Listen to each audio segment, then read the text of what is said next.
على صوت تحية الأيادي، على صوت بلادي، سارعي للمجد والعليا، سارعي. The voice of our nation is growing, accelerating to glory and volunteering, to embody the glory of volunteering in Saudi in order to build, work, to treat a wound, to be a third shoulder upon which we rely and our nation relies.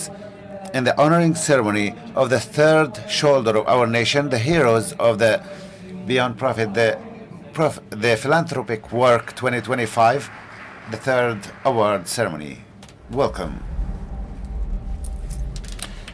In this giving nation, لها تأثير مجتمعي مستدام. نحتفل اليوم بعطاء المتطوعين ونكرم جهودهم عبر الجائزة الوطنية للعمل التطوعي في نسختها السادسة. نسخة تميزت بإضافة مسار الجائزة التقديرية الذي يهدف إلى تقدير وتكريم الجهود التطوعية الاستثنائية التي أسهمت بشكل بارز في الارتقاء بالعمل التطوعي على المستوى الوطني.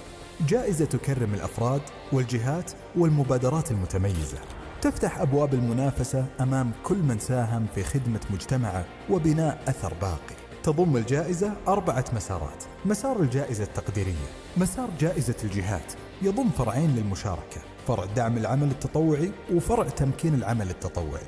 مسار المبادرات التطوعية، مسار المتطوعون يضم فرعين، فرع التطوع العام وفرع التطوع المهاري. رحلة الجائزة بدأت من التسجيل ثم الفرز والتقييم لتصل إلى ليلة التكريم، حيث يعلن الفائزون وتسطر قصصهم في سجل العطاء. الجائزة الوطنية للعمل التطوعي، عطاء يكرم وأثر يستمر.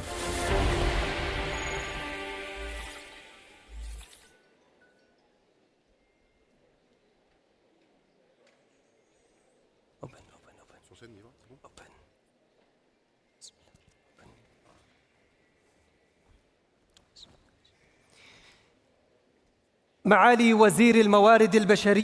His Excellency, the Minister of Human Resources and Social Development, the Chair of the Board of the National Board for Developing the Non-Profit Sector, Engineer Ahmed bin Sulaiman Al-Rajihi, Your Royal Highness, Your Excellencies, leaders of volunteering, creators of impact, ladies and gentlemen, in the darkness of night, after the sun sets, where the city goes quiet and far from cameras, far from the news bulletins, another sun rises, a sun that no one sees, but its impact is known and seen. The sun of a small deed that lends a helping hand, that wipes out a tear, that saves a soul, that tells people you're not alone, tells humans you're not alone. The sun of modern Saudi volunteering is growing bigger with more light, telling the nation you're not alone. Volunteering is not only a piece of bread, a loaf of bread giving to a man who's in need. It's bigger than this. It has become a sector that creates economy, creates sustainability, enhancing the quality of life, and is interested in managing by the National Center for Developing the Non-Profit Sector. In this great day of your center, we move in the 2025, the 6th edition of this award, to continue the journey that aims at enhancing the volunteering scene with impact and to evaluate and measure its results and outcomes with quality and to enhance the rules of competitiveness in this sector. We meet here to celebrate those who did not just look at reality, but they volunteered to contribute, to regenerate, and to redefine this reality. We celebrate 36 heroes of this edition of the National Award for Volunteer Work 2025 in its 4 tracks.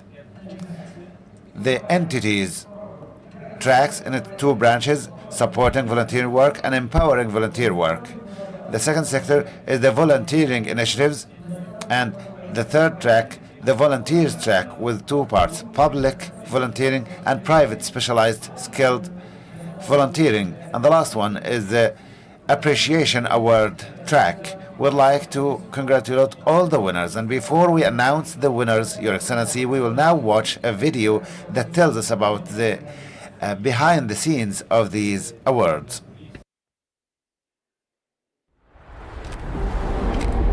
في وطن معطاء هناك قيادة حكيمة آمنت بأن العطاء قوة لها تأثير مجتمعي مستدام. نحتفل اليوم بعطاء المتطوعين ونكرم جهودهم عبر الجائزة الوطنية للعمل التطوعي في نسختها السادسة. نسخة تميزت بإضافة مسار الجائزة التقديرية الذي يهدف إلى تقدير وتكريم الجهود التطوعية الاستثنائية التي أسهمت بشكل بارز في الارتقاء بالعمل التطوعي على المستوى الوطني. جائزة تكرم الأفراد والجهات والمبادرات المتميزة، تفتح أبواب المنافسة أمام كل من ساهم في خدمة مجتمعه وبناء أثر باقي. تضم الجائزة 4 مسارات: مسار الجائزة التقديرية، مسار جائزة الجهات يضم فرعين للمشاركة، فرع دعم العمل التطوعي وفرع تمكين العمل التطوعي. مسار المبادرات التطوعية، مسار المتطوعون يضم فرعين، فرع التطوع العام وفرع التطوع المهاري.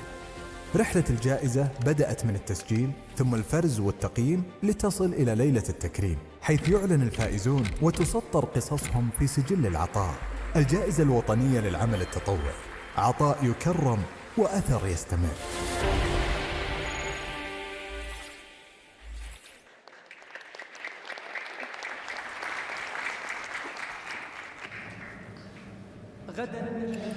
Tomorrow we will witness a day for everyone, a day for those who created the impact and changed the lives of others, the personal lives of others, the lives of others on the national level in general, in agriculture, in education, in health, in all sectors of this great nation.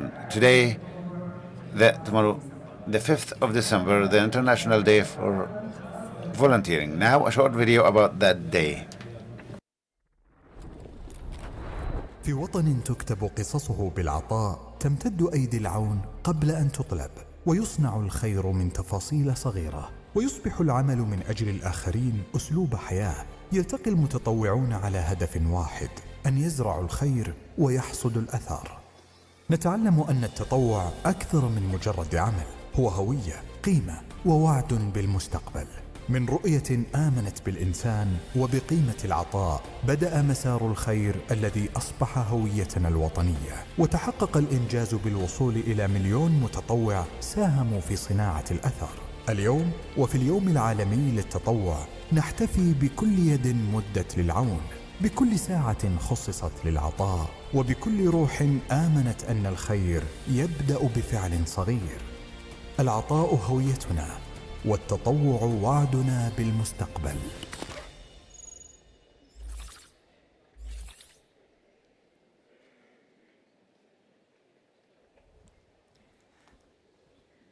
الكلمة الآن للرجل. The speech now is for the man that leads this journey. Let's welcome His Excellency, the Minister of Human Resources and Social Development, the Chairman of the National Center for Developing the Non-Profit Sector, Engineer Ahmed Ibn Sulaiman Al-Rajhi.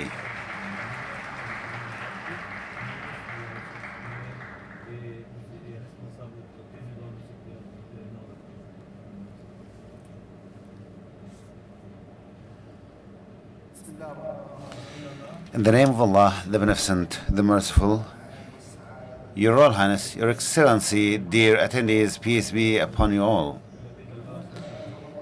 Volunteering work is a main pillar for the journey of national renaissance, and since the launching of the 2030 vision of the kingdom, it has been witnessed a quantum transformation that makes it based on impact and measurement and evaluation. We launched in our center a package of programs and initiatives that enhance this transformation, starting with the National Platform for Volunteer Work and the initiative for professional volunteering and the initiatives for building capacities and governance of practices. We also worked with our colleagues and partners in the public and non-profit sectors and enhancing and expanding the opportunities for volunteering, increasing its quality of experience.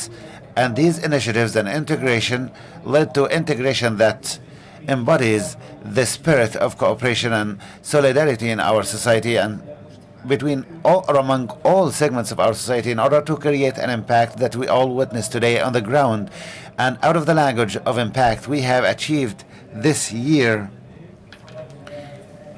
thank God, we have achieved tangible results. The number of volunteers in Saudi Arabia this year has become 2,275,000 volunteers compared to 11,000 volunteers in 2016.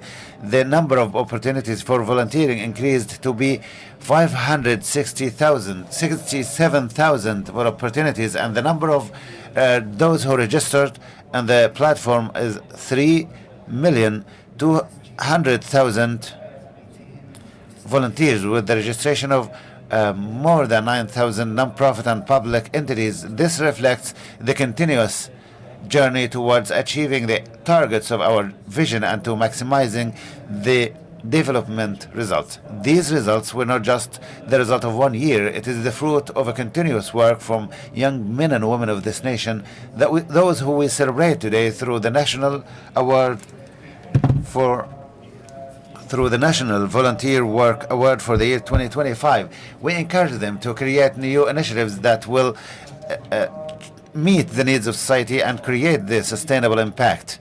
And also on this occasion, we would like to confirm that what happens here is thanks to the support of our great leaders who made the volunteering work a main pillar for creating our future. And I'd like also to thank all of the partners of our success, the supporting entities, the referees, the judging panels, and all volunteers who provided their work and time and effort to serve their nation.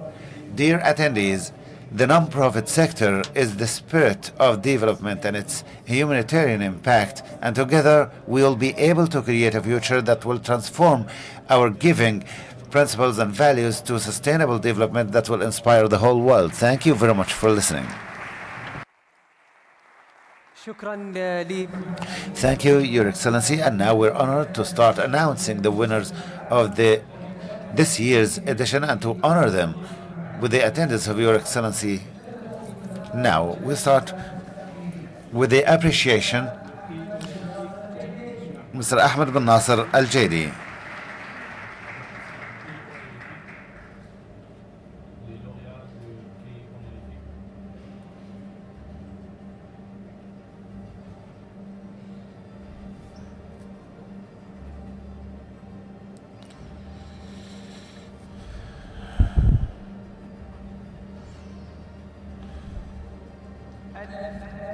Congratulations to the winner of the honorary, Mr. Ahmed bin Nasser Al Jadi, the honorary award track winner.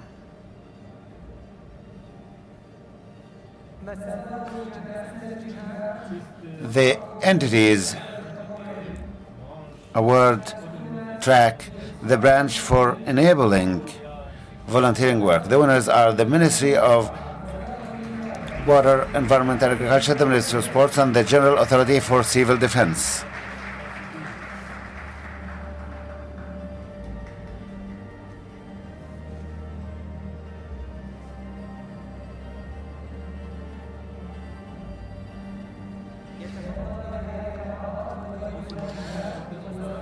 Representatives of these entities, the Ministry of Water, Environment and Agriculture, the Ministry of Sports, the General Authority for Civil Defense, will take a group photo for the heroes of this track, the empowerment of volunteering work from the public sector.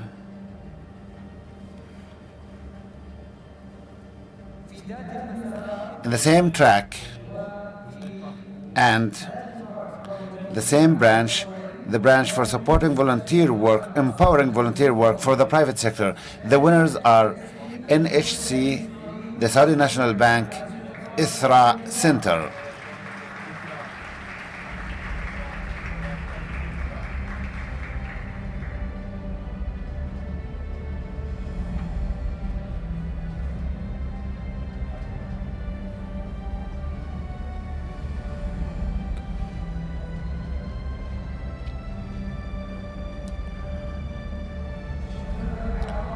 Thank you for your giving. Thank you for your time. Thank you for all the efforts that you have exerted from the private sector in the branch of empowering volunteer work, NHC, Saudi National Bank, and ISRA.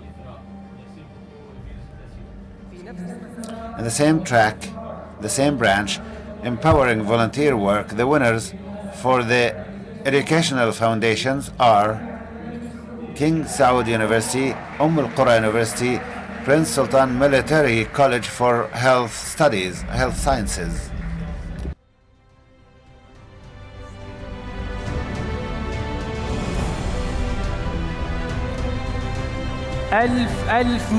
Congratulations to King Saud University, Al Qura University, Prince Sultan Military College for Health Sciences.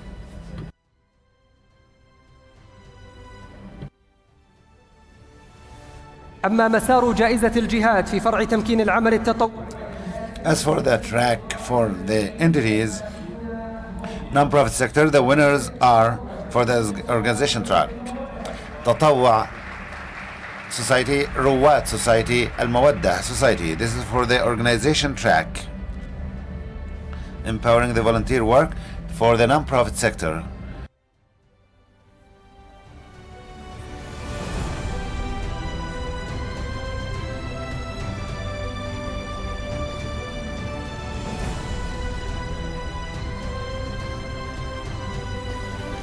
إذن ألف مبروك. Congratulations for the winners from the non-profit sector in empowering volunteer work. تطوع in the Eastern Province, Ruwad from Jazan, and Al-Mawaddah for family development.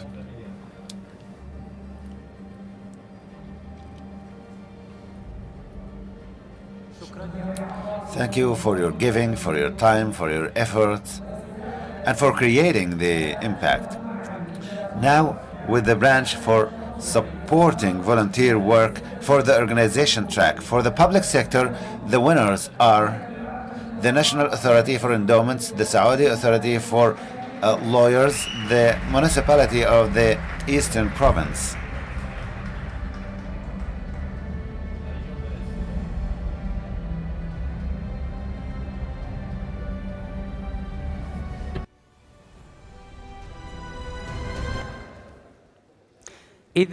Saudi Bar Association. So we congratulate the Saudi Authority for Endowments, the Saudi Bar Association, and the Amana for the Eastern Province, the winners of the public sector in the branch of empowering volunteer work under the organization's track.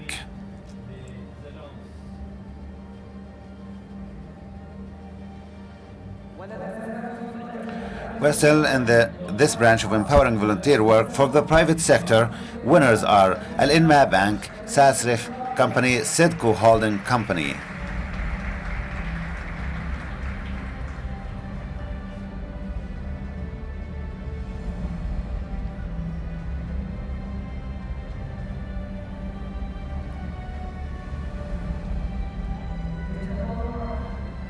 By volunteering, our work integrates the public sector, the private sector, the non-profit sector.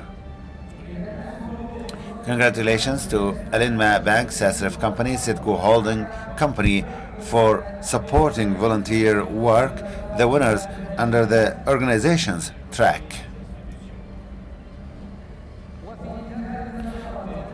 Under the same track, the organization's track, and the same branch empowering volunteer work for educational foundations, the winners are Al-Qasim University, Al-Imam Abd Rahman Al-Faisal University, Al-Jof University.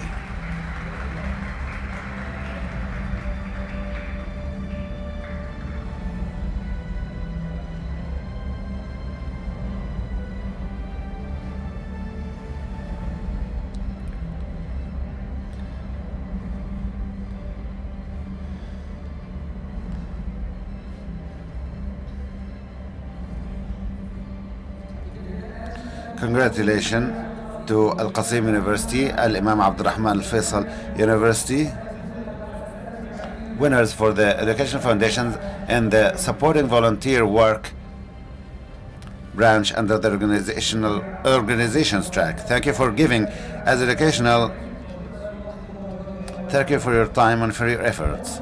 Now we go to the track of the volunteering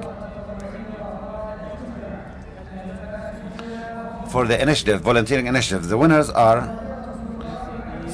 Ambassadors of Knowledge, Digital Knowledge, إنعاش and لأجلكم, 3 initiatives.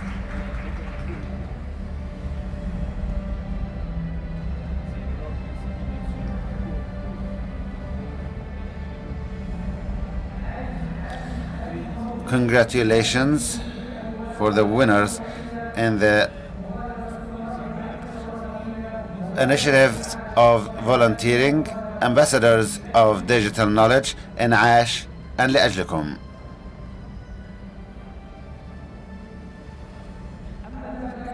The winners in the track for volunteers who are registered at the National Platform for Volunteer Work, they are under the public volunteering, Mr. Ahmed Al-Harbi, Ms. Noura Ali Darraj, Mr. Aish bin Hamoud Al-Bloui.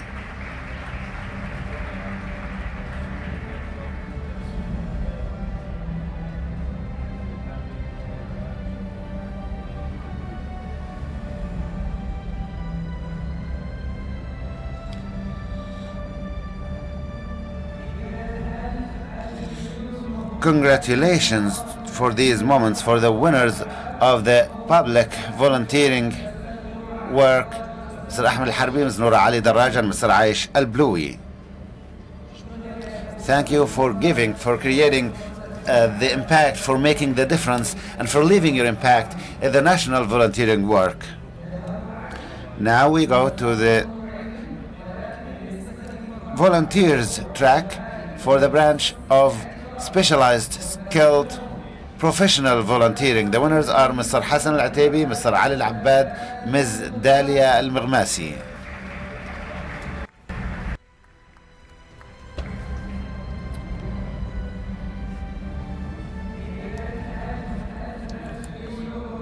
Congratulations to the winners at the branch of specialized volunteering, skilled branch, Mr. Hassan Al-Ataibi, Mr. Ali Al-Abbad, and Ms. Dalia Al-Maghmasi.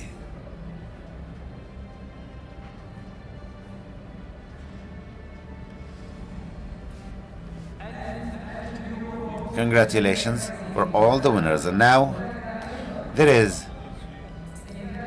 are ladies and gentlemen who deserve to be thanked.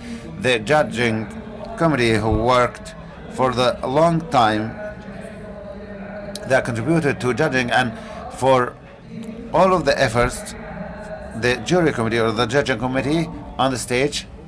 Well, let's welcome them. His Excellency Mr. Abdullah bin Mohsen Al-Sheikh, His Excellency Dr. Abdullah bin Mohammed Al-Bishir, Engineer Mishari Al-Juwairah, Mr. Ahmed Al-Abbasi, Mr. Saoud Al-Riyahi, Ms. Amira Al-Hijailan, Mr. Amir bin Faisal ibn Abaid, Ms. Masha'al Al-Saidan, Mr. Muhammad bin Sneid Al-Habqami, Mr. Qusay Al-Shiban, Dr. Duha Isa Angawi, also Dr. Samar Sabir Khan, Engineer Mana' bin Salim Asgur, Mr. Farhan Al-Shamari, Ms. Wa'ad Abu Nayyan, Mr. Hamid Al-Dhiyabi, Dr. Abdul Hamid Al-Arfaj, Dr. Duha Al-Ibrahim, Ms. Arwa bint Muhammad Al-Sharif, also Mr. Ayman bin Salim Al-Sheikh, Mr. Hamoud bin Aid Al-Asimi, Engineer Noura Al-Abaydallah, Ms. Bushra Al-Darwish, Mr. Adil Al-Ahmadi, Mr. Muhammad Al-Yaqut, and Mr. Muhammad Al-Hamam.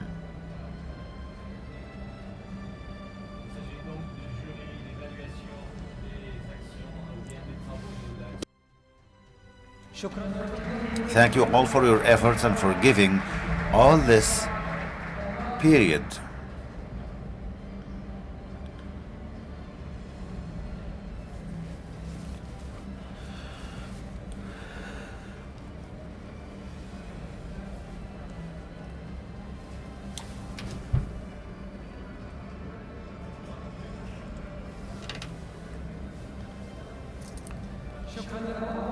Thank you all very much. Thank you for everyone.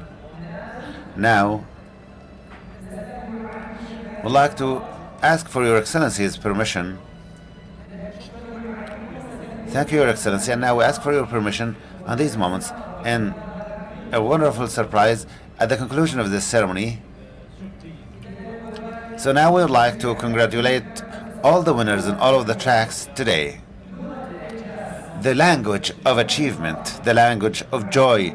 Your Excellency, it does not stop, because we all have the good omens within the non-profit sector. Today we have a new number and an exclusive news. The National Center for the Development of the Non-Profit Sector have recorded a new record that was registered in Guinness Records, which is the largest number of audience at the same time for the lectures and workshops about volunteering in the 2nd of December 2025.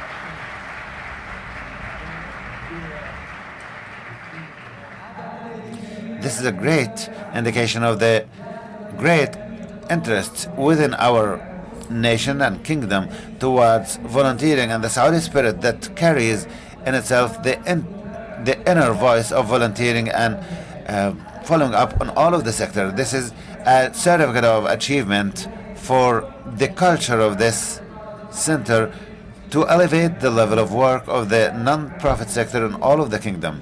Now, Your Excellency, we ask for your permission, a speech from the Guinness Record provided by Mr. Praveen Batil from Guinness Records.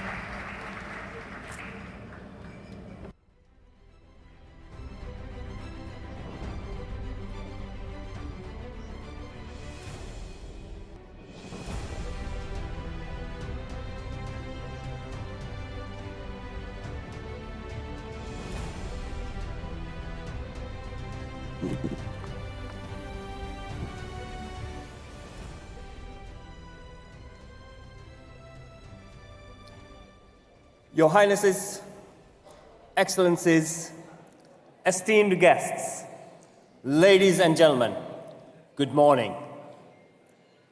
I am absolutely delighted to be here, invited by the National Center for Non-Profit Sector, Saudi Arabia, to verify the record for the most live viewers for a volunteering lesson on YouTube.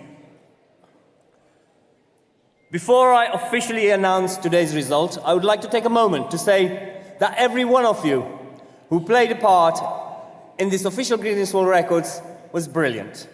Whether you were involved in planning, coordination, or was one of the many people who took part, you have all been essential in this record attempt. Guinness World Records is about celebrating extraordinary achievement and the power of coming together. The attempt is proof that what can be accomplished through teamwork and shared passion. Thank you all. Now, onto the record. This is a brand new record. We like new records, but we always set a minimum. Just because it's a new record, you cannot come with 500 or 1,000, okay? So you have to come with 1,500. I will ask that question later on to see if you remember that number. But it's not just about numbers. Guinness World Records has also got a set of very strict guidelines which must adhere to ensure that anywhere else in the world, if they want to attempt the same record, they can do so under the same rules. That's very important. And I'll go through some of the key points. Bear with me. The record is measured in peak numbers of concurrent viewers. So this is not over a certain time. This is not over an hour, what the lesson was. It's who were present at any one time in that 1 hour. That's the peak period. For the purpose of this record, a volunteering lesson teaches participants about volunteering, its purpose, values, skills, and impact. The live stream lesson video must be hosted on a single channel on YouTube. So it's not about TikTok or any of the other social media channels. It has to be on YouTube. The topic covered should include an introduction, a breakdown of topics to be taught, followed by a clear lesson conclusion. The lesson must be structured and teaches participants the purpose, types, responsibilities, and practical skills of volunteering through educational content and hands-on activities. The lesson must be taught by professionals. We checked that. We also needed 2 independent witnesses who could verify the lesson and ensure that it was about volunteering. You will recall, now I have a whole host of other rules that you had to comply with, but you will recall the minimum was 1,500. And so with a total of 2,135, National Center for Non-Profit Sector, Saudi Arabia, you are the Guinness World Records title holders for the most live viewers for a volunteering lesson on YouTube. Congratulations, you are officially amazing.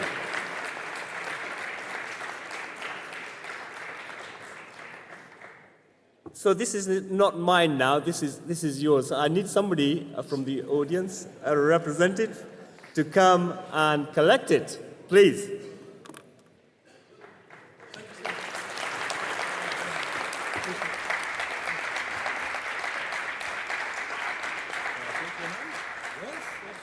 Congratulations, well done, they were brilliant. Thank you so much, appreciate it.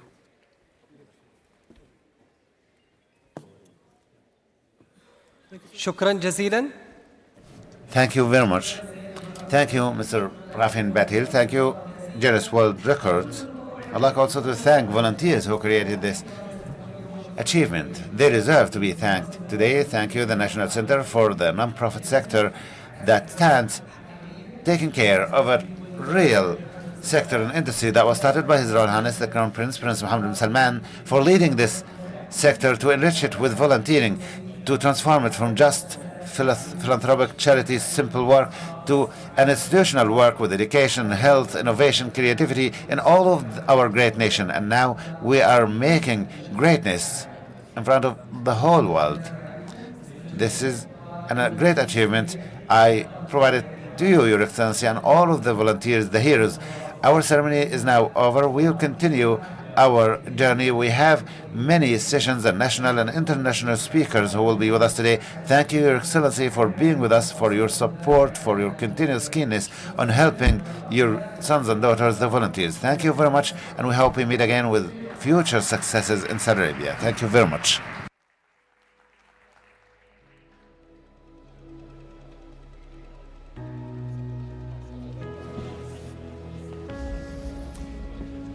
Thank you so much. What an incredible set of awards, and thank you so much for being here for that important awards ceremony this morning. But welcome to day 2 of our Beyond Profit Forum. We will crack on with what is a very packed agenda for today. We're going to stay with that winning theme as well. We saw the award winners there, but there's so much more to celebrate today. And our next session will highlight Challenge for Change. Now, you may know that is a new partnership. It's a partnership between the MISC Foundation and the Gates Foundation. It empowers emerging Saudi leaders to drive the future of non-profit and social impact work. Now, today, 3 winners will share their visions for advancing quality of life, technology and environmental sustainability on a global stage. And I'm delighted to say that they can join us this morning. But to introduce you to them, please welcome Amjad Al-Janbaz, who's the Programme Manager at the MISC Foundation, and his guests. Thank you.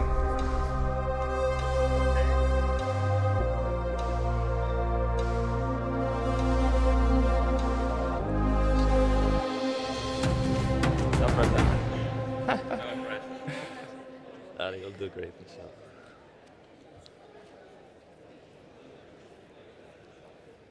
No. Assalamu alaikum. Welcome to the second day of Beyond Profit. In 2024, we have made a partnership with between Gates Foundation and MISC Foundation to launch Challenge for Change. Challenge for Change aims to inspire social organizations to do impactful projects in 3 different tracks: technology, environment, and well-being. After a few months of training, boot camps, and workshops, And out of 15 participants in this challenge, 3 eventually won the prize and won the challenge. We have announced the prize winners 2 weeks ago in Miss Global Forum. We have 1 winner in each track. Each winner will receive 1 million Saudi riyal in order to execute a project that targets youth in these tracks.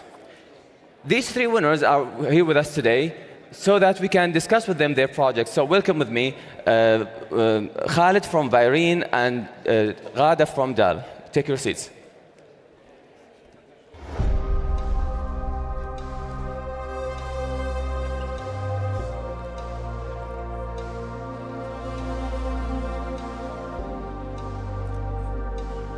I have so many questions for them, so I will start to time them so that we can finish on time.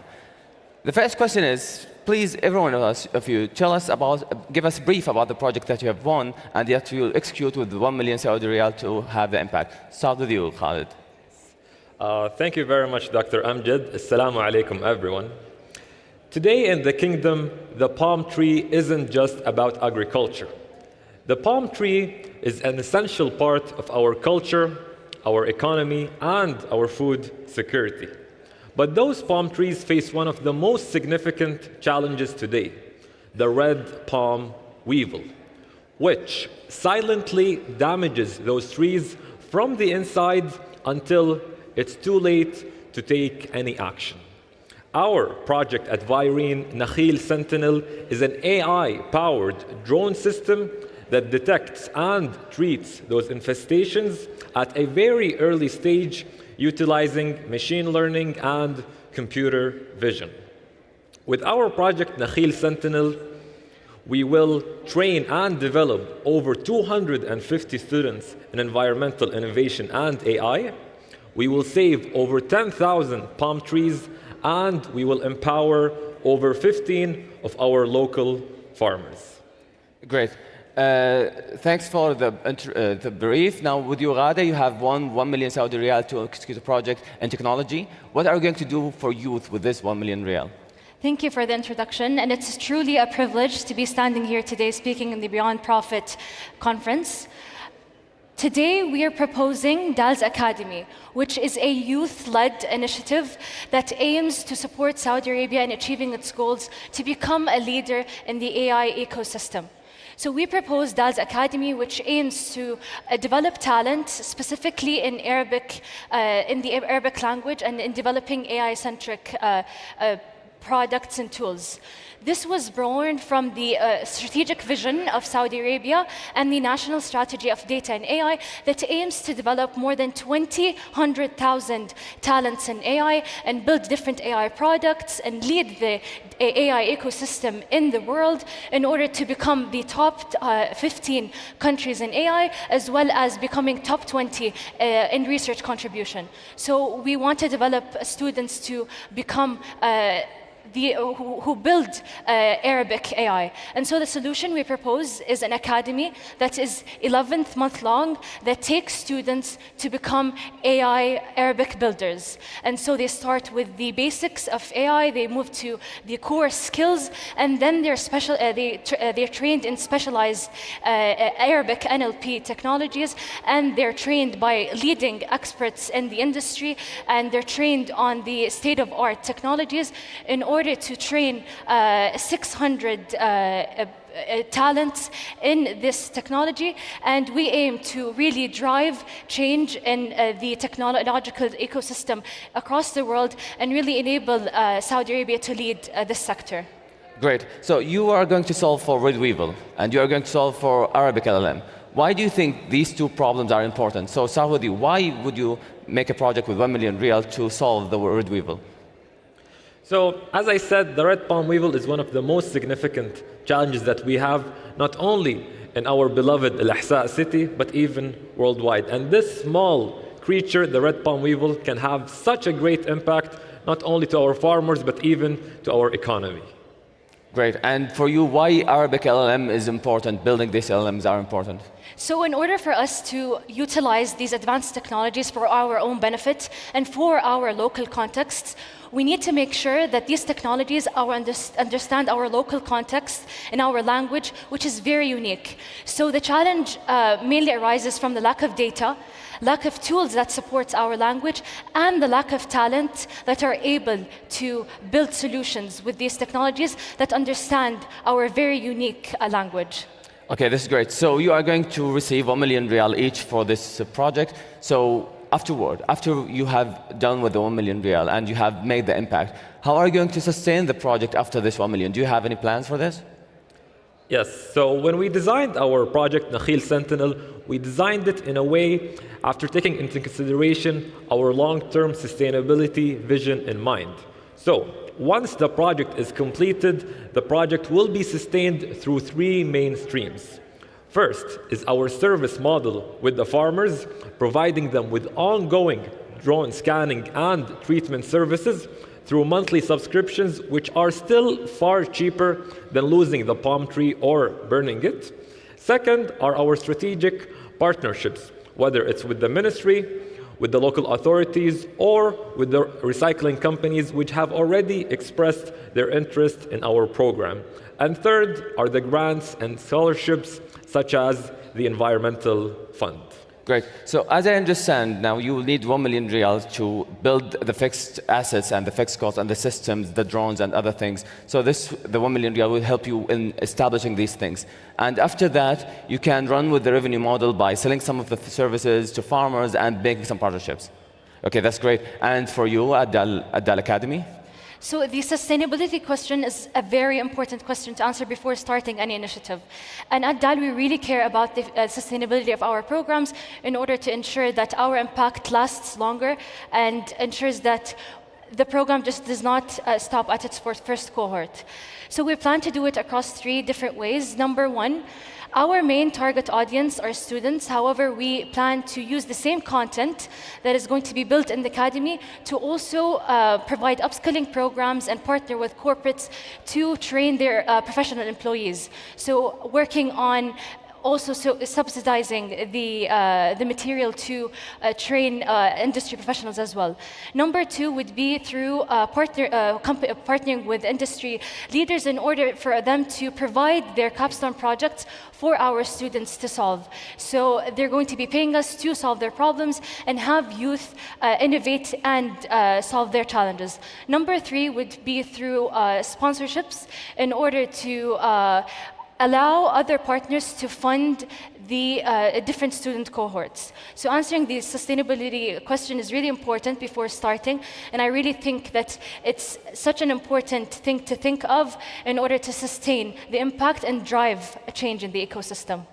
This is great. So as this conference is beyond profit, so profit is always part of the equation. Now, both of you are non-profit organizations, Vireen and DAL. Both of you are non-profit organization that you work for. You can receive money, but at the end of the day, you are non-profit. Let's think of a word that you were both established as a for-profit social enterprise. So in this case, you will make an impact in the environment and impact in the technology, but at the same time, you will profit from it. You will receive some profit and you will distribute it to the shareholders. So in this world, how would you both act? So start with you at Vireen. If Vireen was a for-profit social enterprise, what would you do in order to maximize your profit and at the same time making social impact? Well, for a profit-focused company, we would simply package our solution as an agricultural/technical solutions or services. Although, yes, there would be some changes, our service models to the farmers would remain the same, providing them with those ongoing drone scanning and treatment services. And the only difference here would be with the business model, be it whether it's profit or non-profit. However, the core technology, the core solution, and the impact, as well as our environmental mission, will all remain the same. Great. And for you, Adel? So answering this question really highlights the uniqueness of the nonprofit sector. And answering this, and Dal Academy being a for-profit shifts it from thinking of who can pay to who needs it the most, so accessibility. So if it were a for-profit, it would be really challenging for us to focus on university students and offering the academy for them for free. We would need to focus more on generating revenue and subsidizing our curriculums and curriculums to corporate partners that are willing to pay and individuals who are willing to pay. So at the moment, the academy is for free for students. However, if it were to be a for-profit, we would need to shift it to a more revenue-generating mindset. And this really highlights the uniqueness of the nonprofit sector. We care more about impact rather than revenue. But we must also highlight that it being a for-profit would make it more sustainable because we are able to scale, we're able to fund it. However, it being a nonprofit really makes us focus on the impact and who really needs that education the most, and really focus on accessibility. Great. So following up to the same question, now, as you need an establishing cost you need money to start the establishing cost for this for-profit organization, how would you convince the investor of this goal? So who would start with you? How would you approach an investor and tell them that I'm going to work on Red Weevil, I need some money to establish a course, to establish the systems, and then I'm going to build it and bring revenue out of it? Yes, so as my colleague Ghada mentioned, when it's a profit-focused company, we will focus more on the revenue side. When approaching the investors, we will tell them about the impact, whether it's our project or their project. We'll show them the impact of this red palm weevil and the affected farms, the affected farmers in the Eastern Province, in the kingdom, and worldwide. So now you convince them of the impact. Now we have to convince them about the profit as well. So how you convince them that it's going to be revenue generating? Right. Of course, when we developed this project as a non-profit focused, we still developed a sustainability or a financial sustainability plan to move forward and to sustain it. This will still be similar when shifting to a more profit-focused approach. So you think there's a market for that? Absolutely. Great. And you, Jal? So the AI industry is really booming now, and a lot of everyone in the world really wants to adopt this technology, and Vision 2030 wants to adopt that technology, and we really acknowledge the significance of utilizing this technology in order to impact and to revolutionize all industries. So in order for us to utilize this technology, we need to develop talent that are able to build it. And a lot of companies right now are investing in their employees, investing in talent in order to nurture their employees and nurture youth to be able to lead and develop such technologies and be able to contribute to the economy and use these products to revolutionize all industries. Okay, this is great. So as today, many of the attendants are from the impact sector. They are impact investors, impact leaders, impact key players. So what are the resources that you need in order to scale up the impact and multiply this impact? So what are the resources that if you acquire, maybe it's money, maybe it's not money, you're going to multiply and scale your impact? So start with you. Yes, to multiply our impact, we're really looking at two different things. First is our strategic partnerships with already established drone leaders and drone companies in the field, providing us with their hardware and with their engineering expertise to help us fast scale our project. By any chance, anyone of the audience is from drone industry? Okay, so great. So the second thing. We would love to connect. Yeah. And the second thing can be the support, whether it's with the permissions or authorizations, helping us with the drone permissions, as well as the accessing to the farms and the pre-approvals to help us to have a more efficient way of operations. Great. You, Adel? So we truly believe that collaborating with different industry partners is crucial in order to increase the impact of the academy. And we aim to receive 3 types, I would say, of support. Number 1 is through support in talent and extra support in technical infrastructure. So we need access to key researchers in Arabic NLP and co-author with them in different research projects, as well as getting access to research hubs and collaborate with different industry professionals that are able to support us in developing the curriculum, as well as technical infrastructure and access to GPUs, compute resources, etc.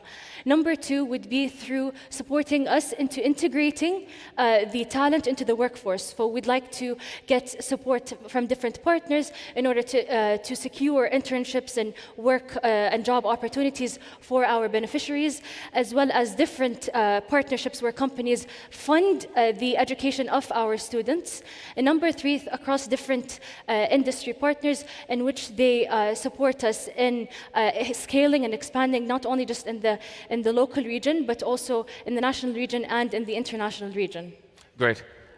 We've started this project 1 year ago, and this was the first cohort. So when we started the cohort, we started with each of the projects. 15 participated in this challenge, and they start to iterate and build in different ideas in order to convince us that this project is good, and then they were a judging committee to select this project.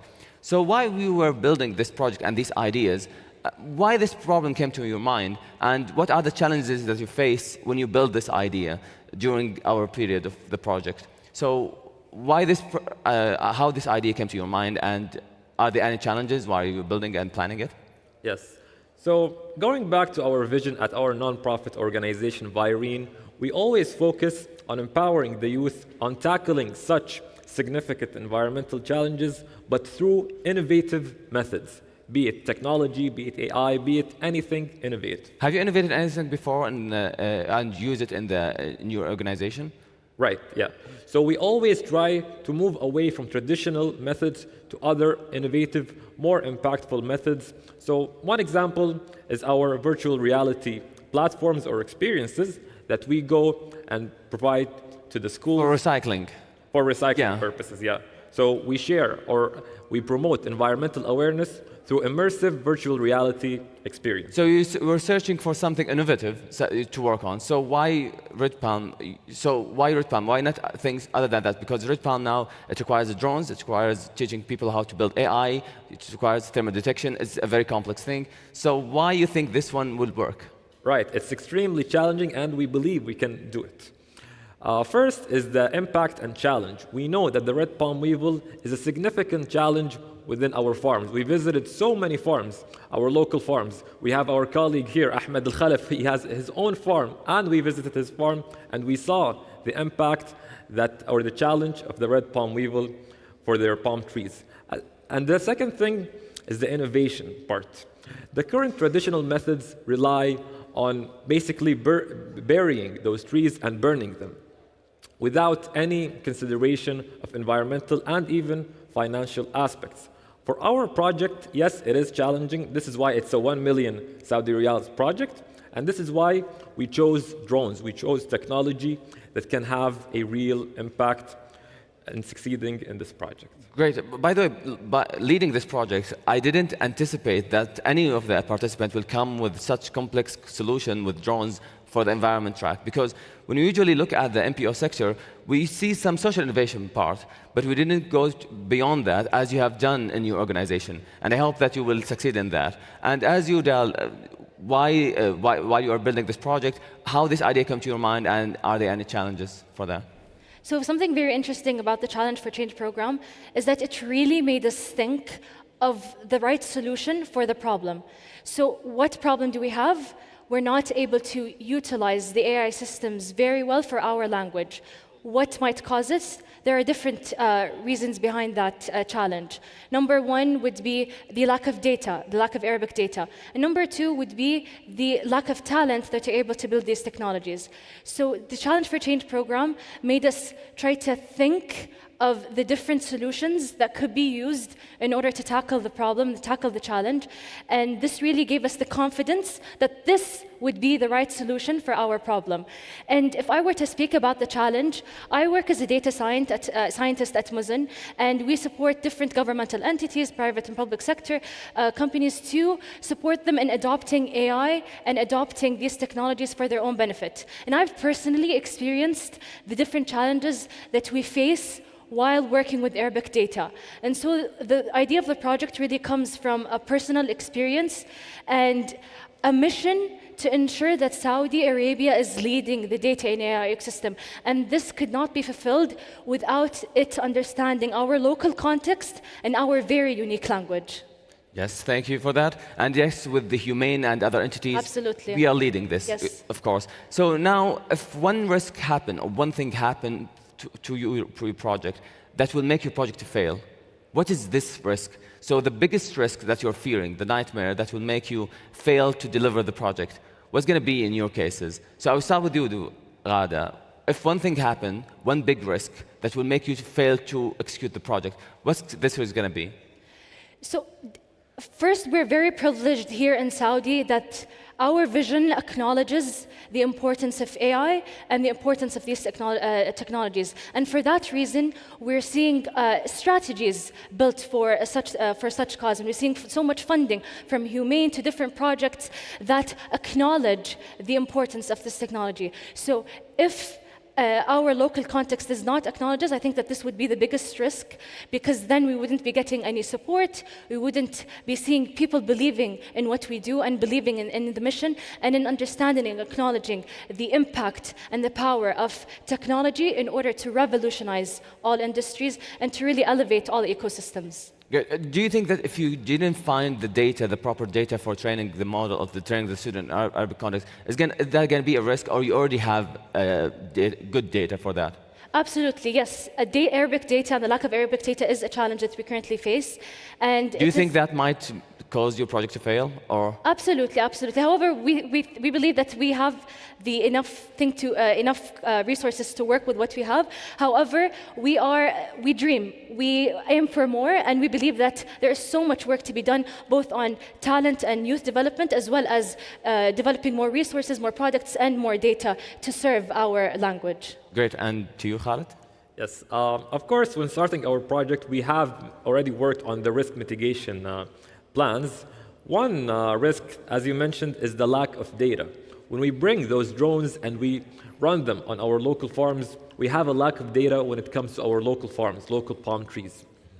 However, we believe that with the great support of the farmers that we have, with the great talent that we have, the excited youth, we would go and train the models with our local data, be it in the farms, be it of the trees, and hopefully have a successful For you, which is harder, finding the data or building the model?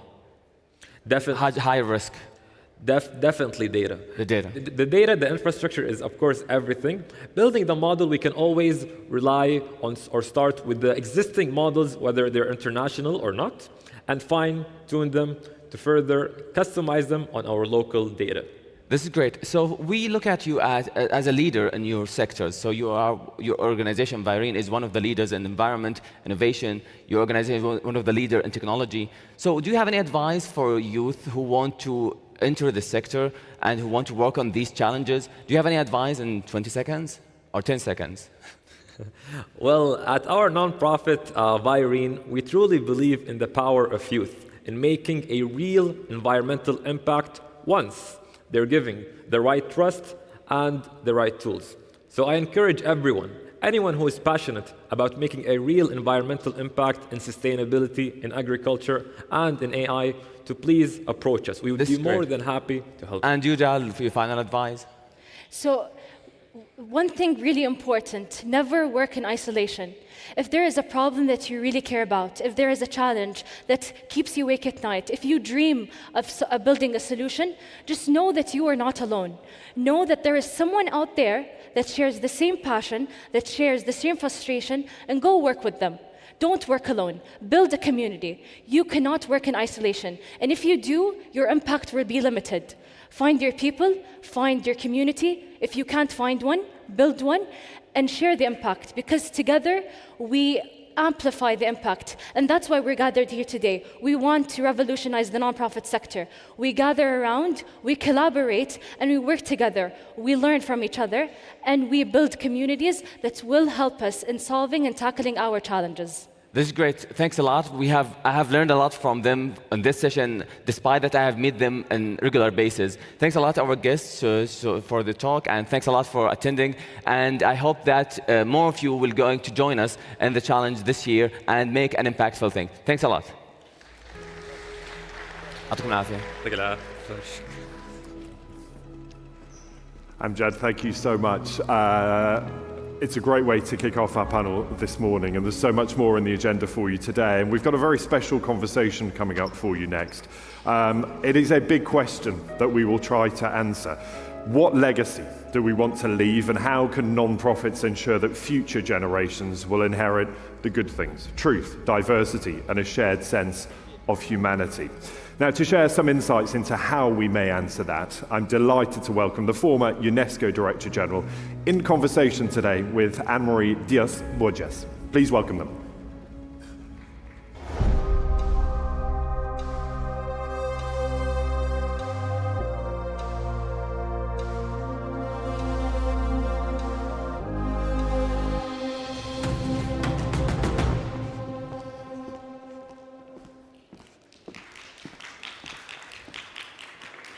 Excellencies, ladies and gentlemen, it's really lovely to be with you this morning. Assalamu alaikum. So I just want to let you know that our next segment will be in French.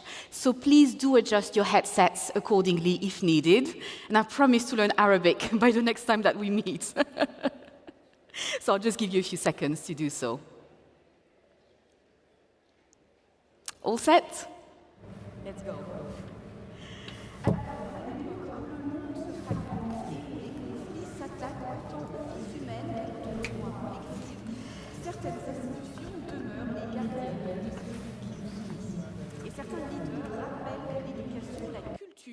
Et la connaissance ne sont pas des accessoires, mais essentiels pour construire la paix. Aujourd'hui, nous avons l'immense honneur d'accueillir سوف نستقبل منذ 8 سنوات فالتي هي مسؤولة اليونسكو سابقة لليونسكو استخدام الذكاء الاصطناعي في عمل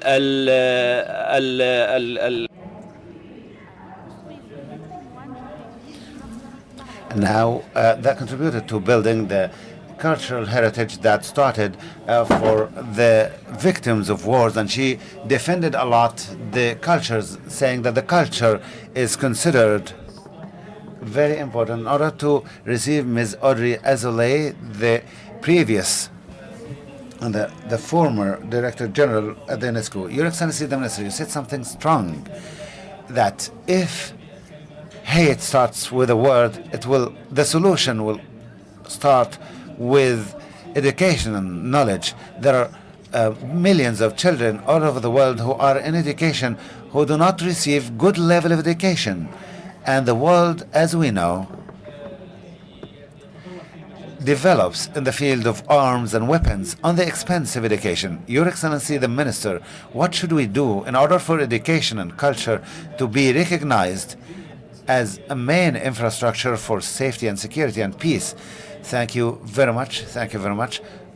First of all, I'd like to express my gratitude to be here in the Kingdom of Saudi Arabia that supported UNESCO since 8 years ago, since I have been responsible at the UNESCO as the director.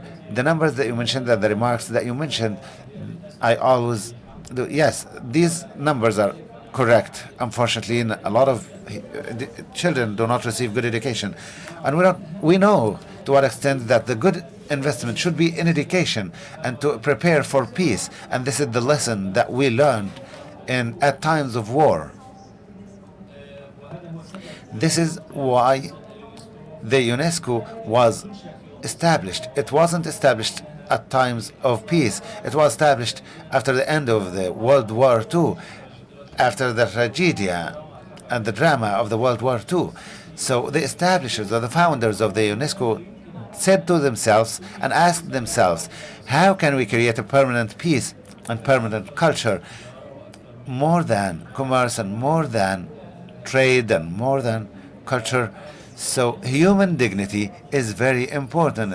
It is embodied in culture, education, knowledge, science, and it is an integral part of the human rights. These are international values, and with time,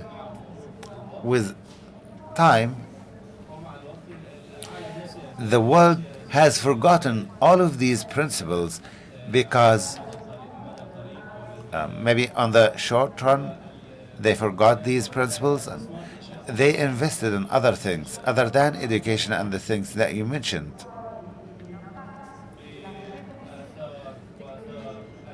and the impact of technological revolution and with AI and with the transformation towards,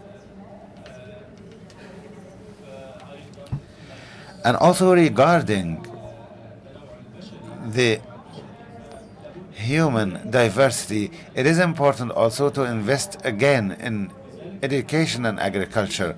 So this is why UNESCO started to fight in this battle that we need to fight in order to get our rights recognized, and so that each and everyone benefits and does and plays their own role for the safety and interest of all humanity. Thank you very much. I think it is a good sentence for the benefit and the interest of the whole humanity. Speaking about impact, I want to share a number with you. Do you know that the world this year, there are more than $200 billion were invested in weapons, and this number can be invested in education, and I want to benefit from this number in order to tell you again that in our history, AI has become the most important thing in the modern era. So it's either become a hero or becomes something that, and I also want to ask you about AI. How can it be a guardian, and what can we do in order to benefit from it in the future? This is an important question. I think AI is a revolution, and it changed everything regarding access to services and the method in which we can communicate and to communicate with each other. It has a great impact for our young generations as well, because it motivates them to ask a lot of questions and a lot of problems as well. UNESCO, since I worked for the UNESCO, it has become one of the challenges, and I started working for started speaking about AI with experts in the whole world to speak about it, to say what are the problems and what are the ethical problems that AI might need us to work with, and how can we benefit from AI in order to achieve the public interest and the public benefit, because this is a problem that affects us all since 2021.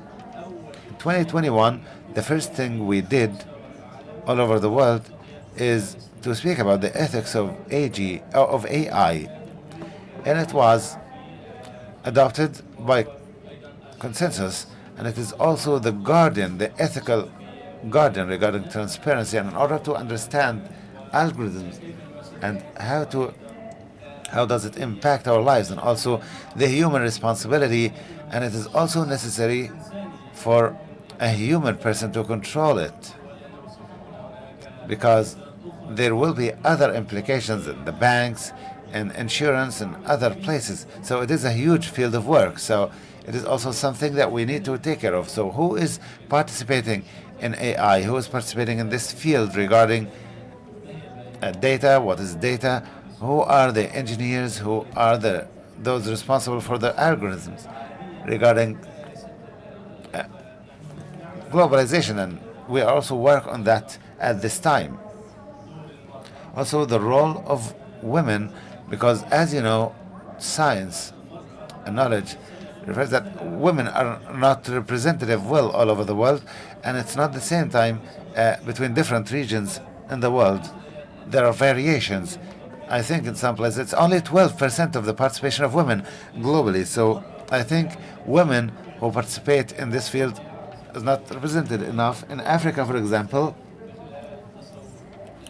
through the projects of AI and the G20 summit under the chairmanship of African presidency, UNESCO was a distinguished partner. And also regarding AI and regarding the idea of training AI in the African continent, one of the issues of the international world that the whole international community needs to find solution for. Regarding the African continent, there is an important question. Given that the sparrow does not need two wings to fly, I think needs two wings to fly, so we need men and women working together. And at the same time, regarding your presidency for the UNESCO, I think you worked on some of the works that were impacted in heritage. So what's the role of AI in doing that regarding preserving this heritage, and also through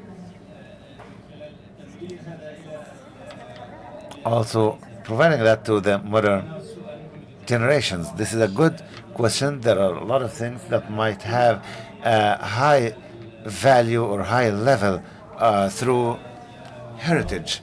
This can be linked to, and it can be linked to previous generation. It can have a strong link to history and to previous generations. So we need to work based on that in order to reach the future, even in the 21st century. And with the AI era, it is still considered an integral question to preserve heritage or legacy, because legacy is important for victims of war, regarding the corruption that happens in history, and victims of war and battles and these things, in order to get these works out of its context. And this might affect and impact the circles that connect generations. So UNESCO has a very important role to play with the help of partners and the civil society. We worked through preserving a legacy by connecting these relations and by transforming the problems or fixing the problems that happen in different things. Like, for example, some of the heritage pieces were stolen at times of war and battles, and also there are a lot of things that are stolen at times of war and battles, and everything that is related to terrorism as well. I also want to mention to you some of the things that we took in consideration, things related to AI. A few weeks back, in last September, there was a digital museum that you can view on the internet. So there are a lot of works and actions and pieces that were stolen, and Interpol was called for, and also because we need the audience and the scientists, we need them to be able to find these works. So we designed this museum on the internet for some of the architects who designed this work. Magnifique que vous pouvez aller consulter et qui sert aussi à ce qu'on utilise. We can watch that on the internet. That can be beneficial through using modern technology, and this can be done by fixing or the stealing that happens for some of the cultural pieces. Thank you very much. You clarified to us a lot of things, and as you said, modern technology, we can lose our focus on the future sometimes. So this rootedness of culture through what was used by our ancestors, through the meaning that we can live now, it is important to make it clearer. This moving between cultures, this is important. Thank you for more than 8 years of work that you have exerted, a lot of efforts. We know that, Your Excellency, the Minister, and we know that money is an important element, especially at the time of wars. UNESCO is willing to invest more than $1 million of funding since you have been there. So what are your priorities for funding, for protecting the future? What are the most important future projects? This is clear, and as you said, the multilateralism, we are a bit worried that there are means and there are players who, and there are still public interest, and there is attractiveness for this project for some of the And the responsibility of the UNESCO is culture and knowledge, and these are the main messages of UNESCO. This is required and it is desired by many countries, including Saudi Arabia.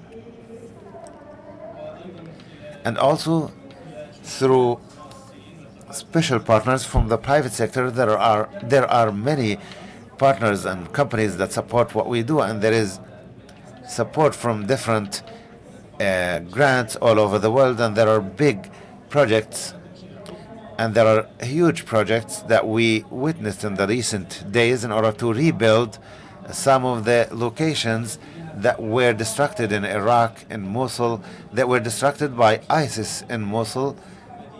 Mosul is a huge city, a wonderful city for science, knowledge, culture, and there are universities and schools and a big grand mosque and churches and a Jewish community there and Yazid people there. So all of this was destroyed under the fear of war and crimes, and the international community is there to restore this city, and that's why there is a huge project there, and we heard a lot of financing and funding, and we supported this project with whole support. It was a volunteering work. This what clarifies that there is real support that is tangible for the international community in some of the organizations that are multilateral, and the need today is linked to our ability to restore these communities that were destroyed by battles and wars. All this is important, and we also want to invest in men, women, and children, in education, in science. We also want a need to continue mobilizing for these public properties and international properties. What we had as a legacy in the past to stay for the future and to depend on AI and neurotechnology, and people who will come after me will support that. Thank you very much. I think the machine is threatening the world, and this is what makes us human: science, knowledge, and our love for culture and nature. And before we end the meeting, what's next? What will be coming next? I was not if I'm not convinced with that before, I'm convinced more than ever that it is important for us to commit more. And at the same time, in France, when I came, and on the international level, there are a lot of good intentions and intents, and there are abilities that will make the impact and the change. I'm convinced with that. Sure. Thank you very much. Calvert is my town. It is a wonderful town, and it is a friendly town, and it is also known for its culture and for legacy, and we hope we meet there on the beach at this town. Thank you very much. Madame Audrey Azoulay, thank you very much for being with us. Thank you very much. Merci. So we will move quickly on from that incredible panel, and I want us to build on that similar theme there. I want to look at how cultural institutions, but at the same time stay true to their values. How do they maintain their cultural relevance as well? As capital bases diversify, I want us to look at what financing might look like and how partnerships can turn things like cultural relevance into long-term financial sustainability. So I am delighted to welcome my speakers for our next panel. Please welcome them.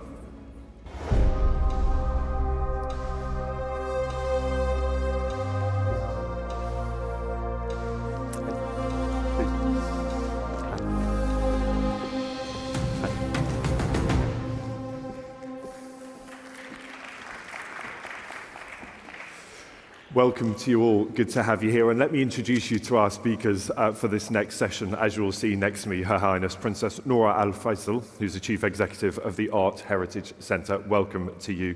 Next to her, Frans de Marais, Partner and Head of Brunswick Arts Golf at Brunswick Group. Welcome. And also on the end there, John Oliver, who is the Director at Turquoise Mountain Trust. You're also welcome. Good to have you here. And there's a great session ahead. And maybe Princess Noura, let me start with you, because I raised that question in the introduction there about how you maintain cultural relevance, but also ensure long-term sustainability. So give me a sense of, through your work at the Art of Heritage Centre, how do you do that? I think, first of all, thank you for having me here. I think it's really easy to maintain sort of cultural relevance when you ensure that the artisans and the craftspeople, who are the people that we actually represent here, apart from the actual heritage itself, have a voice and are heard when it comes to the decisions that are being made, when it comes to authenticity of the patterns, the techniques, and things like that. So as long as you're working hand in hand with the community, I think maintaining cultural relevance and authenticity is just sort of a natural byproduct. When it comes to the financial aspects, I think I'm sure that this has come up in many other conversations. It's about really diversifying your offering and how you can think of new ways. So whether it's L&D, learning and development, whether it's having specific events, bringing a membership format in, for example, working with partners and stakeholders to authenticate, for example, items and archives. I think all of these things, with the benefits that they incur as well, maintain that impact you want to have, but also ensure that you have multiple funding opportunities. And give me some examples of how you do that with the artisans that you work with. What does that look like, that diversified income stream? So that comes in through a lot of things. So first of all, in our offerings, i.e. our products, and the way that we work. So for quite a while, we really focused either in fashion and products, and fashion mainly. And then when it came to your products, i.e. your pottery and things like that, it was mostly a B2B sort of thing. So opening that up to a BTC, opening yourself up to a younger audience, trying to kind of work with and collaborate with different audiences, artists, for example, so not your traditional crafts, and really working with the designers that are either product, furniture, as well as fashion. I think really kind of opening up that opportunity creates that diversity. And one of the things that we did this year that we're very proud of, we had a collaboration with the Vivienne Westwood. And Vivienne Westwood is known, obviously, for their emphasis on the importance of craft. And when you do something like that, the wonderful part about that is they gave us total freedom. So the craftspeople were making the choices in terms of what the embroidery techniques were, what the storytelling behind them, and even where they were on the pieces.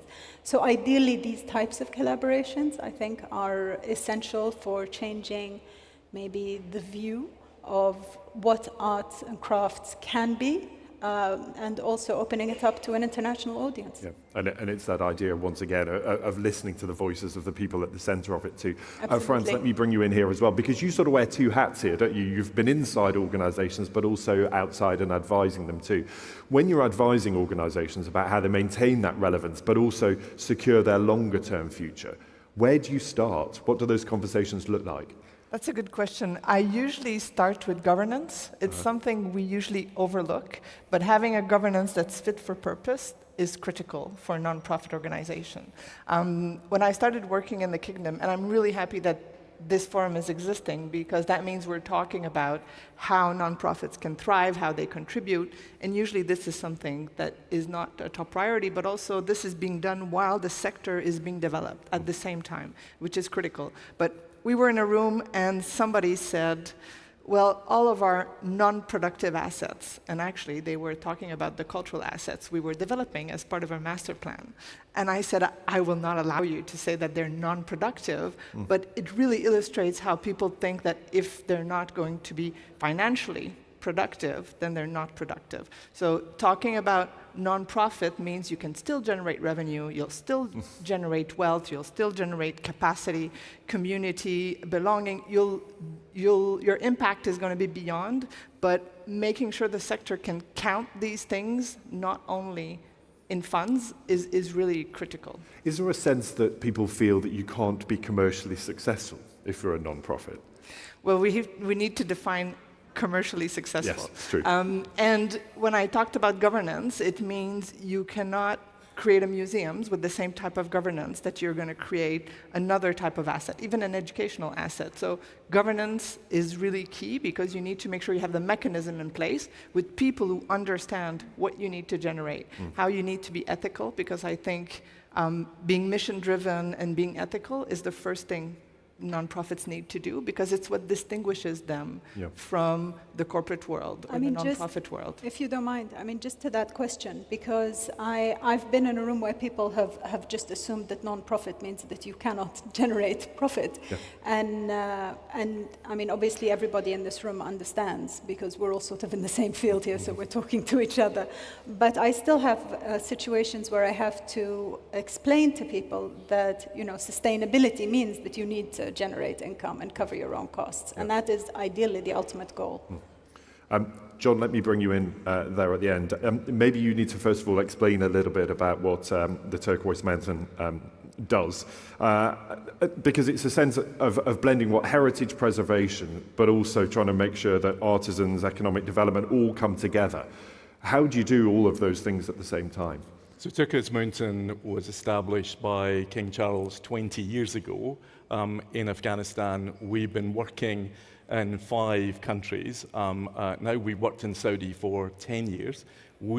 Our core purpose is about protecting, revitalizing, developing the cultural heritage sector through heritage arts and crafts. So the way that we make that relevant, the way that we try to help in this process, is by showing that Saudi heritage is something that is incredibly rich and incredibly varied, but also incredibly relevant to what is a young population. You know, I always say I'm Scottish. You know, I'm very proud of being Scottish. Saudis, very proud of being Saudis, and so they should. But actually the young generation are now grasp that pride, really proud about being Saudi. So let's make sure that arts and crafts, heritage arts and crafts, are something that we can be really proud of. So our ambition, the reason that we're an international profit, a not-for-profit in Saudi, is that we are helping to bring international expertise to get arts and crafts to a level that may not have been seen before. So Princess Noura was talking about Vivienne Westwood collaboration. That is just exactly the kind of thing that we're looking at. How do we get the story of Saudi heritage on the international stage to a young population in Saudi and an unknowing population generally in the world, to show how cool Saudi is and how wonderful the heritage is that is contained, which is often not discussed. And it's those two audiences, those two distinct audiences that are really important. There's a domestic audience that probably understands some of that already but needs greater access to it, and then an international audience that needs maybe some education about it as well, and you play both roles. Exactly. So, and we work with partners. So for example, we'll work with the Royal Commission of Alula, and our artisans will go to Osaka, or this week artisans are in Milan. And again, these artisans are showing craft making, but also products that Italians, that Japanese want to buy. That's where we need to get. You know, even in the Saudi market, then we're still establishing a sector where you can easily pick up a piece of handmade Saudi that you would want to have in your own house, that you would want to give as a gift, that you're incredibly proud of, that is handmade by Saudis in Saudi. That sector is developing. You know, it's growing, but it's still got a long way to go. Yes. But this brings me to the other advice that we give clients is tell your story, because what distinguishes, in this case, a craft product from something that's made abroad in series is the story behind it, the story of the people who make it, its meaning. Storytelling is so powerful, and this is what distinguishes the things that we do or the reasons why we do. So what is your why and what is your what is so critical? Yes. And if I can add as well to that, then definitely, following on from what they both said, it's important to tell the storytelling. One of the other parts of Art of Heritage is also we have an archive collection that has been collected over a long period of time and donated by our board members, one of which is here now, actually. I'm very proud to acknowledge Her Royal Highness Princess Haifa Al Faisal for all the efforts that she has done behind the scenes for Art of Heritage and for the collection. This collection is now going to be central to the Asan Museum, and so that's part of empowering a younger generation by giving them that heritage, giving them those stories, and allowing them to then take those stories and make them their own. Yes. So, and we talk about the language of crafts, you know, and the language of crafts is national and international. You know, with the artisan, with the item that they're looking at, it tells its own story, and they begin to tell a story that may not have been heard. And what you're aware of is that, you know, whether it be a piece of ceramic, a piece of jewellery, a piece of textile, then it tells a language which is international. So no matter where you are, you're showing something, you're telling something that actually you can bond with, that you feel you may not understand Arabic, you may not understand Japanese, English, whatever, but you see the beauty of a product and you see the person making it. That language is transcendent.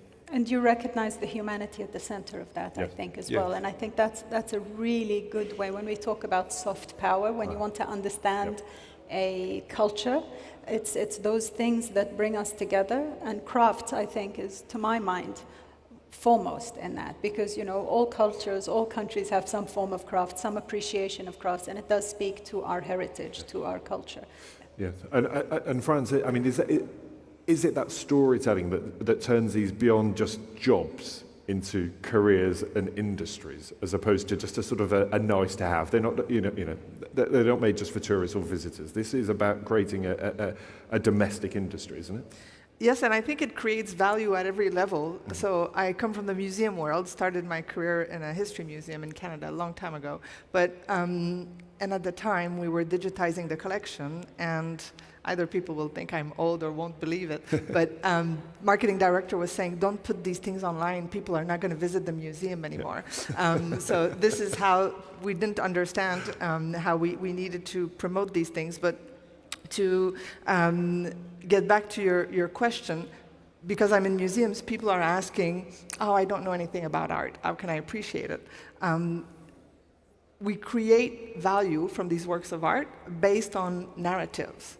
You know, the Joconde is really famous because it was stolen. Not only, but it's part of the story. So storytelling in any kind of industry is critical to not just promoting it or making sure it gets airtime, but it also creates value. It creates stories around it. And I think this is, if people see that we value those jobs, because in cultural heritage in general, people will only want to go into it out of passion. But if it's valued and if it's recognized, this will be a further incentive. So I think it's really important. And I also think if you can convert that passion into money, people can make money from their product. And they make money by selling, and you can sell by the uniqueness of a product. And then you begin to build a sector with sustainable employment.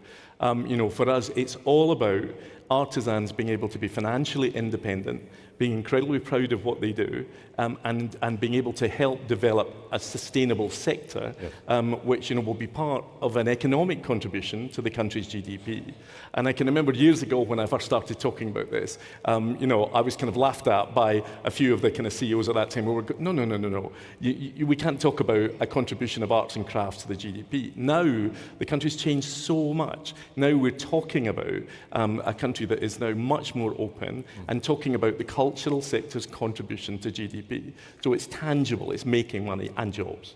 I think also if you think about the way the country has changed, when you think about how we've opened up to tourism and all these different places that, you know, we're hoping to invite people in, we want them to come to experience our culture and to take a piece of us home. If we don't have the local industry that can provide locally made items, I think we really need to focus on that. So it does create income, it does create, but also when we're talking about, they don't need, the artisans themselves, they don't need to just get to the point where they're financially stable and they have careers that are sustainable, but there needs to be, I think, a little more respect for the artisans, a little more understanding to the high level of crafts that they can achieve, in the same way that we see everywhere else in the world. We have craftspeople on a world level, and I'd like to see them participating more and collaborating more on an international scale, whether it's with artists in international events. I'd like to see them more participating, even here in, for example, the Islamic Biennale, working in a much larger field. And I think we need to bring in the storytelling, we need to bring in the respect for the field, the respect for the craftspeople. All of these things work together. It's not one sort of single thing.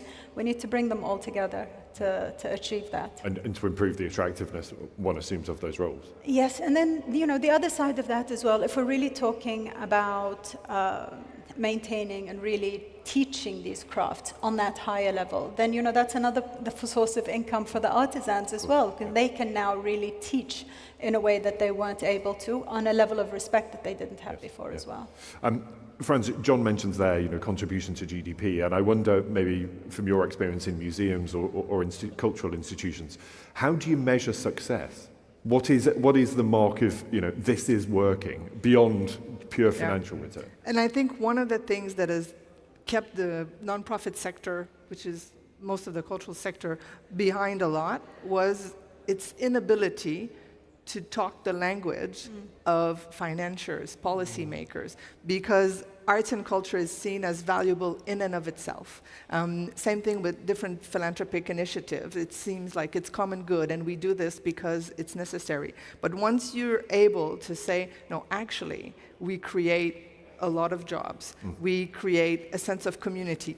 There is no community without places where people can go, can volunteer, can attend, you know, shows, can get together. So those are most of the time cultural institutions, or at least, you know, different types of community centers, but not just in and of themselves. They promote something, they exhibit something. So I think there's no community without those nonprofits, so they contribute to that. And maybe the last thing, when Montreal, where I'm from, was trying to get some of the big techs to settle in, they will only go to city centers where, you know, their engineers have a place to go, where they could go to the spectacle, where they could see a concert, where, so they contribute in so many different ways, and we need to help the sector being able to make what counts countable, but also the intangible value of what they create is really critical.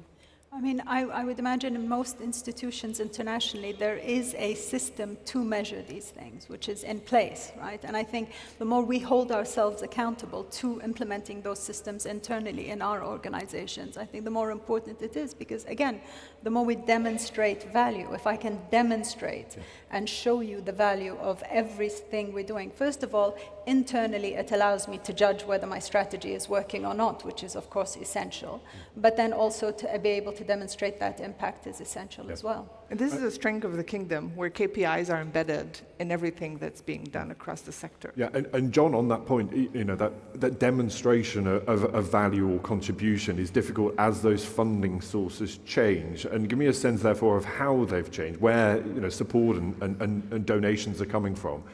And how you maybe have those conversations about, this is what we add, this is what we deliver, so therefore it is worth backing or investing in. There's a sign of the maturity of this sector when the parties that play a part in it are as commercial as they can be and deliver in the same way that any private sector entity would do in this space. So our funding principally comes not from donations, but from commercial contracts with government entities, like the Ministry of Culture, the Heritage Commission, Royal Commission for Alula, TRITA. These entities buy our services with a whole set of commercial KPIs, which we're held to account for, and so we should. We're here to deliver.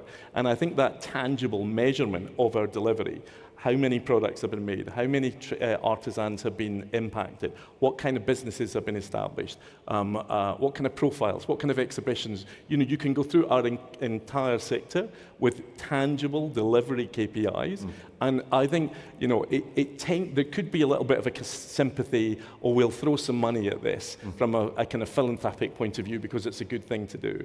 I don't believe there's any place for that, really. I think that what we should be doing is converting that money into something that is tangible, impactful, and delivers. I will somewhat disagree because it depends on the industry. Okay. I think we need to understand, when we said we can generate revenue, but certain institutions, I'm going to go back to museums, cannot, if they do everything they're supposed to do, if they collect, they conserve, they exhibit, they communicate, if they do these things well, they will never have a positive bottom line unless they fundraise. But they can fundraise not just from the government, they can fundraise from corporation. Museums and a lot of cultural institutions are the most trusted institutions in the world. corporations need that desperately, so they can join forces. So the sector has a lot to offer, and it needs to find the right partners who need what they are offering so that they can do it together. So I don't want to shun, because if you only rely on generating revenue to be profitable, for certain industries, it's never going to work. But these industries are super valuable, they need to exist. And I think one thing I'd like to stress is when we build those institutions, we should build them for posterity. We should not think in the short term.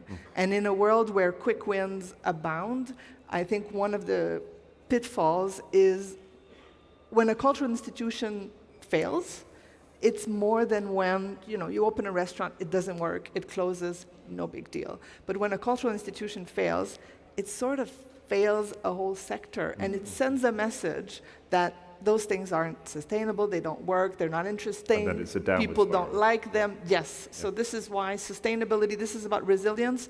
Resilience is critical because it can hurt more than this project, it's a whole sector. That very neatly gets me on to where I wanted to end this. We've talked about the opportunities and the chances here to change the sector and the way that funding is reshaping it. What are the risks? What are the pitfalls of getting this wrong? I mean, Frans talks there about sort of the wider impact on a whole community or a whole sector if this isn't done properly. I think the pitfalls are probably the same as you'd find anywhere else. It's about moving too quickly. It's about diversifying too quickly. It's about not doing things in a phased approach, not studying, doing the research you need to do to make sure that you are making the right decision and that you're hitting the targets needed. And finding that balance where you are actually serving your community, serving in this case, the craftspeople and the artisans. Because if there is a need there and you are serving that need, then that almost guarantees that there is an onslaught, another way to do that. That is so important. Don't lose sight of your purpose. Like, how many times, even when working with institutions, I have to ask, why are we doing this? And who are we doing this for? Yeah. And if you have an answer to that, you stick to that, you really focus on your mission, because this is what distinguishes you, this is what's going to make you thrive and survive, and you try to do it as ethically as possible, because in the field, this is also what's going to distinguish you. In the arts and crafts sector, there's always a tension, between the charitable aims of trying to protect heritage and the commercial aims of trying to then build a sector from that where people can generate money and income and employment. And a good example of that is there are crafts in Saudi where there is no investment. So, for example, in metalwork, there's a Della, the Arabic coffee cup, which I'm sure is around, where, in my experience, there's about 2 people in Saudi who now can make that Della in the Saudi way. It's at serious risk of dying, and that risk is there because commercially you can get that product from Asia, from China, from wherever, which looks kind of the same but doesn't tell the story. Yep. And when you look at high-risk areas, that's where the commercial agenda has to be forgotten, because you're trying to build a foundation, protect the heritage, keep that tradition within the country, and look at how we might protect it. If you look at that purely commercially, then it will die. You can't do that. But that's where storytelling comes back. That's exactly. And so it's this sort of thing where everything sort of follows on from the other. So storytelling, again, is the core. And that really neatly gets us to the end of this session. I'm so grateful for your time. Thank you. It's been fascinating to talk to you. Please show your appreciation, if you will, for Princess Noura, for Frans, and also for John. Thank you very much. Thank you so much. Thank you very much. Thank you so much. Nice to see you. Thank you. Thank you. Thank you there to my wonderful panelists. There is so much more for us here on day 2 of our Beyond Profit Forum. And we touched a little on it there. We talked about how financing is so important, because we might all have the ambition, but without the financing, it won't get us very far. So just how do we move money from things like intent to real deployment? How do we make things happen? How do we do that quickly, at scale? And crucially, how do we do it with integrity? In our next session, we're going to bring together leaders who are managing the mix of funding models and reframing them into investable vehicles that will deliver real, measurable, quantifiable outcomes. So to kick us off with this part of the next session, I'm pleased to welcome to the lectern His Excellency Dr. Wissam Fattouh, who's the Secretary General of the Union of Arab Banks and the Secretary General of the World Union of Arab Bankers. Please welcome him.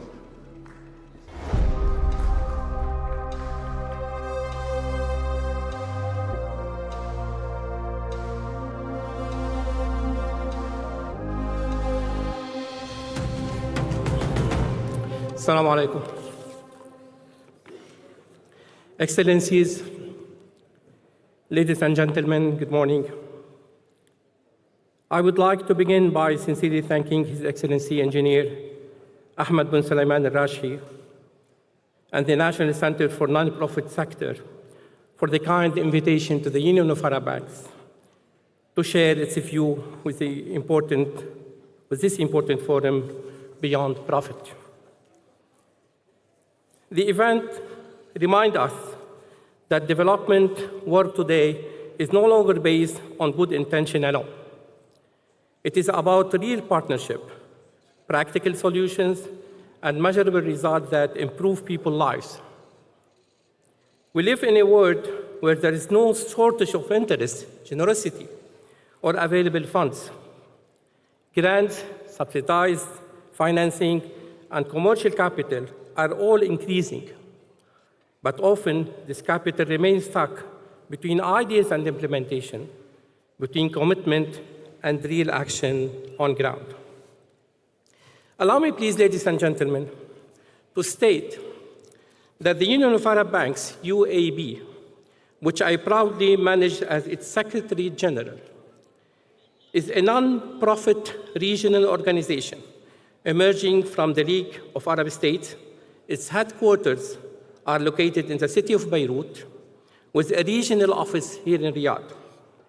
The UAB comprises more than 350 Arab banks and financial institutions operated in 21 Arab countries, Europe, Africa, and Turkey, as active members.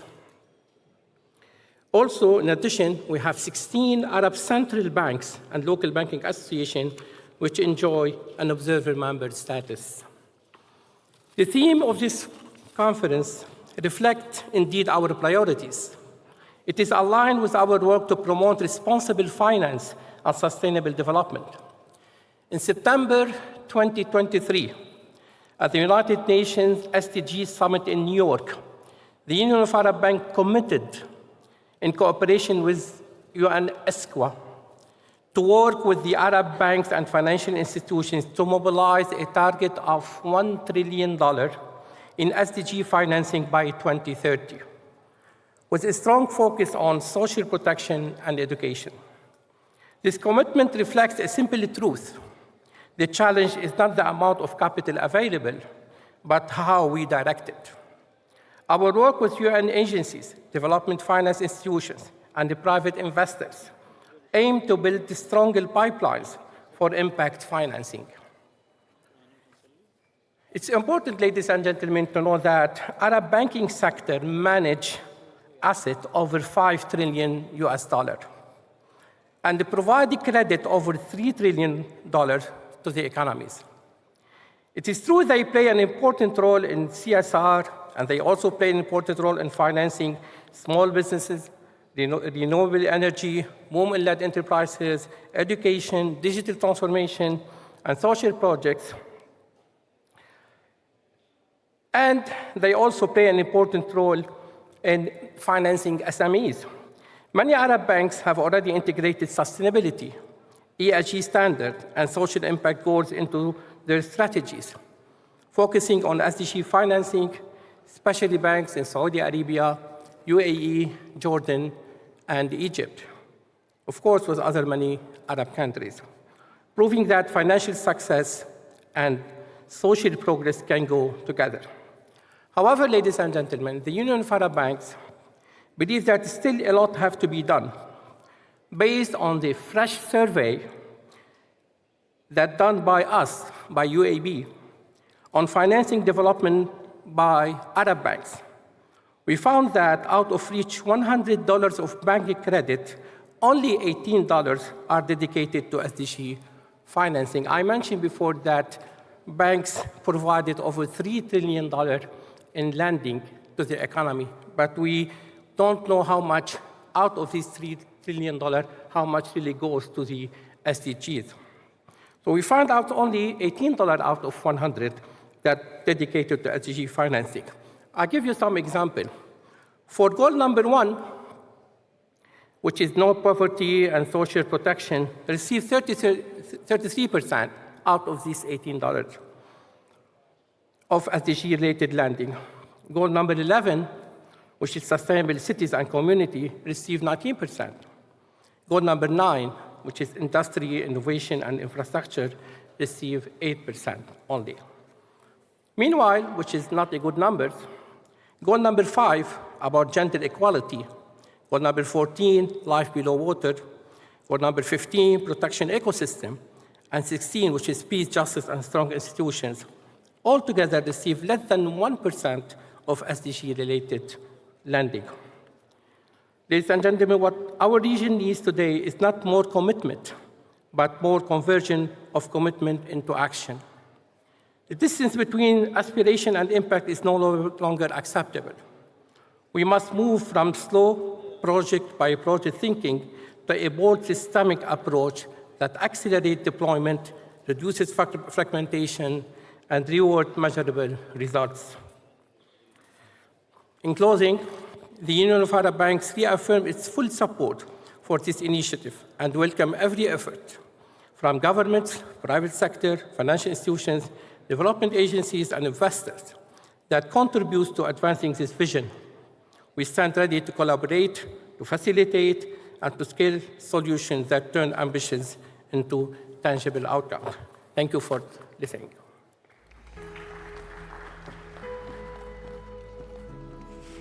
Dr. Wissam, thank you so much. And we're going to build on the issues just raised there in that keynote speech. We want to address some of the opportunities now, and crucially, of course, the challenges around bringing finance together, but crucially doing so in a meaningful way. From pipelines of things like social enterprises to cross-border investor networks, and also, of course, project finance in there. Our next speakers are going to talk us through the structures that may help de-risk early stage growth and, crucially, align incentives to try to deliver impact. So it is my pleasure to welcome to the stage Melina Toprantzis, who's the founder of Wise Greece and Earth & Co, and her panel. Please welcome them.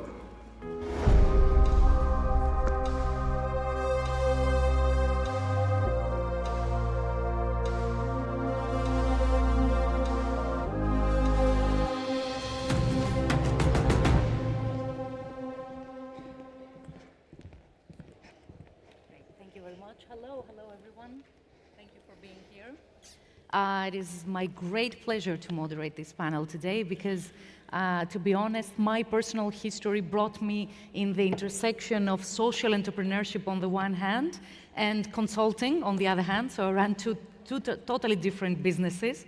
And I think that one thing is common in both worlds, which is everyone wants to create impact, but they need the right structures, right? And I think this is exactly what we're going to discuss about today. And let me introduce my panelists. I have with me Loujain Al-Ubaid, CEO and co-founder of Tasami for Impact. Right next to her is James Carty, Deputy Director, Middle East Gates Foundation. Dan Dover, Chief of Programs and Deputy CEO of AVPN, and Dr. Sharik Siddiqui, Assistant Professor of Philanthropic Studies, Director of the Muslim Philanthropy Initiative. So thank you very much for being here. And I will start with James, if you allow me. James, you work closely with governments and major donors in the region. And I would like to ask you, what is the biggest opportunity you see today for directing public or philanthropic capital towards scalable, measurable impact? Thank you. Well, it's an honor to be here at this not-for-profit gathering. Very excited to be on this panel. The question for me raises two additional questions. The first is, what are you investing in? And then the second is, how do you do that?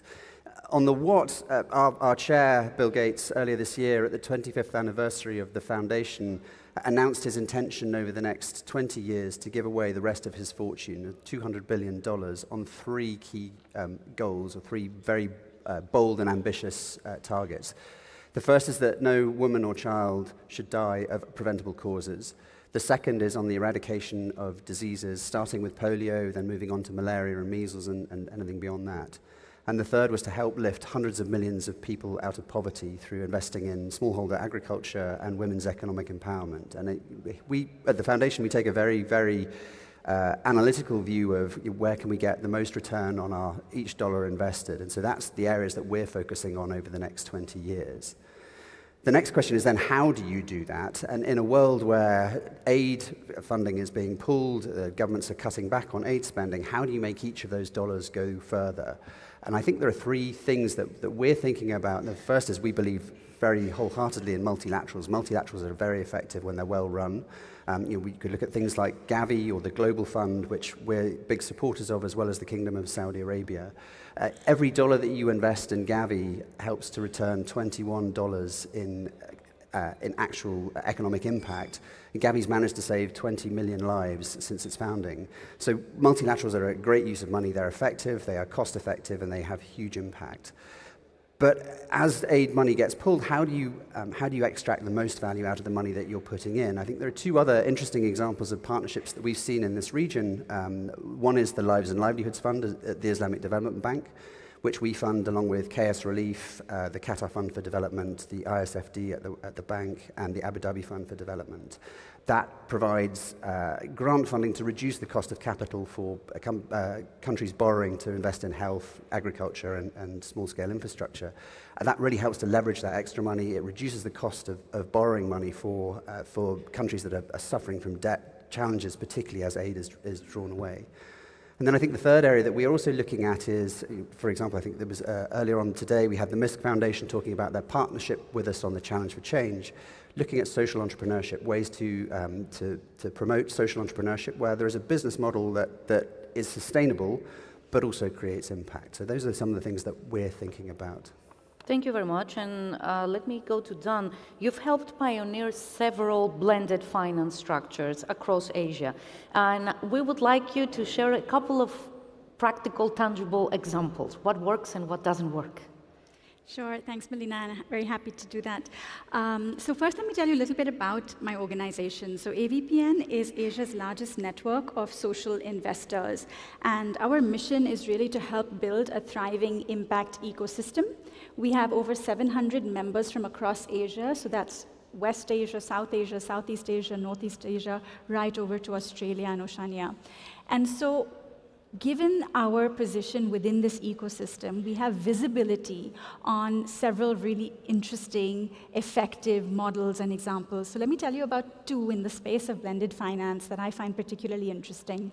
The first one I wanted to share is the SDG Outcomes Fund, which is really a risk investment fund that is a blended finance fund in that it brings different types of capital together to invest in what are known as impact bonds or outcomes contracts. And for the very first time, this SDG Outcomes Fund actually looked at outcomes contracts as an underlying asset class, or basically something that is investable. So these are projects that nonprofit organizations are running in the space of education, climate, healthcare, but the fund has actually looked at how to make those projects investable and has mobilized philanthropic investments. So these are from foundations and philanthropists up to $20 million that is used to de-risk investments coming in from more commercially minded investors. So a mezzanine class of investors who take more risk than the senior most investors, but less risk than the philanthropists, and finally senior investors who are have a low risk appetite. And in that way, the fund is doing two things. It's mobilizing investment capital to projects that would otherwise never see this kind of capital, and it's actually investing in a focus on results and outcomes. So that's a very interesting model. So the fund supports health, education, and climate in low middle income countries across the world. So that's one example of a blended finance initiative. And to give you, I guess, a different kind of example to also exemplify how blended finance can be used in very different ways. I shared the example of the Lighthouse Fund by AVPN, which is really looking at the intersection of climate and health. As we know, Asia is particularly vulnerable to climate change. The region is warming twice as fast as the global average.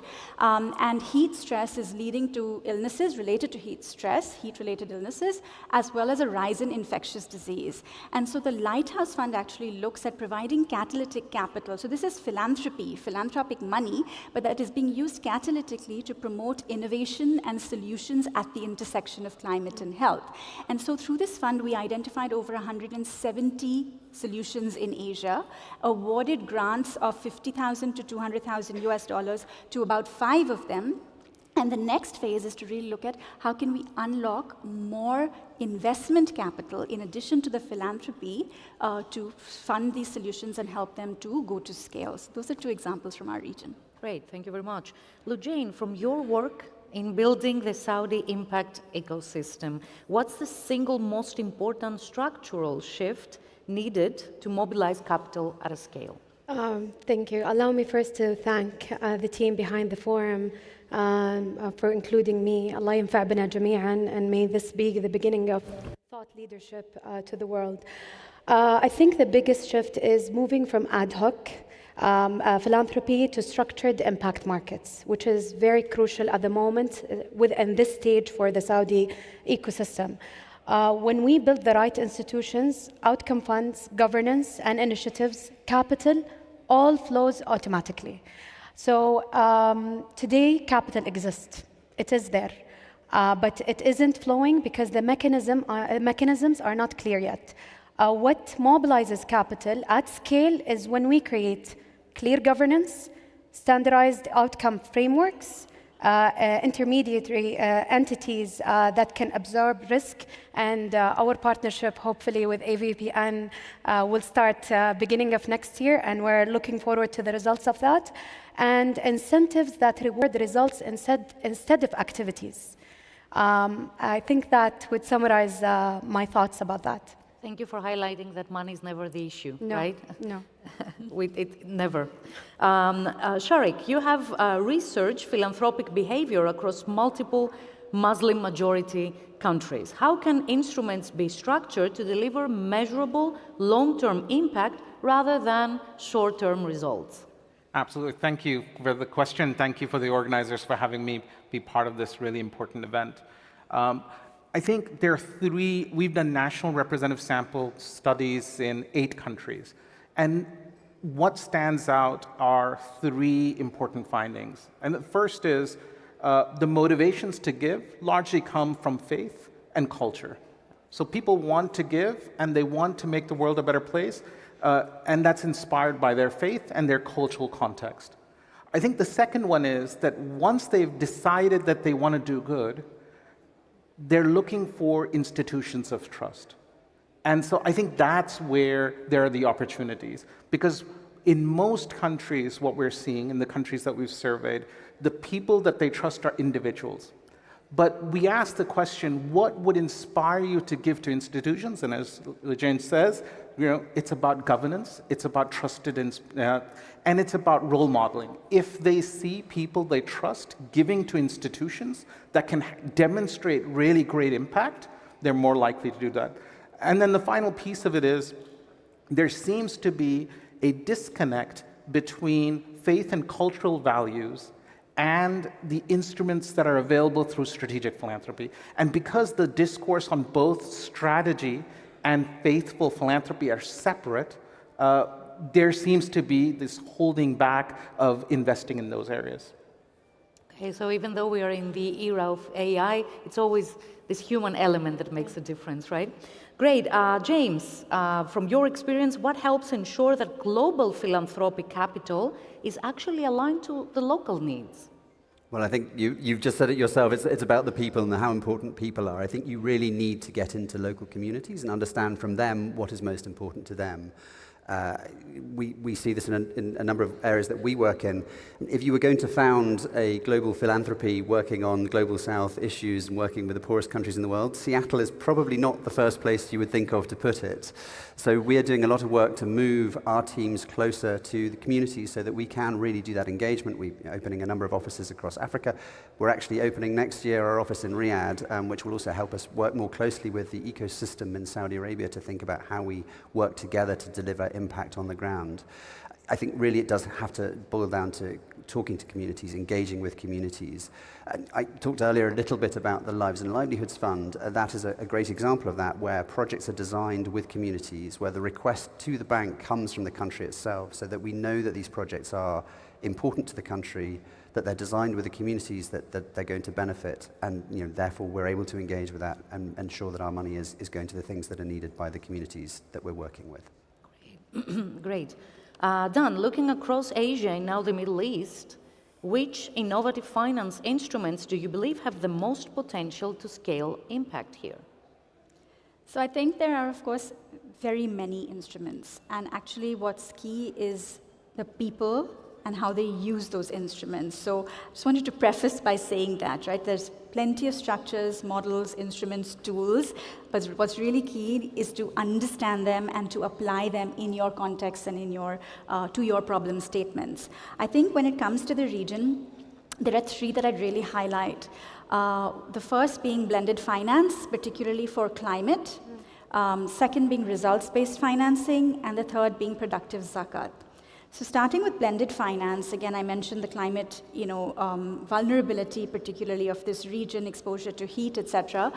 There is a massive infrastructural need in terms of just transition and Asia's transition.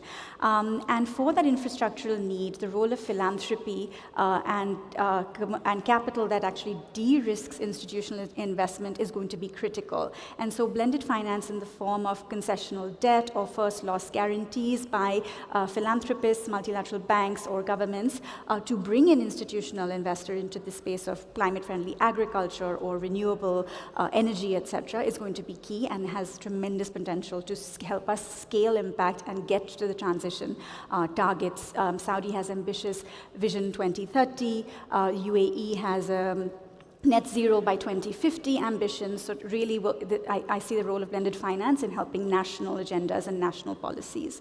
Secondly, I think results-based financing has a very critical role to play, particularly because it is tailored to address certain key issues that actors in this region face, namely governments and non-profit organizations.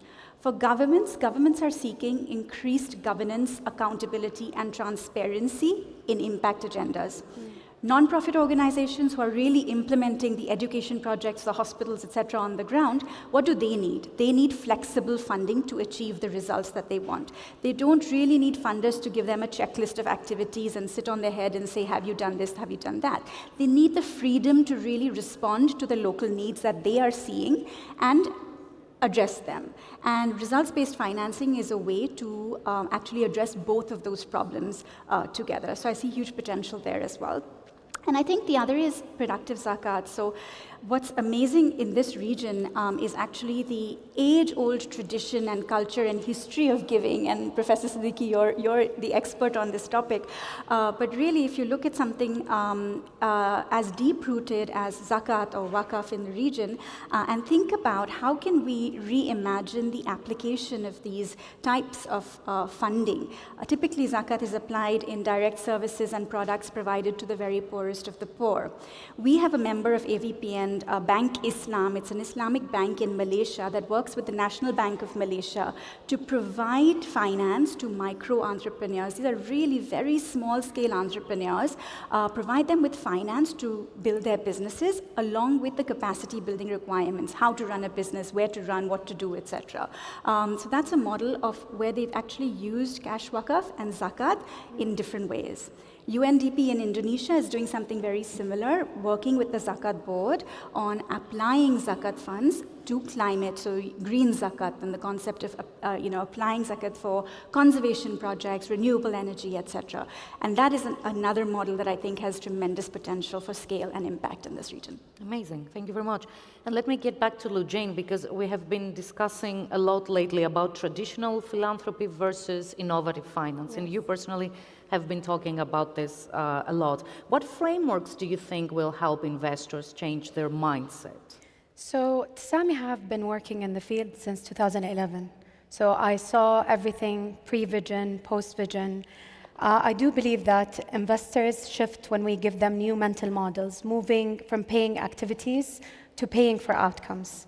Milestone-based philanthropy, outcome ladders, and blended finance make the transition real. Let me maybe elaborate on these 3 points. Outcome ladder, showing the difference between funding activities outputs and true outcomes. Once investors see the gap, they will organically shift there. Number 2, milestone-based philanthropy. A bridge model where capital is still philanthropic, but also the distribution is tied to measurable milestones. And I think Dun elaborated on a few examples that were applied around the world. Third, blended finance, which is bringing philanthropists, government, and private investors to the same table, which is something that is very crucial in this stage of impact investing and social finance ecosystem in Saudi. When investors see their capital leverage 3-5 times X sometimes, and philanthropists see actually outcomes that are impactful, measurable, they will start behaving like impact investors, not like donors. Great. Sharik, from your research, how do cultural and religious norms shape what is considered acceptable or attractive in impact finance with Muslim communities? Absolutely. So in many of the countries that we've looked at, probably religion and culture are probably the most important motivating factors in which people invest in social good, right? And I think we've talked about zakat and sadaqah and waqf as a really powerful tools in terms of doing social good. If you think about Pakistan, Bangladesh, and India, 3 countries we did surveys in, and then Indonesia. In Pakistan, India, and Bangladesh, the most trusted institutions for social good financing are madrasas. And in Indonesia, it's Nahdlatul Ulama and Muhammadiyah Society. Now, what brings these together? Most people, when they look at these institutions, think of them as backward religious institutions. But what's interesting is if you go closer and look at these institutions more closely, you'll see that yes, they do use religious discourse, but they use religious discourse to define impact. The reason why donors say that they keep going back to these institutions is that these people speak to the religious and cultural values that these people have, but at the same time, they're very good about saying, when you give us your zakat money, when you give us our sadaqah money, we are able to turn lives around in this way. So in fact, these institutions, who most people perceive as very backward-looking, are actually very sophisticated, non-profit social good actors. And so what does that tell us? I think those of us that can then do both, can talk about these really great terms of blended finance, stack financing, and all that, but translate them through religious values, are more likely to be able to engage with those. And one of the examples of the Gates Foundation was when they engaged with Islamic scholars to legitimize the polio vaccines, right? And so all of a sudden we see, because Islamic scholars that were trusted people were sort of pushing the idea that getting the vaccine is something good, you suddenly see this increase. And so we've seen enough of these great models where when you bring religious and cultural values and bring that vocabulary to sort of enhance the really sophisticated language of philanthropy, social good, that you're able to see those engagement. And I think that's why I think religion and culture has to be a really important tool. And that's one of the things I love about this conference is that we're using Saudi culture to frame the conversations that are going to push the sector forward. Great, thank you very much. So as we heading towards the end of this panel discussion, let's think that we have one magic wand in our hands, okay? And let's talk about change for a minute. And we can magically change one thing in order to make sure that we can mobilize more capital towards all these amazing initiatives that you all described. So what would that be? Jane, let me start with you. Okay, so let me take a step back. Saudi is becoming a regional model because we don't copy models, we redesign them. And I think as a nation, we're always shy in communicating lessons learned from how we do things locally and export it globally. And I think that this next year should be the year where we actually export what we do and how we do it and how we are becoming the philanthropic hub of the world. Well, to pick up on Eugene's point, I think for me, making people care about this. I mean, this is not a problem in this part of the world, as Professor Siddiqui has pointed out. Culturally and religiously, people want to give, they want to care. How can we take that and my magic wand suddenly make everywhere in the rest of the world have that same commitment to giving and to making a difference? Thank you very much, Dan. You know, Melina, I think there's no such thing as a magic wand, right? Of course. And I think this continuous pursuit of that magic bullet solution is sometimes a part of the problem. So I do think nothing replaces hard work and earnest intent. But if I have to answer your question, I'd say innovation. I would love to wave a wand and see the world embrace innovation and not think of it as a far-fetched concept that somebody over there is doing in that space, but it doesn't apply to my world and my operations.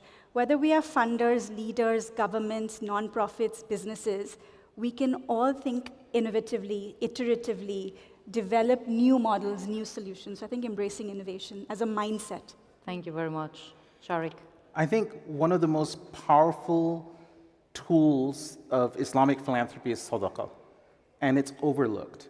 And one of the most powerful aspects of sadaqah is not the money that it creates once the problem is there, but sadaqah says to do no harm. And wouldn't it be great if we reimagine the world and use capital not to solve problems that already exist, but proactively create solutions inspired by sadaqah to do no harm? And I think that is probably the most powerful thing that we can get out of Islamic philanthropy. Thank you very much. Such an interesting discussion. Thank you all, and thank you for your attention. Thank you so much. Thank you. Thank you. Thank you very much. On. Melina, thank you. Thank you so much. Nice to see you all. Thank you. You may be glad to know it is time for lunch. We're going to have a little pause. Don't forget, while you do so, out there in the marketplace, that both the Fieldwork stage and the Mission Lab, there are a lot of sessions going on. So please do check them out just in the hall out there on the left-hand side. We're going to return at 2 o'clock, so you've got about an hour and a half for lunch, with a very special guest, His Excellency Macky Sall, who's the chair of the Global Centre of Adaptation, former president of the Republic of Senegal, and the former chair of the African Union. So we'll see you back here at 2 o'clock. Enjoy your lunch, and we'll see you soon. Bye-bye.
Excellencies, ladies and gentlemen, it's a wonderful pleasure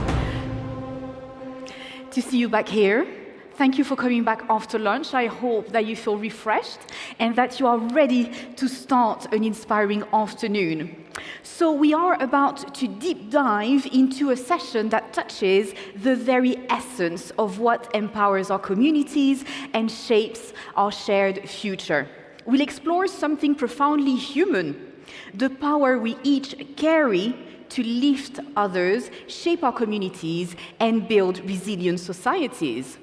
How leadership, solidarity, dignity, and opportunity can transform people from recipients of help into architects of their own future. And to discuss these very powerful themes, let's all welcome a leader who has dedicated his life into inclusive development and elevating Africa's voice on the global stage. Ladies and gentlemen, let's all put our hands together to welcome His Excellency Macky Sall, 4th President of the Republic of Senegal, former Chair of the African Union and Chair of the Global Center on Adaptation. Let's all welcome His Excellency.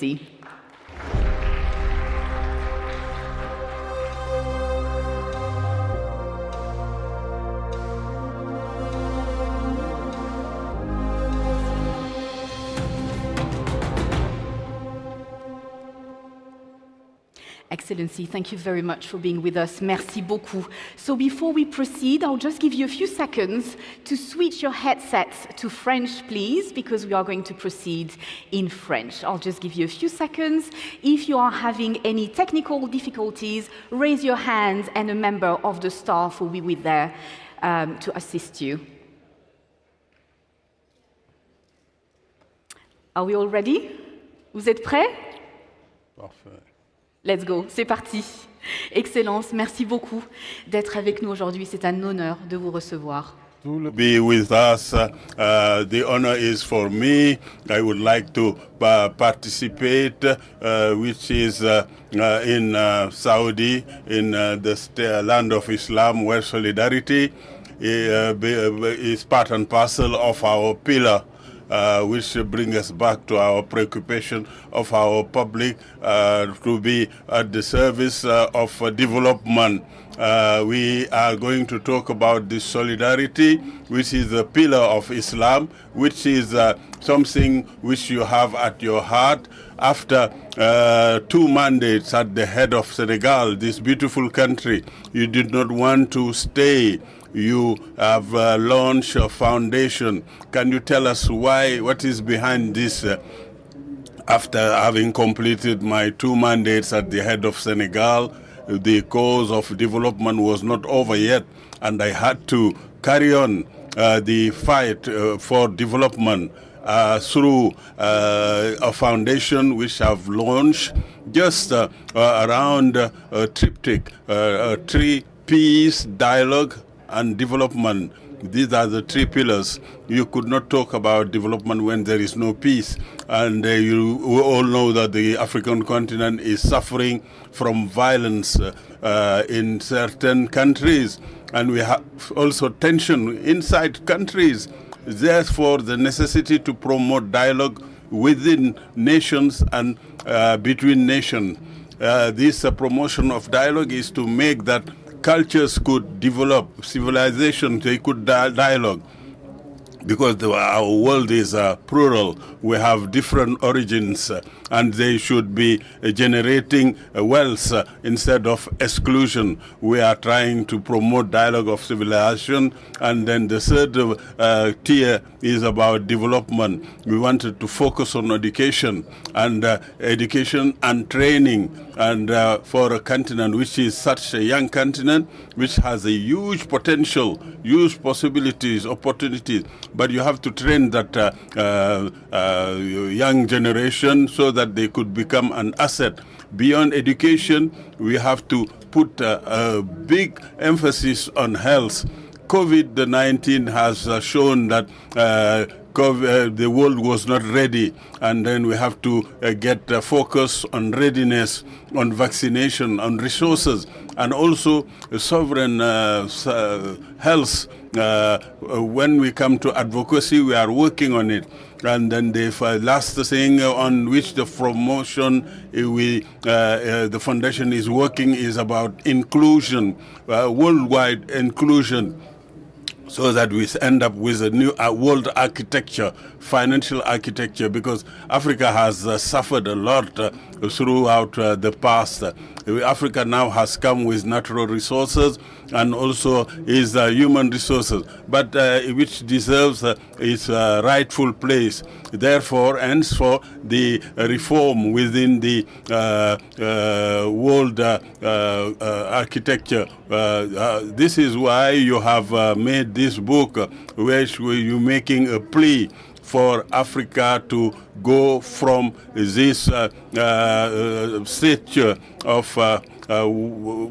so that Africa could become a sovereign participant, a stakeholder. So what to do? What do you think that we should do to be able to cope with the challenges? I tell always my people, people I'm dealing with, to deal with Africa on a holistic way. It's a continent which covers 30 million square kilometers. US is about 9 point something million in kilometers. So sometimes the maps, they mislead you. And then the population of Africa is more than 1 billion, let's say 1,500,000,000.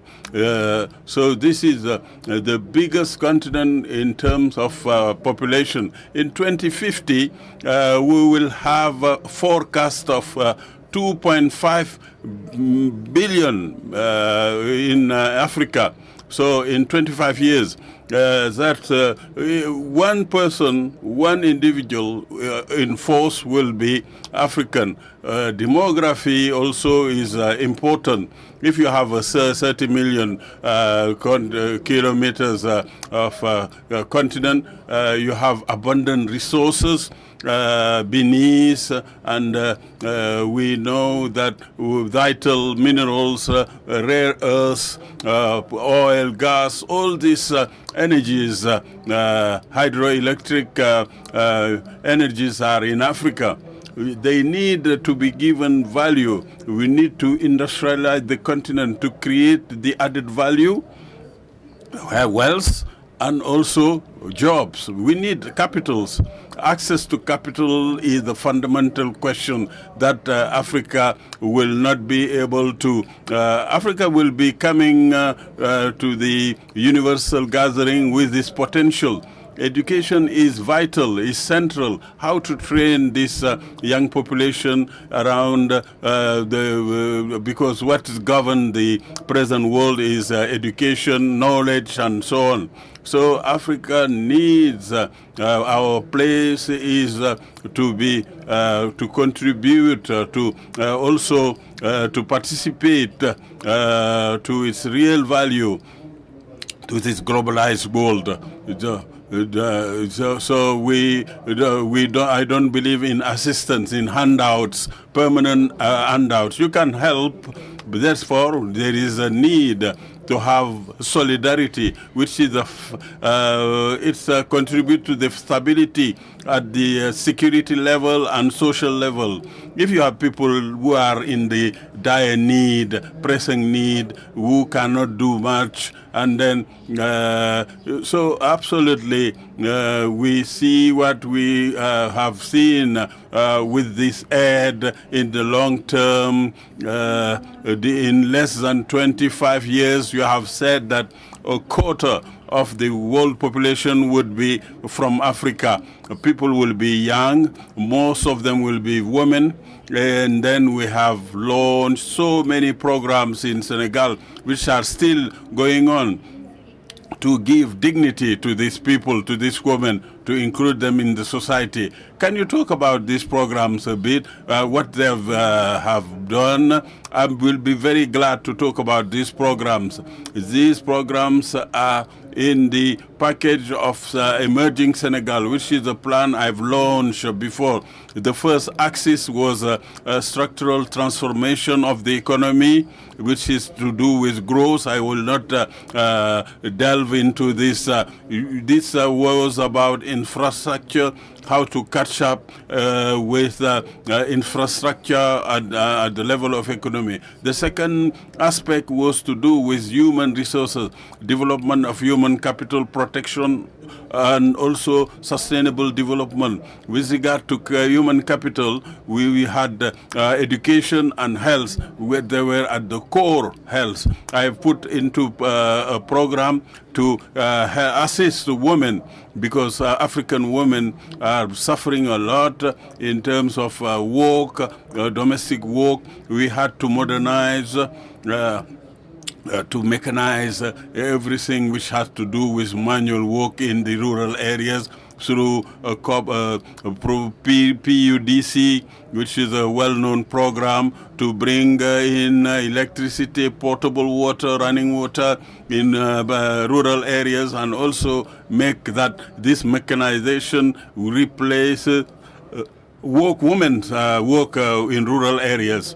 And so we had something to do with women empowering. That's why I've created development, an agency for development and because many women don't have guarantees to get funding from banks. So we ended up finding thousands of young women, young people and women.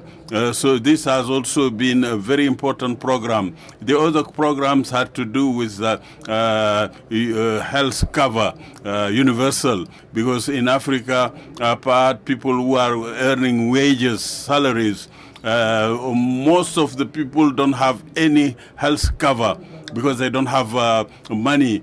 So I've created this program which to do with health, universal health cover. So this program is still on, and all this the basis of social protection.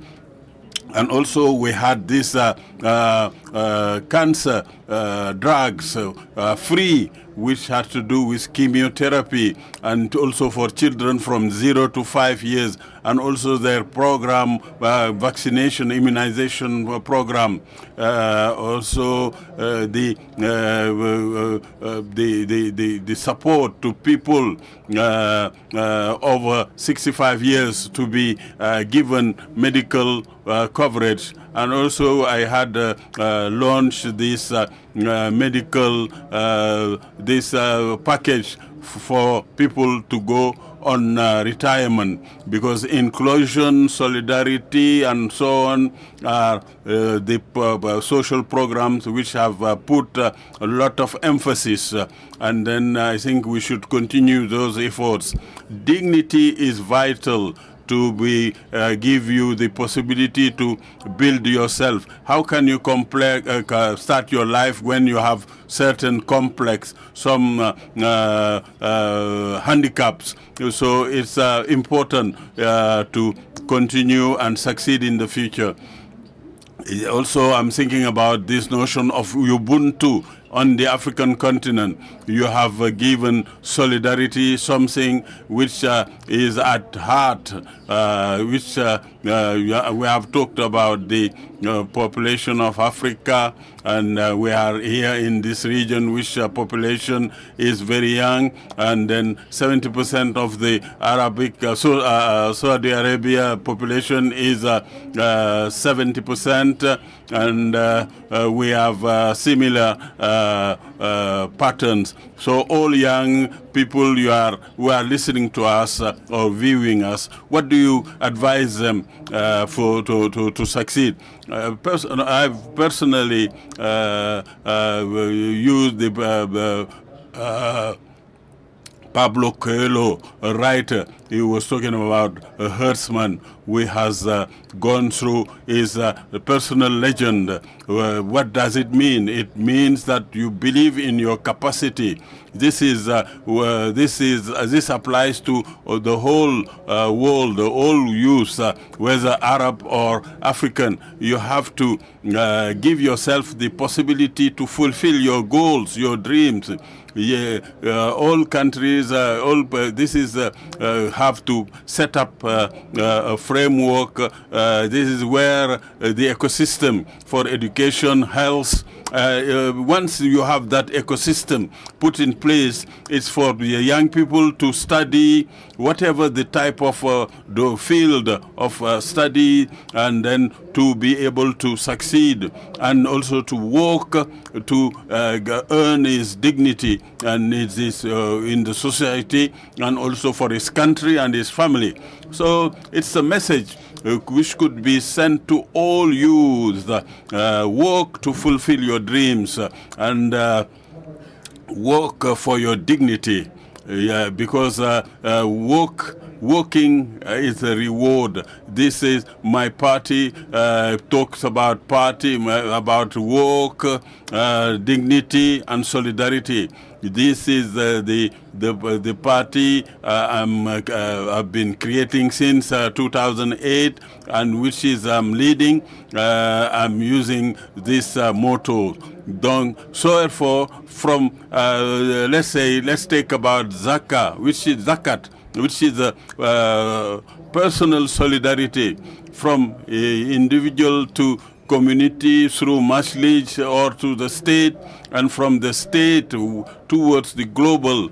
With the philanthropy, we could put into harmony to reach the objective of which are sought after, which is a large human solidarity between individuals, and so that we could end up with a better world, so that everybody will win out of this context. So this is the marvelous way to finish this. There is a Senegalese proverb which say, a man nit ay garabam, which means that the man, the human being, is the remedy of is another one, contrary of Thomas whoever. We think that everything is done through the lens of solidarity, mutual help, and also through the big three we call Arba Parab, where you find solutions and you raise issues, discussion, and then this brings that back to our revealed religions, which say that this action towards good, that we could give satisfaction to its creator. For Islam, which is my religion, the solidarity issue is the third pillar after Shahada, after prayer. It's Zakat, which come at the third place before the other. Obviously, there is Ramadan, and also so thank you, Your Excellency Macky Sall. It was a pleasure to exchange with you. Thank you also for your interest. Jerejef, which says thank you. I'm very happy. Thank you. Thank you. C'est un plaisir de vous rappeler sur scène.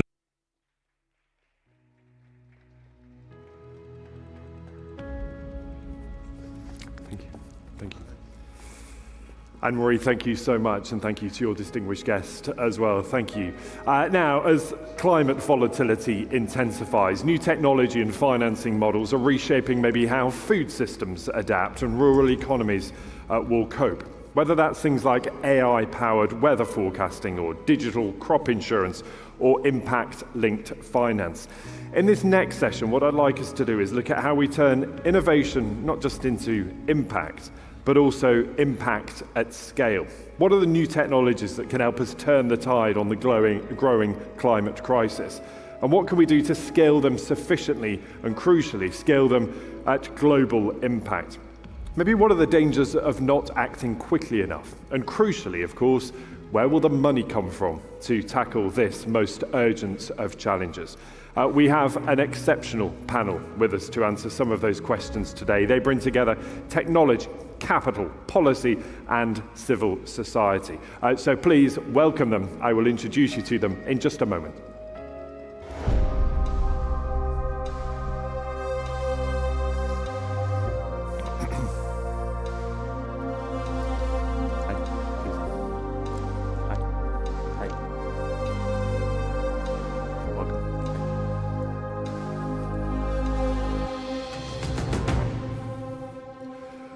Hi everyone, good to see you. This is a big panel, we've got a lot to get through, but nice to see you all here with us.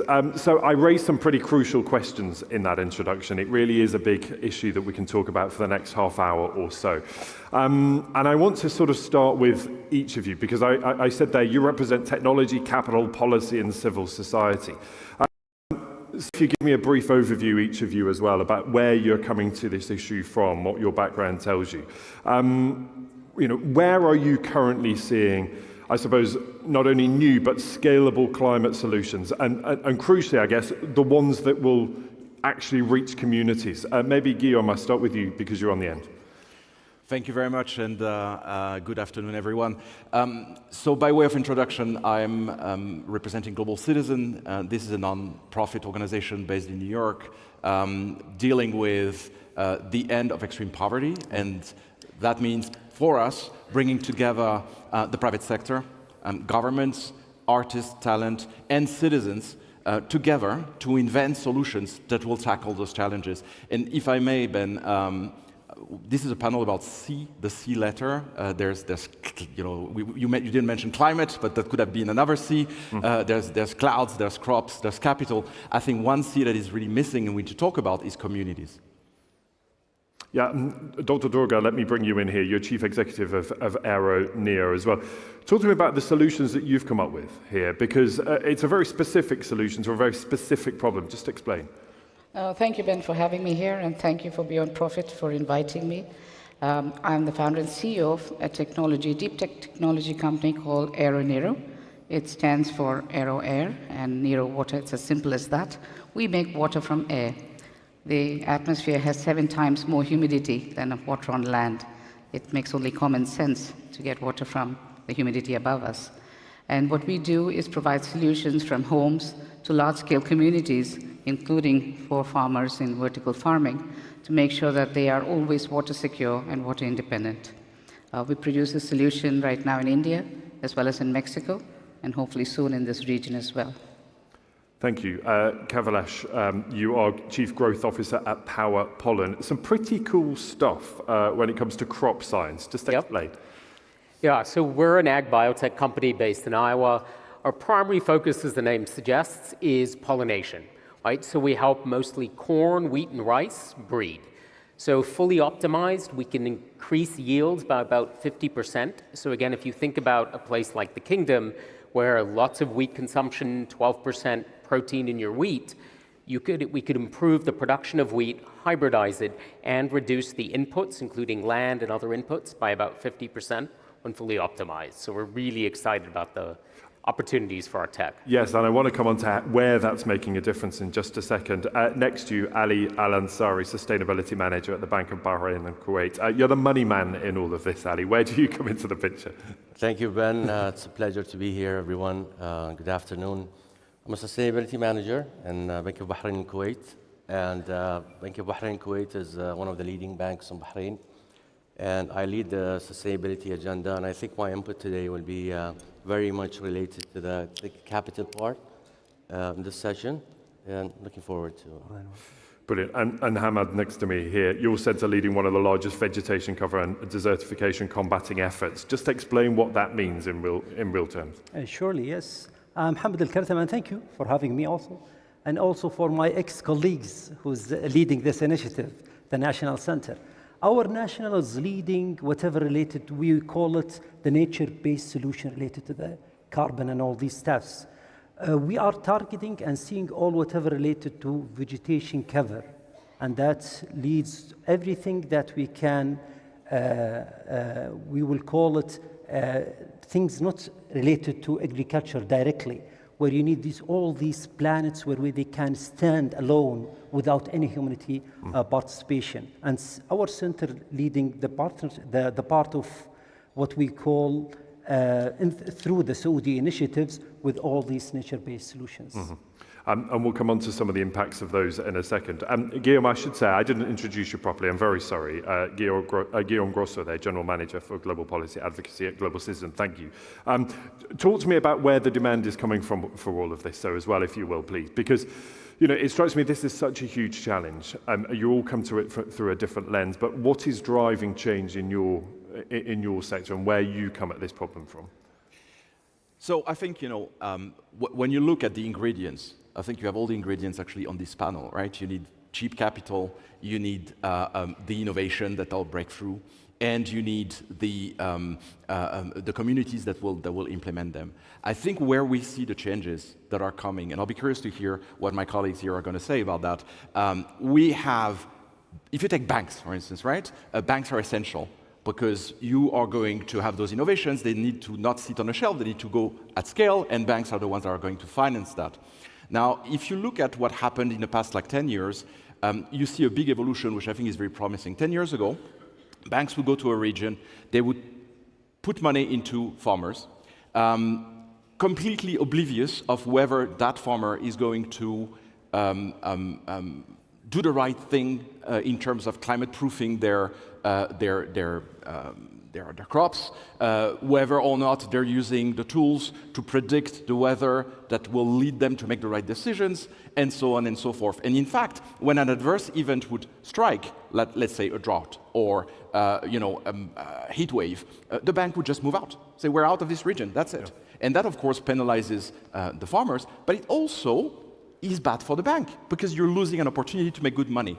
And I think what's changing there is now banks are getting a lot smarter in the way they allocate the credits, for instance, and they're really able to differentiate and give a premium, in a sense, to those farmers who are doing the right thing. So that's just one example. We can come back to others. But I think this is a big change, and that opens the door for true public-private partnerships. Where it's not government doing this and the private sector doing that. It's how do we work together because actually we have a common goal. Yes. And Dr. Durga, what's the ideal equation here? What's that mix that makes this work? It's about the community engagement, it's about government involvement, it's about social enterprise being involved too. What is, for you, what makes a perfect mix here? In fact, what my colleague just said is spot on, because if banks don't look at this as a long-term investment, I think it's hard for farmers to fight climate shocks. To beat climate adversity, I think it has to be a combination of the right technology at the right time. It also has to be the right financing, which is long-term thinking, long-term investments. Insurance companies can play a big part in this because they have to, whatever we do, even with technology, with temperature and humidity playing a big role in what we do, there will be changes. And so insurance companies should be able to mitigate those instances so farmers aren't impacted by it. Are they doing that? I don't believe they're in it as yet, but I think that's the path they should take, and I think banks should actually help them see that path. I think that's the banks and the insurance companies work hand in hand, and I think they're the ones who should lead them to that. Well, let's ask one. See, let me start with the storytelling. Okay. I met a farmer, and he told me when clouds disappear, crops disappear, as well as my capital. Now, for farmers, climate change is not a policy or a report or a scientific debate. It's hope, feed the family, and protect that capital. Now, if we look at the title of this session and we take the first three words and we put them in banking terms, I would take clouds and translate that into risk management. Crops to productivity financing, and capital to financial inclusion. Now, if I go one step back and I go to the productivity financing, when a bank today gives a loan or finance a farmer for productivity, this is where they produce more, they earn more, and the default is less, which is a win situation for both. Now, let me transform the banking terms to, so I'll call these 3C challenges, and I would transform them to 3S solutions. I'll have Safety, sustainability, and support. Safety is where we provide the weather insurance to farmers and climate smart loans. When we come to the sustainability is where we have the water efficiency solutions, we have the greenhouses, we have the solar pumps, and then it comes the financial inclusion, is which we try to support them to have partners and have the support of the financial institutions as well. If you allow me, we call it investors' appetite. And that's one of the challenges, and I think it's come from the two sides. Yes. We, as environmental people, where we need to show our opportunities to let these investors to invest in us. And again, their appetite to invest, where they will look for fast, quick returns from their investing. While when you need to invest in environmental things, you need to see these long-term investment and returns. Yeah. Yeah, I mean, Kavi, you're nodding here, and I wonder, maybe just respond to this first of all, but I want to come on to therefore, how you make sure that this is applicable right across the scale, not just those farmers with the deepest pockets and the biggest budgets, but just respond to that. No, I mean, I think they're both connected, right? And I think that's part of the value of this sort of forum is you need capital across that spectrum, right? Because again, if I think about the small holder farmer in India or in sub-Saharan Africa, right? Again, there is no credit against which to really take risk. There's no assets, right? So that's where, again, foundations like the Gates Foundation, et cetera, can step into play a role that then starts to de-risk it for then kind of subsidized capital, right? You think of an impact investor who's looking at a 2 to 3% return. They start to de-risk it, and over time, you start to layer that in, right? So I think it is a truly ecosystem approach. And again, we're doing some work in Sub-Saharan Africa with a foundation that's really helped de-risk our risk of going in there to work on exactly what Ali was talking about. Yeah. Guillaume? Yeah, I mean, I like what you're saying about ecosystem approach. I mean, fundamentally, the tools are there, right? I mean, we can always do more. We can have a lot of innovation that is, in the making. But if you look at what we have today, for instance, we have amazing AI, right? AI is able to tell you at a micro level the weather conditions, whether it's going to affect you, and so on and so forth. The problem is, if you leave it to that, basically the farmer has got a fantastic tool that tells him or her that they're doomed. Thank you very much, AI. I know it's going to rain over my, it's going to be inundated. I'm going to lose all my crops. Thank you. What do I do about it? If I can't get access to the new crops, if I can't get access to credit, then I'm just witnessing my own fate.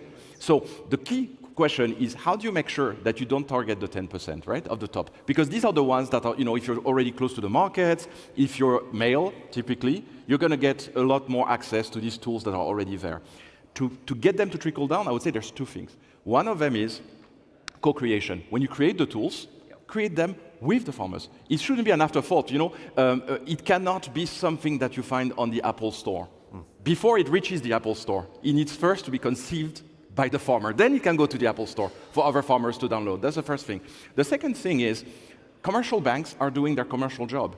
You need philanthropic money, you need innovative finance, and we can come back to that, but you need public money or philanthropic money to bridge that gap when it's not yet bankable, and you need to get it to scale. And that's not something that commercial banks will do. Yeah. I'd just like to add on that. So when you're looking to mitigate risk from a bank's perspective, or you're looking at using AI to predict, even with innovation, and I'm going to look at it from the lens of water because that's where I come from, instead of looking at it as a product as a service or PaaS, you have to look at it water as a service. So then the impact is not so much felt either on the farmer or on the institution. And they measure it by the amount of water they use, either by the liter or by the day, and measure it directly to the outcome of the product. So I think that way they can mitigate the risk as well. And AI helps a lot because we can predict well beforehand what the outcome is going to be. And Hamad, do you find that there's enough involvement with the community or with the organisations that you work with about the stuff that's happening on the ground? Because it strikes me about all of these solutions as well. You're asking people to put money in up front, and it will take years before they see any sort of return, particularly in each of your fields. How do you make that case? Okay, there is more than one approach. One, what we believe that the sustainable practice related to environmental attitudes and practices will be from the nonprofit sector. Yep. And that's the people where they will call it. If you just go to whatever we call it stakeholder mapping, we call it the silent stakeholder, which is the environment. And the people or the entities will talk about that silent stakeholder will be the nonprofits.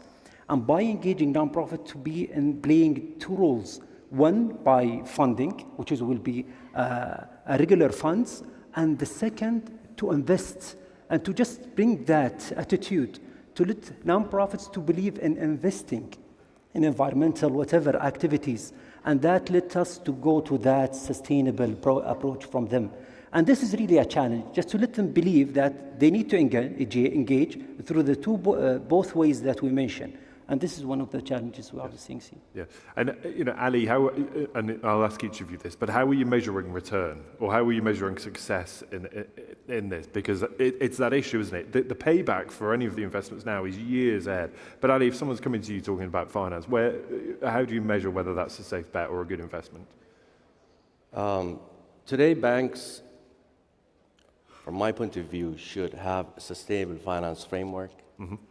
And when I looked at data today, only 24% of banks in the world are embedding agriculture into their credit portfolios. And another surprising number was that we have a funding gap of $1 trillion when it comes to climate and agriculture. Yep. So from a bank perspective, the success is having that sustainable finance framework in place, which is a guide for banks how to support green projects and initiatives. And for us, I think, again, the responsibility is not only on the bank level. It's a collaboration today. It's a blended finance. Today you need the government, you need the private sector, and you need the financial institutions. They all have to collaborate in order to be able to support the farmer. Today we have farmers that have no collaterals, they have no financial, they have no credit. So as a bank today, what I will be able to do is embed agriculture into my credit assessment, be able to support them in terms of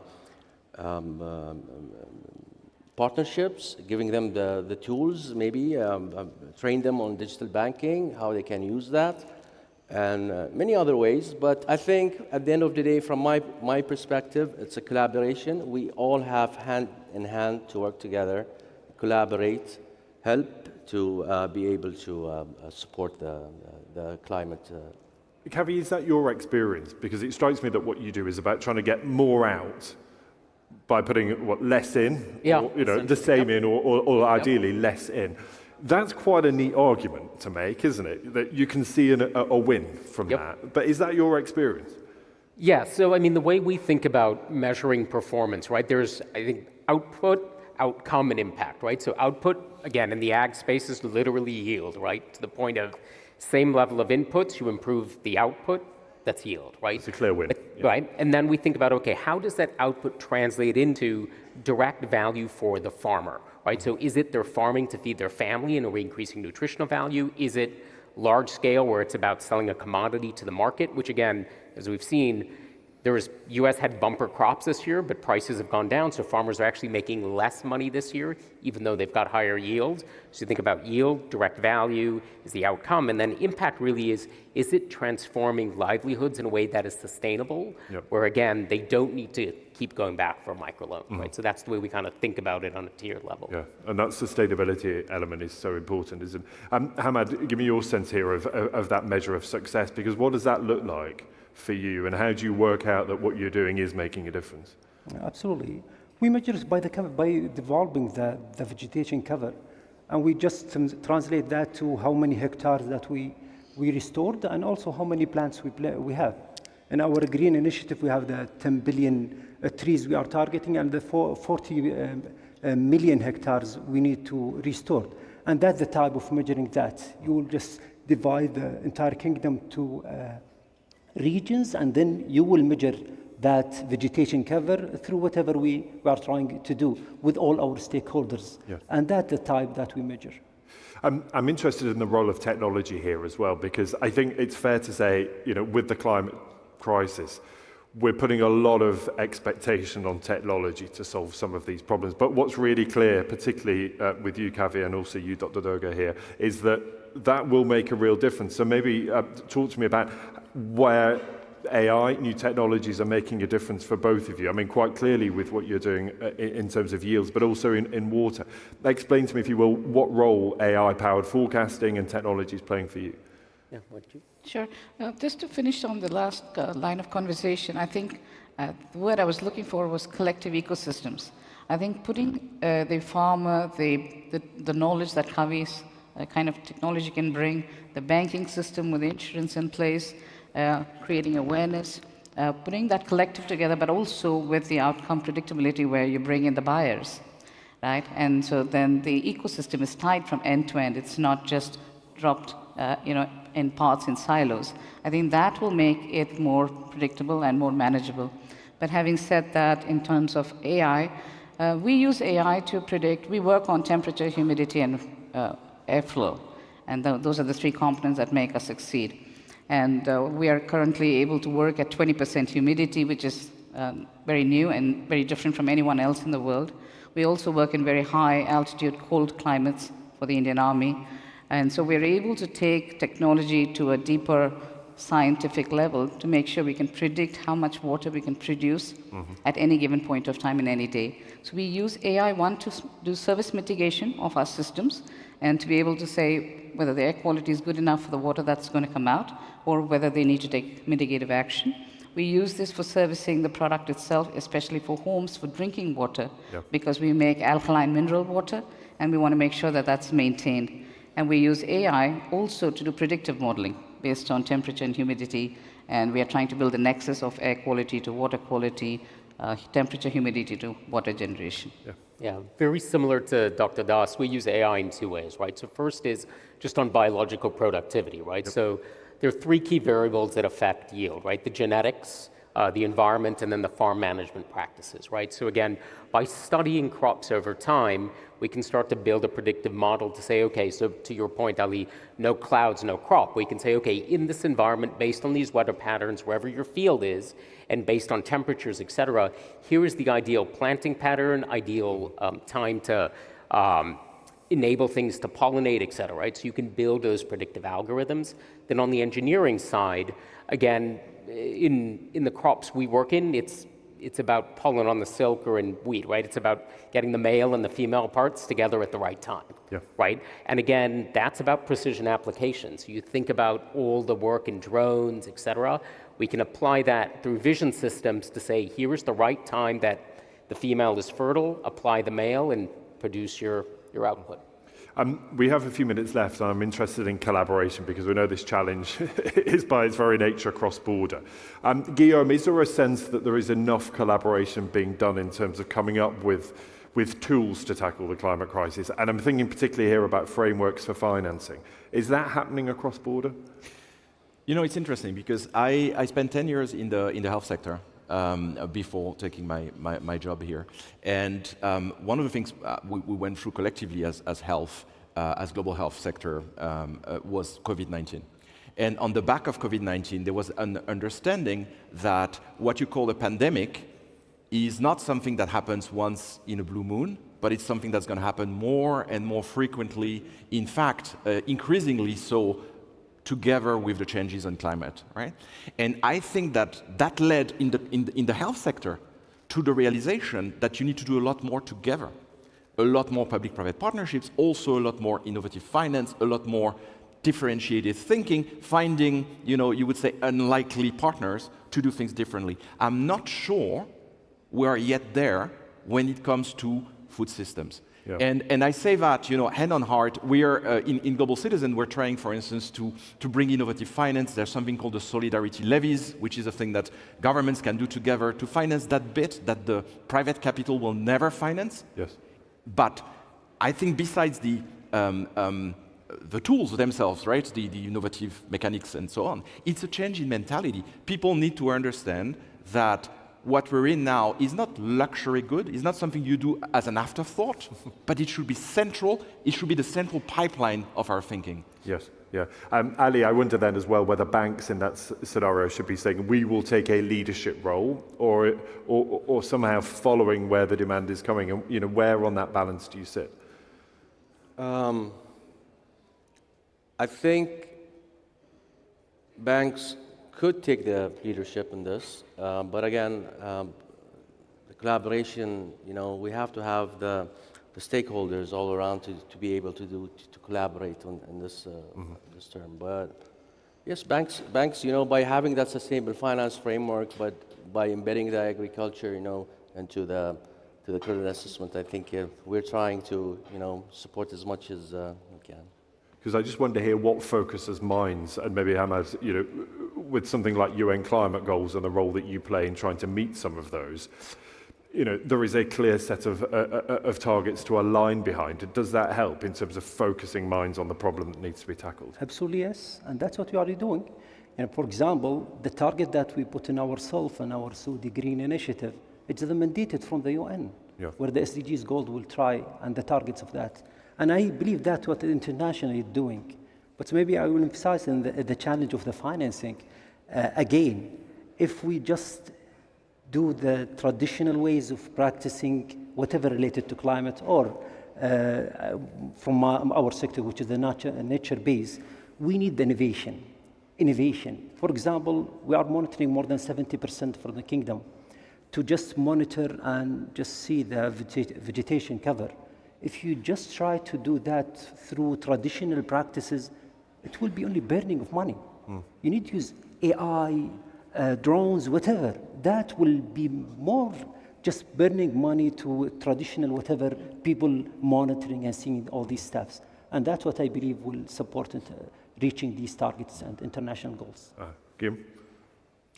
Yeah, no, I agree. And I think, we can talk also about what works, right? And for me, one really inspiring thing is what's happening right now in the Great Green Wall, which is this attempt to restore a band of green across Africa. And if you look at it, we're like 18% into that project, so we're really at the beginning of it.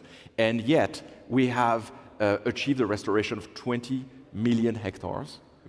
We have created, I'm saying we, the international community, obviously not us here, 350,000 jobs, new jobs, sustainable jobs that are geared towards the future, trained millions of people to these new tools, AI and so on and so forth. So I have a dream that we can do that, not only there in the Sahel where it matters a lot, but elsewhere, from the Amazon to the depth of Asia. And that would create so many good, sustainable jobs at the same time that it contributes to feeding the planet. Yes. We've got a couple of minutes left, so I want to end on something maybe more positive in terms of what you are most excited about or what you are most hopeful for. Maybe I'll start here, Hamad. What will the next few years bring for you, and what are you excited about in terms of being able to deliver? Yeah, absolutely. I will just summarize by more engaging from the non-profit sector in the environmental practices. That will be more than enough and helpful to reach to all these goals. Ali?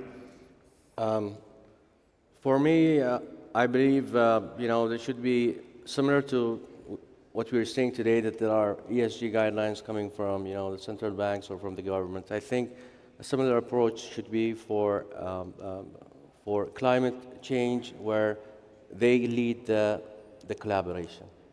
Kavi? I'm most excited about the hope I see in the youth.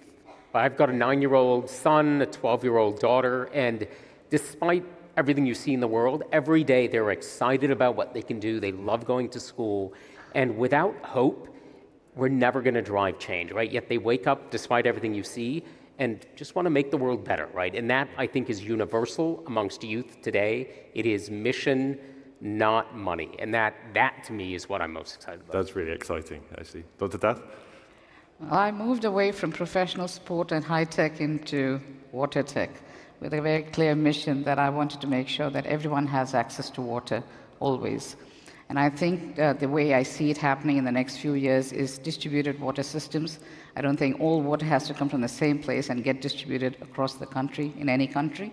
I think having water security and water independence, especially in terms of potable water within homes or water at communities, can be distributed from the general system. And I think that's the future of water, distributed systems, and I think that's where the answers are going to lie.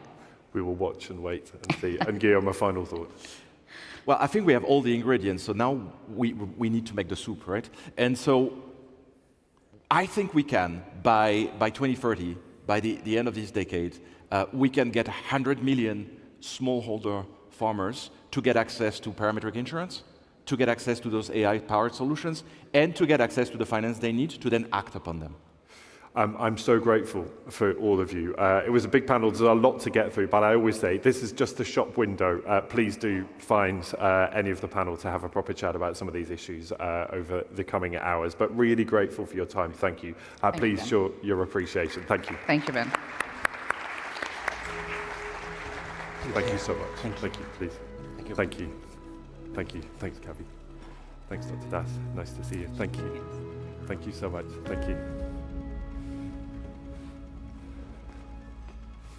Now, we will move on from that big panel to something quite different, because in a special address, we're going to hear how investment in culture, heritage, creativity, and social development is not only a matter of identity, but an economic strategy too, one that generates jobs, promotes sustainable development, and crucially, strengthens social cohesion. Now, drawing on her work representing Saudi Arabia abroad, including at UNESCO, and now as ambassador to Spain and Andorra, we'll hear how investment in non-profits, cultural institutions, and creative industries can expand opportunity, project soft power, drive tourism, attract global partnerships, and create long-term economic value.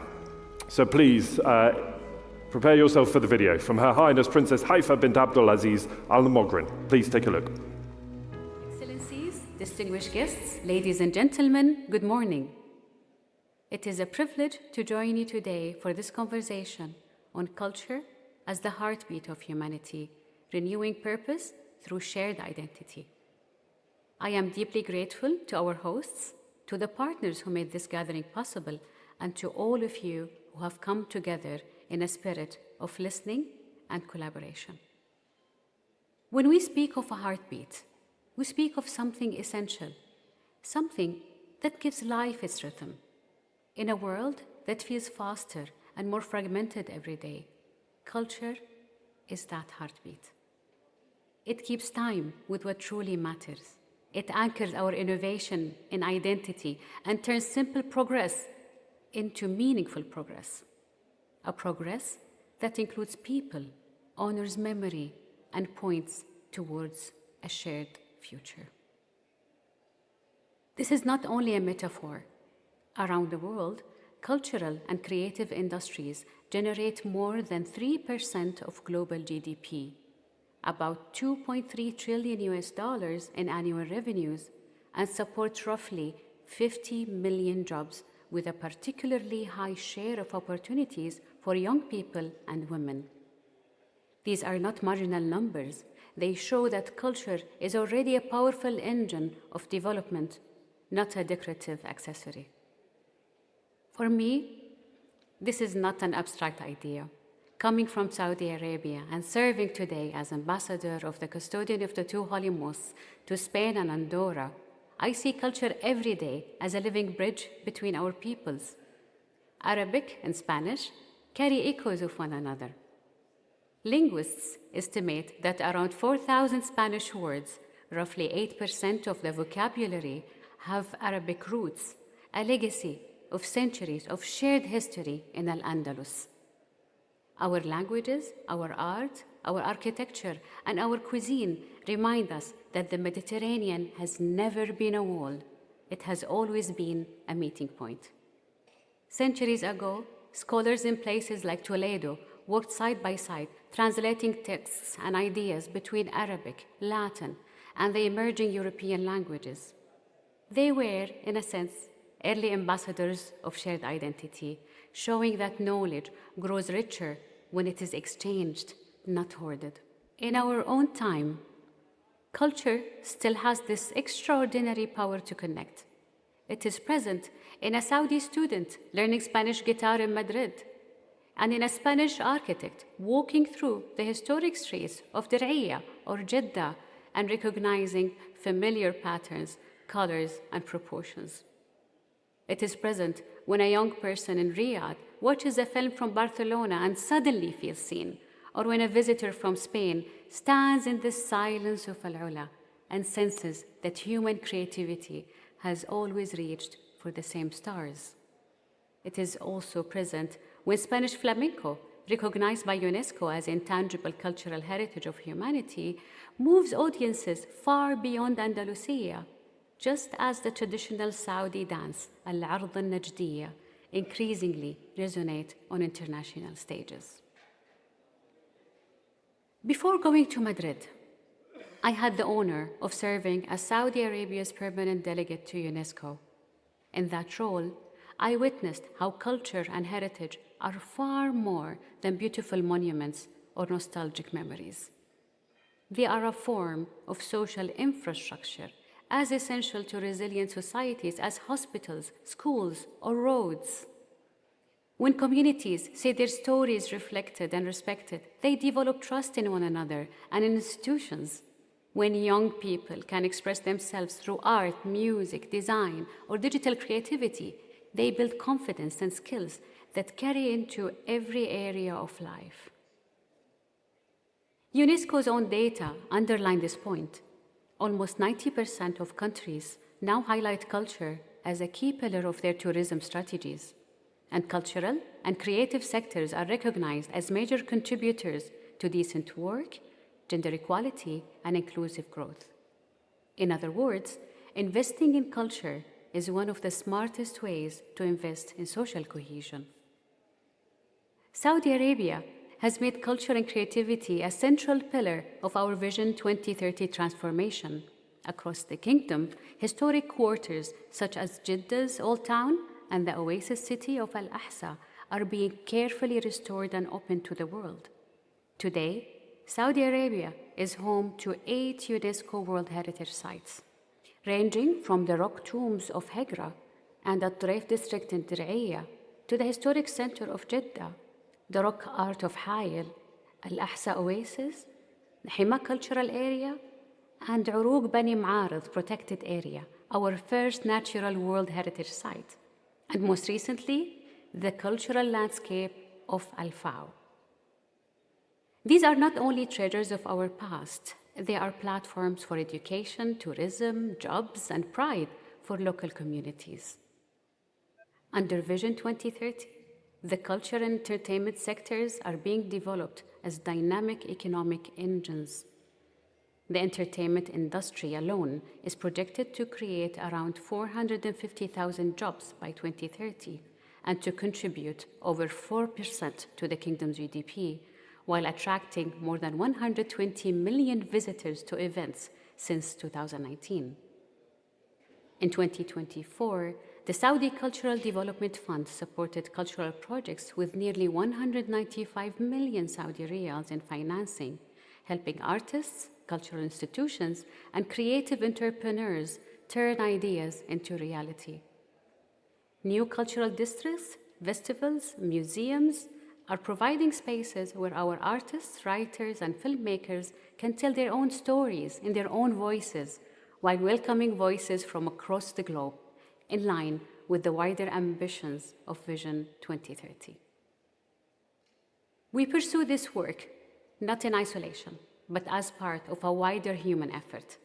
Culture and heritage are central to the global development agenda because they help us address some of the most urgent challenges of our time.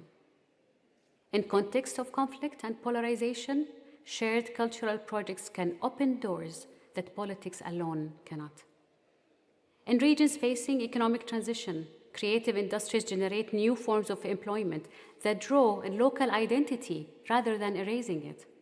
And in a world confronting climate change, traditional knowledge and practices often offer lessons in living more sustainably with our environment.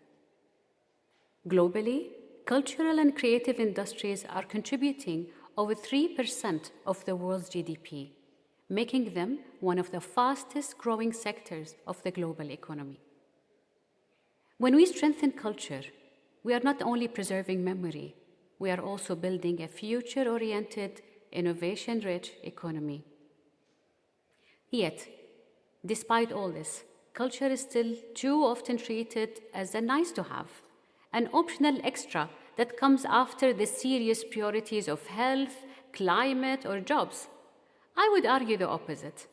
Without culture, our responses to these great challenges will remain incomplete. Health systems are more effective when they are sensitive to local beliefs and customs. Climate action is more compelling when it draws on stories and symbols that people recognize as their own. Economic reforms are more sustainable when they respect and renew communities' identity instead of eroding it. So, if we truly believe that culture is a form of essential infrastructure, then we must invest in it with the same seriousness, the same rigor, and the same long-term commitment that we devote to other sectors. Governments have a responsibility to protect cultural heritage, to support education, and to create regulatory frameworks in which artists and creative entrepreneurs can thrive. Cultural institutions, museums, libraries, theaters, universities must serve as open, inclusive spaces where different generations and communities meet. And philanthropies and the private sector can be powerful partners, bringing resources, innovation, and new models to the work of cultural preservation and creation. Allow me to highlight one area that is particularly close to my heart: language. The Arabic language is one of the world's oldest and most expressive languages. It has carried philosophy, science, poetry, and faith for centuries, and today it continues to connect an estimated 400 million speakers across 22 countries. In Spain, thousands of Arabic origin words live quietly in everyday Spanish as a reminder that our cultures have never been stranger to one another. Protecting and promoting languages, Arabic, Spanish, and many others, is not only an academic concern, it is a way of safeguarding ways of thinking, feeling, and relating to the world. When we invest in language teaching, translation, and literary exchange, we invest in the possibility of mutual understanding. This is why Saudi Arabia has, for example, launched initiatives such as Humane, an Arabic language AI platform developed in the kingdom to serve hundreds of millions of Arabic speakers with linguistic precision and cultural sensitivity. It is also why we are investing in institutions like the new Riyadh University of Arts, which will bring together 13 colleges and aims to train around 30,000 graduates by 2040 in fields ranging from design and music to heritage studies and digital creativity. At the same time, we must recognize that culture is not static. It is not a museum piece sealed behind glass. It is a living, evolving conversation between past, present, and the future. Our young people, in particular, are reshaping cultural expression through technology, social media, and new forms of creativity. Rather than fearing this change, we should accompany it. We should equip the next generation with the skills to navigate a digital world without losing their roots, and we should trust them to build bridges that we cannot yet imagine. In Saudi Arabia, I have seen young men and women use film, fashion, video games, and design to explore questions of identity, belonging, and purpose. In Spain, I see similar energy in vibrant artistic and cultural scene, from world-class museums and theaters to a flourishing audiovisual sector that has attracted more than €1 billion in international film and series production in recent years. When these energies meet, when a Saudi filmmaker collaborates with a Spanish producer, when a Spanish curator works with a Saudi artist, something remarkable happens. We discover that our stories are different, but our aspirations are the same: dignity, opportunity, beauty, and peace for our families and communities. This brings me back to the theme of shared identity. Shared identity does not mean uniform identity. It does not erase our differences of history, language, religion, or perspective. Instead, it asks, what do we hold in common that is stronger than what divides us? For me, part of the answer lies in our shared belief that every human being has inherent dignity, in our shared love for the places we call home, and in our shared responsibility to leave our children a world that is more just, more peaceful, and more sustainable than the one we inherited. Culture helps us make these shared values visible and tangible. A piece of music can move listeners who do not share a language. A restored historical site can remind visitors from different continents that others, centuries before them, also struggled, hoped, and dreamed. A festival that brings together artists from Riyadh and Madrid, from Dakar and Tokyo, can create a sense of global community that no policy paper could ever fully describe. Ladies and gentlemen, we live in a time of great uncertainty, but also of great possibility. Technological change is transforming how we work, how we communicate, and even how we understand reality itself. In this moment, it is tempting to focus only on speed, efficiency, and disruption. But progress without purpose is motion without meaning. Culture is where we remember what and who we are moving toward together. As we look ahead, let us choose to place culture at the center of our collective agenda. Let us support artists and educators, heritage professionals, and cultural entrepreneurs. Let us listen carefully to communities whose voices have been marginalized, and let us ensure that our cultural policies and investments reflect the diversity of our societies. Above all, let us see culture not as a luxury for times of stability, but as a foundation for resilience in times of change. I am convinced that if we nurture culture as the heartbeat of humanity, we will find the creativity, the empathy, and the courage we need to face our common challenges. We will renew our sense of purpose, and we will discover again and again that what unites us is far greater than what separates us. Let us dream together and work together to make that vision a reality. Thank you.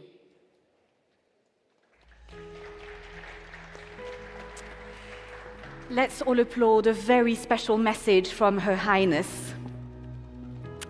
So now, ladies and gentlemen, for our next session, I want to start with a very simple idea. Sports is never just sports. It's health, it's confidence, it's teamwork, it's opportunity. And in many communities around the world, sport is really the first place where a young person learns to dream and the first place where they realize that they can become more than their circumstances. In fact, in my country, we say that if you want to give a young person the best chance in the world, give them a football and a guitar. So this next discussion is all about this transformation. We're going to be talking about how national programs, foundations, and schools can turn play into a better future. And to explore this, I am absolutely thrilled to be in the company of a young man, who has turned football into a force for social mobility, confidence, and opportunity for thousands of young people across the kingdom. He leads the partnerships ecosystem of the Real Madrid Foundation football program, powered by Riyadh schools, and brings a global lens to youth development. Let's all put our hands together to welcome Mr. Hassan Yusuf.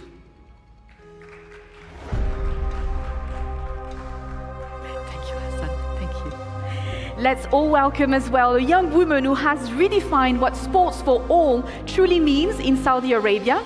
Under her leadership, physical activity levels have jumped, proving that participation is not just a hobby, it's a pillar of national well-being and human development. Welcome to you as well, Sheima Saleh Al-Husseini, who is Managing Director of the Saudi Sports for All Federation. A big round of applause for you as well, Sheima. Thank you very much to you both for being here with us today. Hassan, I'd love to start with you. And I want to say, let's start, at the very heart of the game. In your work, football, like I say, is not just sports. It's a classroom, it's a membership space, and sometimes even a second home. So can you tell us, how can football really prepare young people to achieve their best in the future? Thank you very much. I love the question. It's a great question. For us, we like to focus on the values: integrity, responsibility, leadership, belief. Teaching kids to believe in themselves is critically important. And one of the things that really resonated with me when I moved here in 2015, and I think 2016-17 Vision 2030 was announced or presented, and by His Royal Highness the Crown Prince. And he believed. And so the next person believed. The next person believed. And the whole nation believed. So belief is truly important. Teaching kids to believe in themselves, to believe in their abilities, not just in sports, but you can be whatever you want to be. Oftentimes, we hear, on the negative side, we shut down the dreams. And, when Vision 2030 was introduced, there was a lot of naysayers. Oh, wow, this is super ambitious. Well, yeah, believe it. And, we can see the great results of what's happening before 2030. So same with, teaching these values for the kids.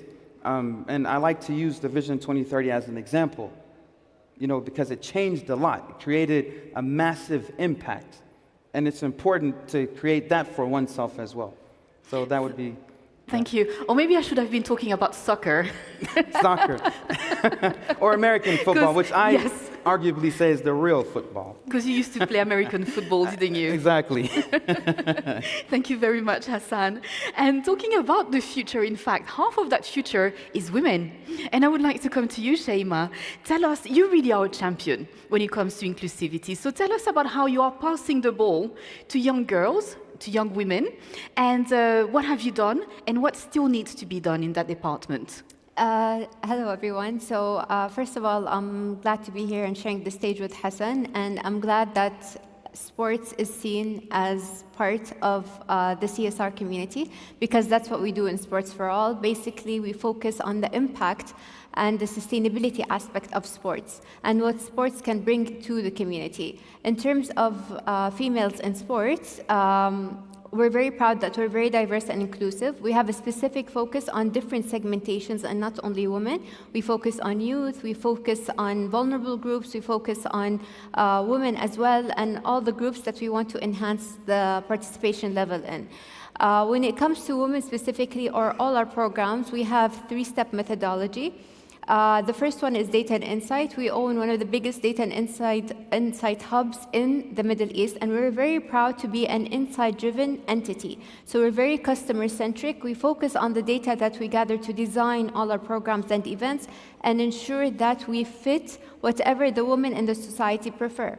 I'd like to quote Princess Rima bint Bandar in Davos when she said that we don't want to be the US, we don't want to be the Western world, we want to do our own things, our own time. And that's what we're trying to do in Saudi. We're trying to accommodate the females within the sports sector in whatever makes them religiously and culturally comfortable.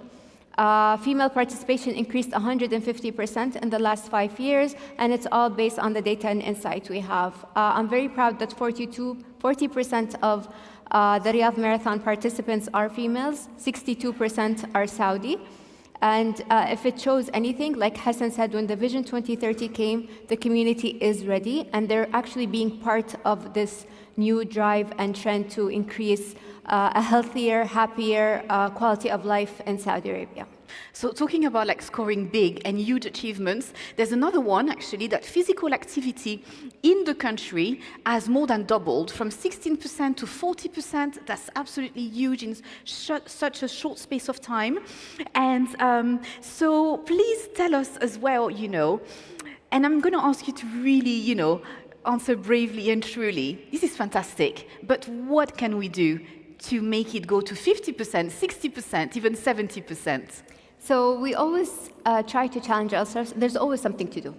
And especially when it comes to community sports, it's not like elite sports. Elite sport, it's a straight line. There's a gold medal in the end. How can I get there? When it comes to mass participation sports, you have to keep looking left and right. What's happening? E-gaming, CrossFit, paddle, all the time there's something happening. AI now is infecting a lot community sports as well. So A is that we try to be part of these trends and accommodate the community's needs. The second thing I would say, or B, again, going back to our data and insight, there's always, we call them the 3 A's that always come up in our data and insight. So affordability, proximity, and accessibility. So when it comes to community sports, as much as possible, we try to tap into the 3 A's.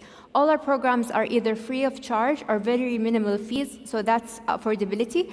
Accessibility, we operate schools and parks in each neighborhood, so you have approximately 15 minutes from your house. And I'm very proud to say that 80% of our programs are outside Riyadh, actually, so we accommodate the full kingdom of Saudi Arabia. So, like you said, we overachieved our targets back in 2022. The Vision 2030 goal is to increase physical activity from 13% to 40%. We reached 48% in 2022, and GSTAT announced last month that we reached 59.1%, which we're very proud of. Yet, we always put the bar higher, we aim higher. Our goal now is to achieve 64% for adults and 21% for youth. Wow, this is actually massive. Incredible. Well done for everything that you do, And that really proves that with the right programs and the right energy, societies can change, because a healthier society will achieve more eventually. And setting up those good, healthy habits sets up really our youth for success later on in life. And it was very important as well that you said that you're targeting affordability.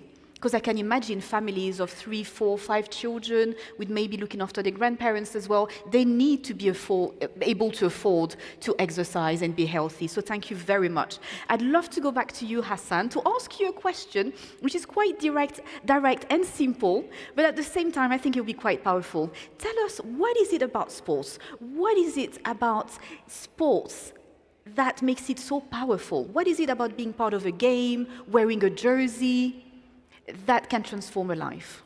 It unites people. United, we stand. The Olympics, the whole world comes together. Everybody is clapping, cheering, supporting, positive vibes. A World Cup, another example. Which is coming here in a few years, isn't it? Yes, 2034 comes together. Expo 2030, the world coming together. This is what I love about it. This is what's so powerful about it. It's that unity. And we can peacefully compete, even if it's boxing, which is somewhat physical, violent. But at the end of the boxing fight, after the faces are bloodied up, hey, good fight, man, that was a hard hit. There's still love at the end of it. Yes. That's what's so powerful about it. People coming together, peace, solidarity, and a lot of people can find their true north in sports. That's another thing as well. That's what's so powerful about it. Thank you so much. Shaima, what is your take on it? What makes sports so powerful? I agree with Hassan. We were just talking backstage about the Riyadh Marathon, and he was telling me that everyone is so happy and the vibes are amazing. But if I would put it in a sentence, it's endless storytelling, no boundaries, safe social settings. It's always positive vibes. Mm-hmm. Thank you very much. I would like to add, I participated in the marathon last year. I promise to participate at some point. I promise. You should. It was fun. All fun vibes. And I was just crossing the finish line, and there was an elderly couple in front of me, and they were looking at me like, "Why are you behind us?" And I'm like, So I love that. That challenge and the positive vibes. Yeah. Mm-hmm.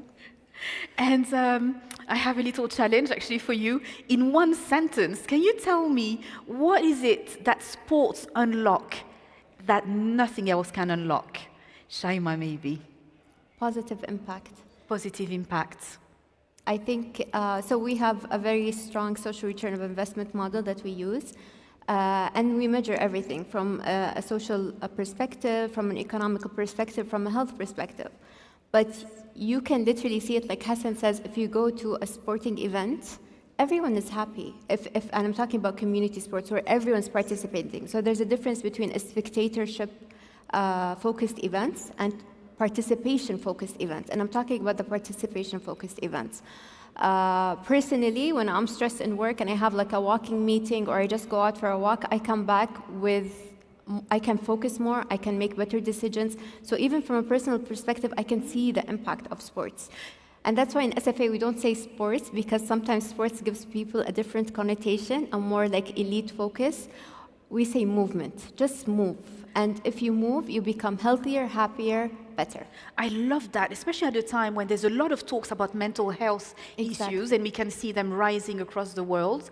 Definitely, this is a great solution for that, to kind of bring that peace of mind and that reconnection between the mind and the body. Exactly. Thank you very much. And that's what's happening now in the world with this well-being, wellness movement. It's all about mind-body correlation. Mm-hmm. Thank you so much. Hassan, what is your take? I would like to echo her sentiments and also say, positive impact, and sports is a universal language. It speaks to the world. And one specific story I'd like to briefly share is, for example, when recently Ronaldo visited the White House, and the one message he had for President Trump was world peace. Yes. Literally the whole world, saw and heard. That was his, message. So that's beautiful, when athletes can speak positive sentiments to promote positive impact to the world. Actually, talking about traveling in the world, can you share a little bit, maybe one experience of you taking young people to Spain and other places, and how did they live that experience? How was it life-changing for them? So last year we took about 30 kids to Madrid. For most of them, it was their first time traveling, and we basically wanted them to live that Real Madrid experience, to live what a Real Madrid player would experience. So we created a schedule of how a Real Madrid player lives, their lives basically daily. So they had about 3 to 4, training sessions per day, healthy diet. So all the food was like 100%, healthy. So it was, it's different for them. The whole entire environment, the mood. That it was the best water they ever drank in their life as well, because they were drinking from the faucet outside. It was quite different. They're like, why is this water so delicious? I'm like, because it's coming from the hose outside. Unique experience for them. A lot of them were not used to drinking, water from the faucet outside. I grew up in Kansas City. And, it's okay to open the water hose and drink water from the water hose, but it was quite different for them. So it was a funny experience. But I loved the aspect as well as how the players were involved. We had a meet and greet with the players, and they got a chance to meet some of their, dream come true players. They signed autographs, and, it was very motivating and inspiring. So an experience they'll take and cherish with them for the rest of their lives. Yes. We're almost at the end of our time. And so very briefly, I would like to ask you if there's one message that you would like to leave for all the young people across the world about the power of sports. What would it be, please? I'll start with you, Shaima. And maybe to women as well, especially because we know that a healthy mom makes a healthy family. I completely agree. Also, again, going back to our data and insight, for kids, they perform better in school, more likely to go to college, more likely to have higher salaries, for moms as well, for parents. And in order for the whole family to be active, if the parents are active, 30% more likely that the kids will be active. So definitely there's a huge responsibility on parents for their kids to have a healthier, happier life. Thank you very much. And Hassan, what is your powerful message to conclude? Believe in yourself. Believe in the good values of responsibility, integrity. Believe in yourself. Pick up the downtrodden. Don't push them down. Don't be in a position of crabs in a barrel where you're, fighting to pull somebody down so you can come up. Be supportive. In Arabic, there's a saying, have husn al-dhan, not su al-dhan, which means have good intentions towards, the other person. So have good intentions. That's what I would say. Shukran Shaima, shukran Hassan. Thank you very much for sharing all your beautiful experiences today and so many nuggets of wisdom. And let's all get active. Thank you very much. Thank you all as well. And it's a shukran Jazila.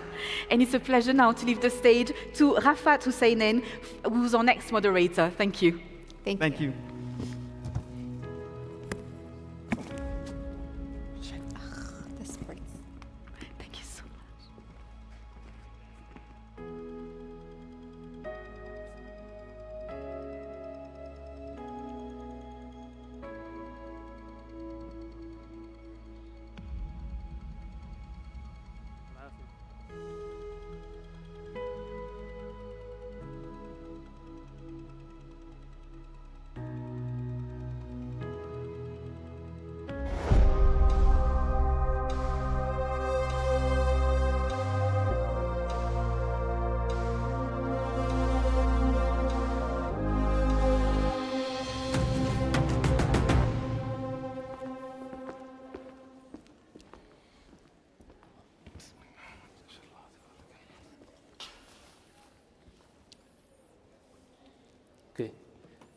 Assalamu alaikum wa rahmatullahi ta'ala wa barakatuh. It's my pleasure to welcome you all to this session within Beyond Profit Global Nonprofit Forum. I'm delighted to host the flagship panel titled Rural Returns, Powering Inclusive Growth.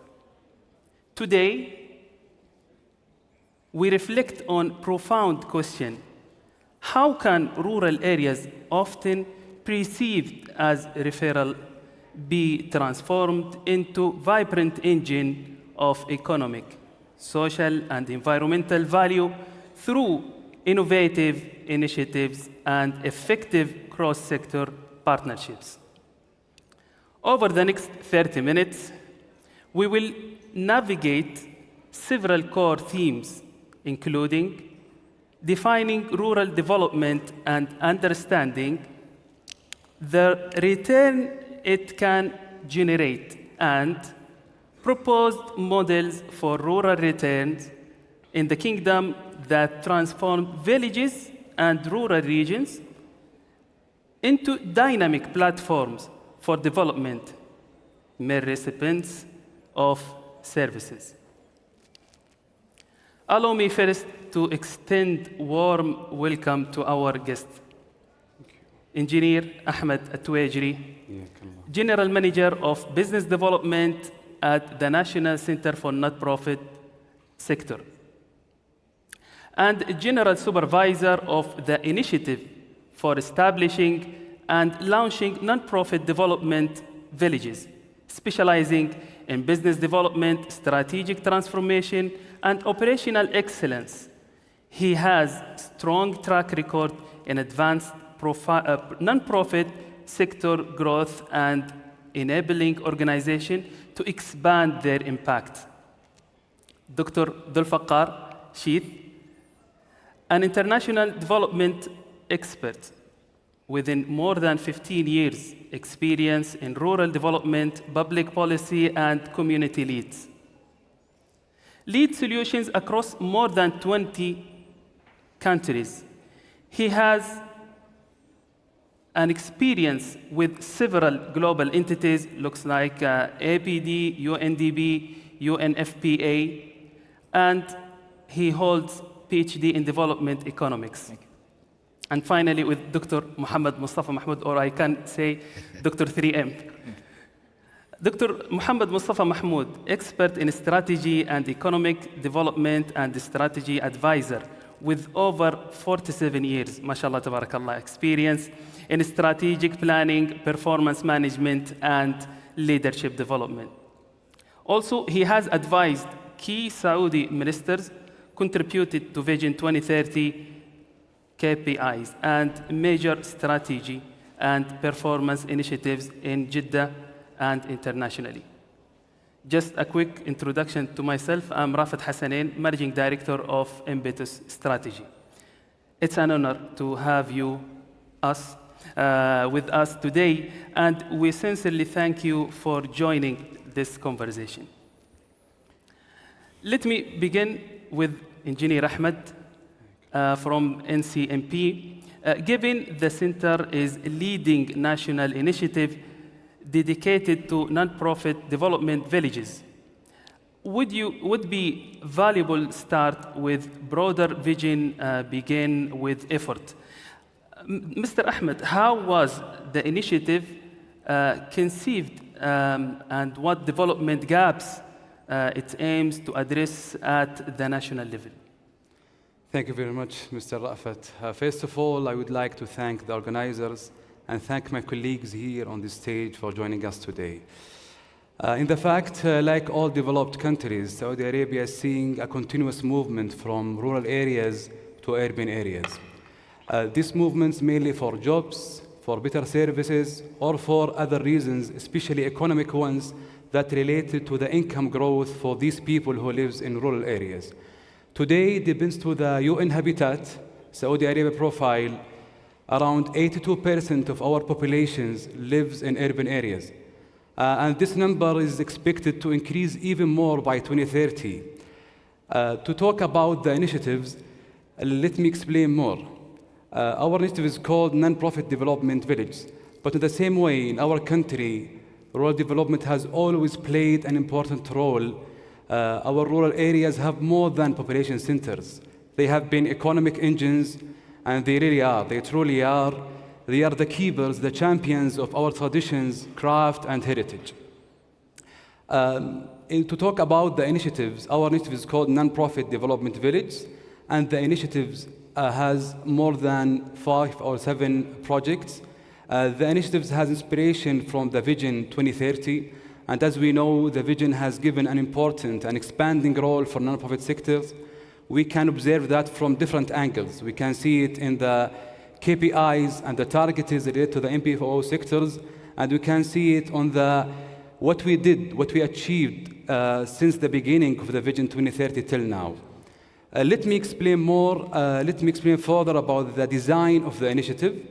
The initiative was designed for studying a unique competitive advantage. And we used this foundation, the competitive advantage, as a key strength point for each governorate and village. And we can activate and utilize this strength to make a value chain, an integrated value chains. That means the NPO can play a clear role with this value chain. Also, I think this model will help us to make a real impact and real economic movement.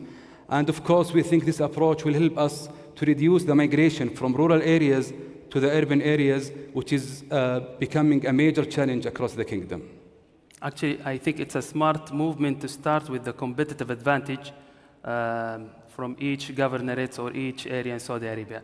That's amazing. And so now I think I will move the second question to Dr. Dhul Faqar. Doctor, you approach this topic from the perspective of developmental, economic, and global rural development experience. Allow me to begin with the historical foundation. From the literature's point of view, how rural development as a concept evolved. Is the contemporary concept we follow? Rafat, the idea of rural development was started on the wake of industrialization. We have seen one place that have more visibility, more connectivity, it is growing, and another place which has a less connectivity, which is remote and no visibility, that is lagging behind. So we started, development economics started, and regional planners started talking about that how we start the place-based movement, area-based development movement. And then the rural development concept has come up, and since then it has evolved from 1960 to, we are sitting in 2025 when Engineer Ahmed was mentioning about the non-profit village development that looks like, see how far we have come and what kind of journey we have achieved. So when I say rural development, we have two components. One is rural and one is rural development. Even rurality also have changed. Before we used to say the number of population that defines the rural area, but now we have a density, agrarian economy, amenities. So we have so many components that we focus into it. When we talk about contemporary, we take the OECD version, which is more appropriate to the kingdom and to the OECD country that we call rural 3. What rural 3 means that, number one, we have 3 types of rural.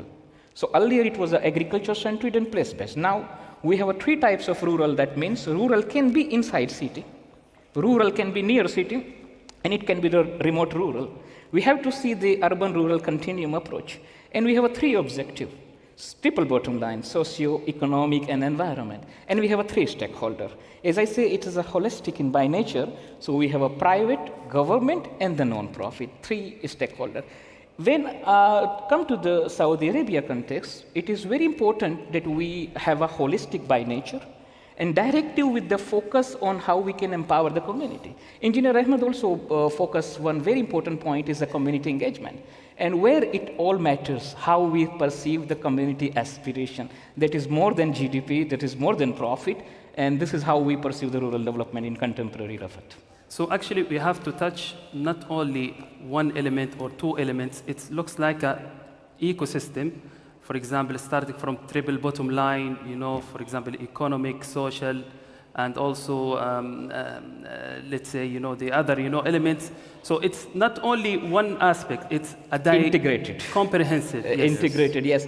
So earlier we used to focus on one sector, and it used to be called the sector specific, either agriculture, education, or the health. But now we have to see how these all components, they help each other, they complement each other, and they reinforce that we have to build a system that is resilient. And I also want to say that before that, the rural development was just fixing the weaknesses, filling the gaps. But now they can have a potential to lead orange economy and become a powerhouse and hub. Amazing. Dr. Muhammad Mustafa Mahmoud, I would like to shift now from history and theoretical, of the rural development to be more practical and to touch some practical dimensions of strategy designing and ecosystem development. So what are the key pillars of successful rural development strategy? Okay, thank you. Assalamu alaikum wa rahmatullahi wa barakatuh. Bismillah ar-Rahman ar-Rahim wa salatu wa salam ala ashraf al-mursaleen Sayyidina Muhammad sallallahu alayhi wa sallam. Peace be upon you. First of all, I want to thank. It's important to realize that rural economic development is different from short-term projects. Short-term projects like digging a well or iftar sa'im, breaking the fast of fasting people, or restoring houses, tarmim manazil. This is short-term programs. It's surgical. You can go do it and then leave, and that's it. But rural development is about long-term plans, and it has to be tailored very specifically to the need and the culture of each village and every rural area. As Her Highness Prince Haifa was mentioning, the culture and the ethics and the values has to be taken in consideration. We cannot take a model from Bangladesh or any African country or any country, even in the Gulf region, and think that it will fit. So we have to tailor each solution and make sure that whenever we develop the solution, that it's number one, effective. So we don't have to deploy so much resources for limited impact. Number two, it has to be effective. We have to reach our targets and KPIs. Number three, it has to be sustainable. We have to look for the long term. It's easy to come in and launch a project and leave, and people will say after a couple of years,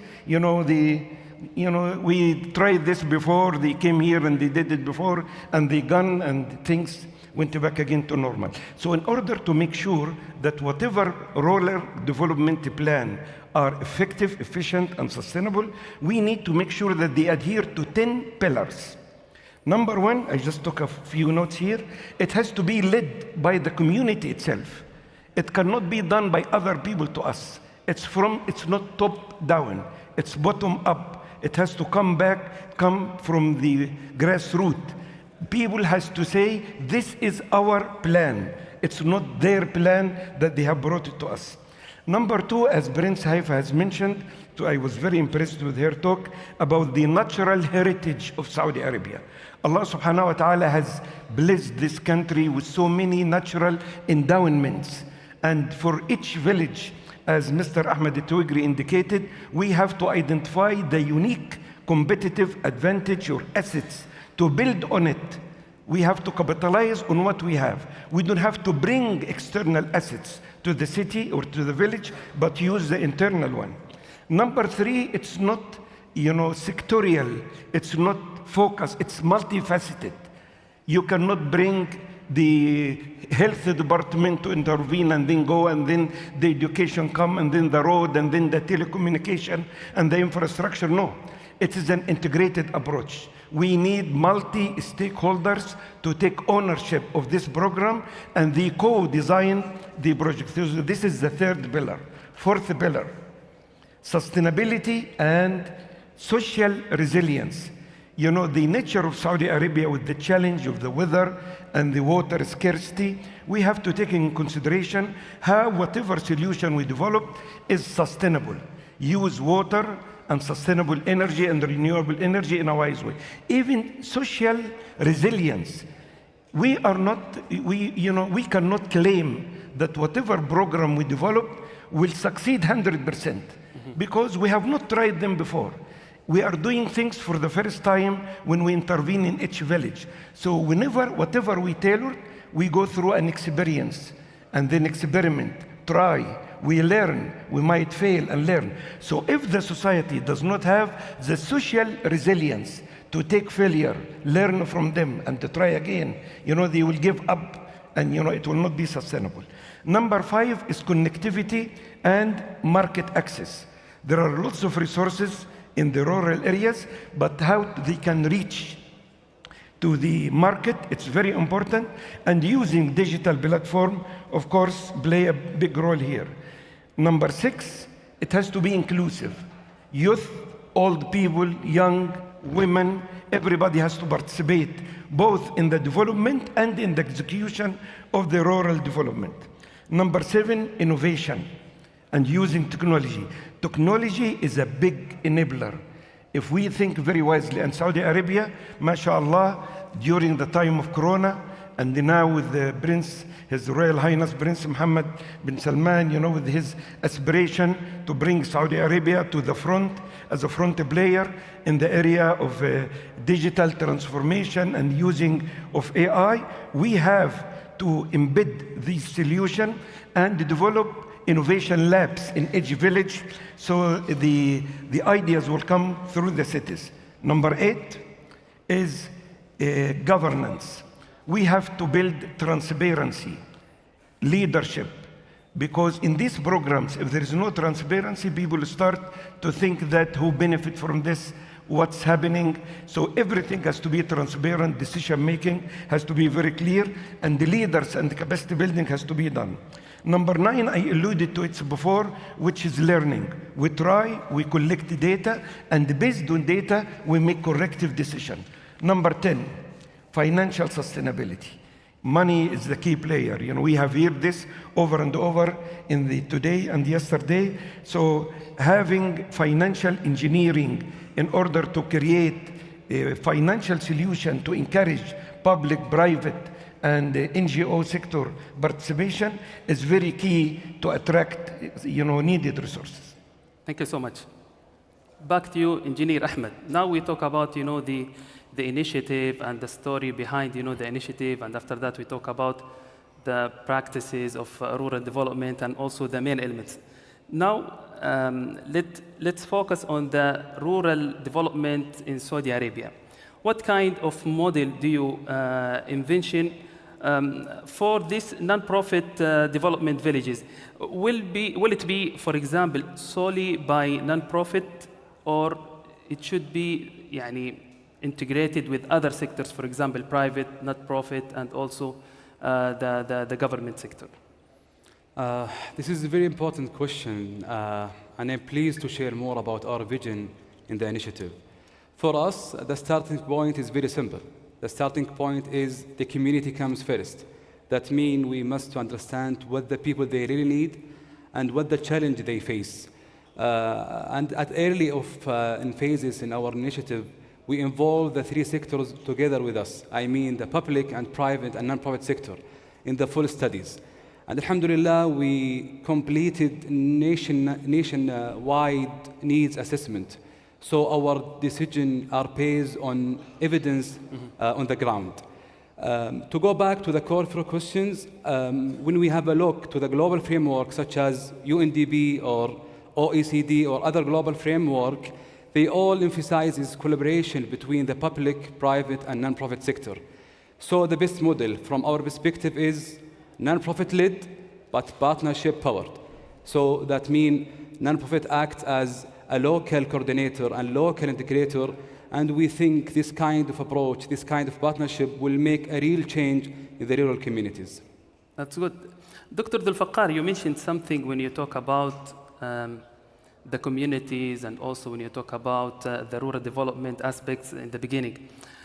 And also Dr. 3M, he mentioned that it should be starting from bottom up, not top down. But honestly and normally in the situation, there is national strategy for the countries normally, and they are start planning, you know, the initiatives and interventions for the rural development normally top down. So how we can deal and fix this issue? So and also, sorry, after finish, maybe I can also give the floor to Dr. 3M also to answer the question. Okay, so see, when we see the innovation models of the rural development, we have a clear boundaries. The global north, they are focusing more into the innovation on the renewable energies. They are focusing more into to achieve the community aspiration. They wanted to do the rural e-commerce and provide in a sustainable the pillars of orange economy.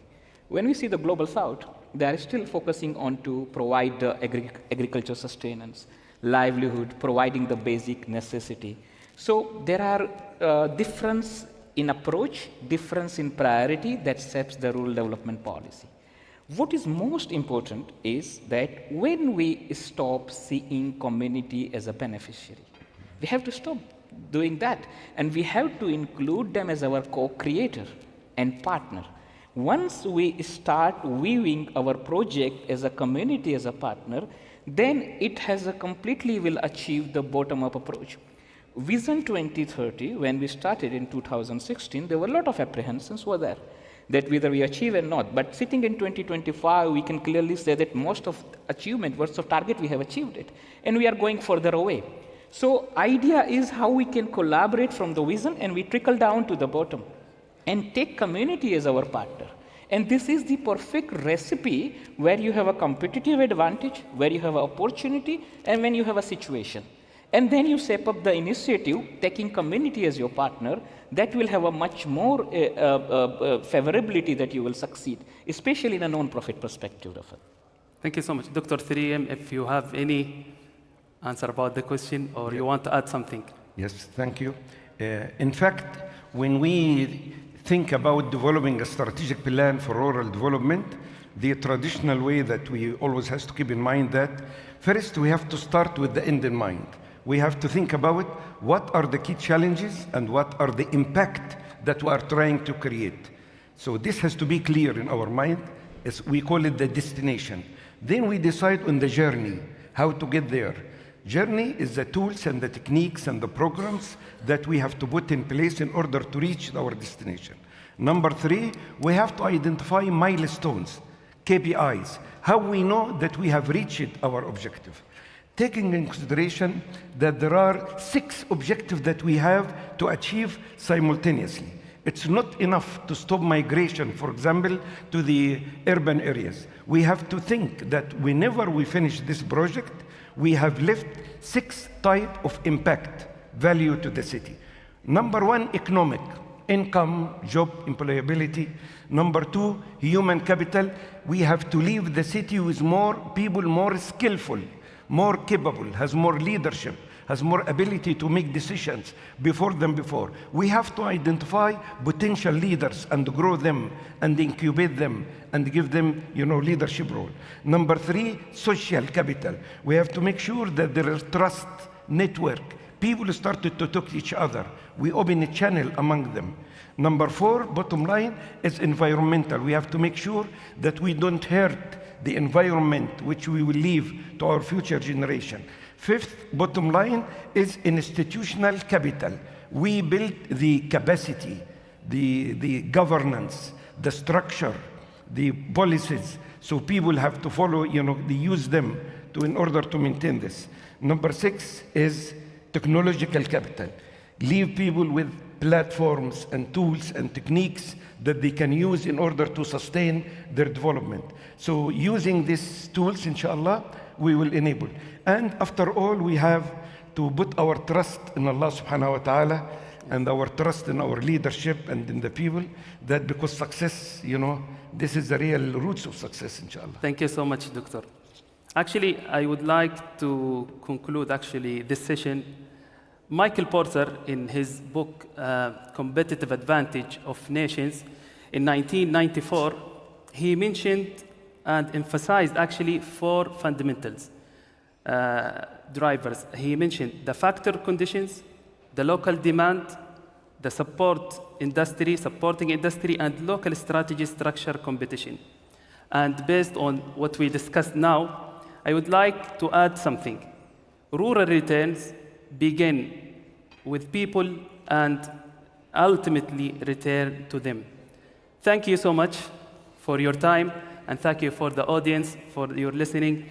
And I hope, inshallah, that we will together build a great return for the rural areas in Saudi Arabia.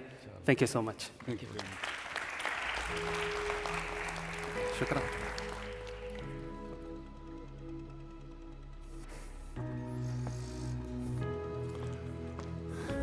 Thank you. Rafa, thank you so much. Thank you. Now we will move on here, because we've heard all day that non-profits aren't just ambitions, they are ambitions to change, but also economic engines too. They drive jobs, productivity, and GDP. And so let's hear now about the practical frameworks that allow that to happen. They turn programs into employment, into innovation, and into growth. We'll hear how policy, data sharing, and digital infrastructure can scale from pilot schemes into full systems. So to explain more, please welcome His Excellency Dr. Hatem Al-Marzouqi, who's the chairman of Hadia and Kahaden. Please welcome him to the stage.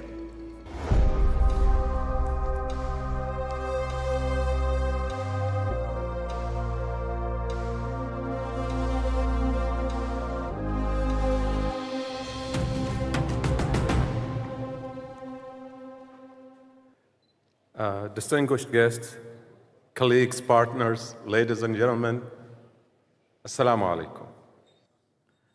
I'm honored today to be with you at the Beyond Profit Forum. The Beyond Profit Forum. What a beautiful name. What a beautiful title. Tell you the truth, when I first heard about the name of this forum, I was mesmerized. I fell in love. I tell you the truth, I have always been critical of the name non-profit. It sort of take away or degrade the effort, the endeavor of every single effort on making a change in society. Nothing can be without profit. Everything must be profitable, whether here or the day after, but there must be a profit. So that's why I fell in love with the name. And since we are at it, I'd like you all to join me in recognizing the awesome effort that was put on this forum by NCNP and the organizers. Let's give them a big shout out, will you? They deserve it. I mean, I've been to many forums. This forum is just out of this world. Well, what do we have today? Today, my topic is return on generosity. And the organizers were generous enough to give me a full 30 minutes to lecture on you. That's for me to enjoy and for you to endure. No, I was just kidding. It's just sound bites on 8 different topics. I'll be very quick. I'll not bore you with the lecture or anything. So, what do we have? Return on generosity.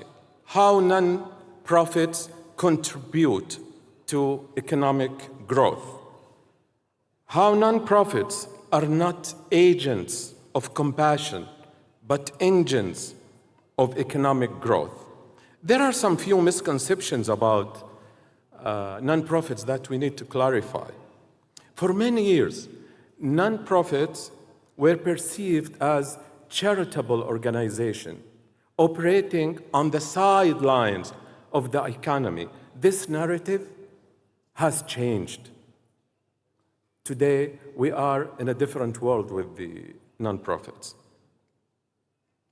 Non-profits today are job creators, productivity boosters, catalysts for innovations, drivers for social cohesion, and contributors to national GDPs.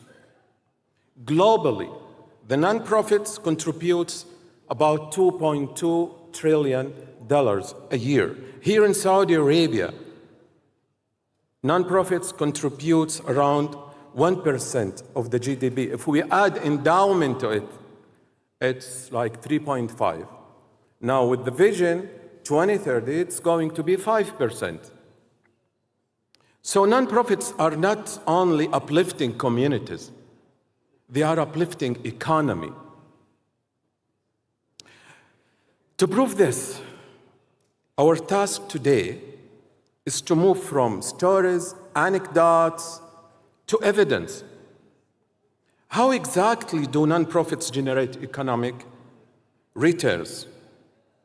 It's many things, on top of which is innovation. Enterprise and mission-driven innovations. When a non-profit launches an initiative in education, health, empowerment, or community, it creates micro-enterprises, new service markets, new job opportunities, new skill pipelines. For example, BRAC in Bangladesh, the world's largest NGO, lifted 9.4 million people out of poverty while building a sustainable framework. Second, structured volunteering. Skill-based pro bono. In Saudi Arabia, volunteering is becoming an economic force.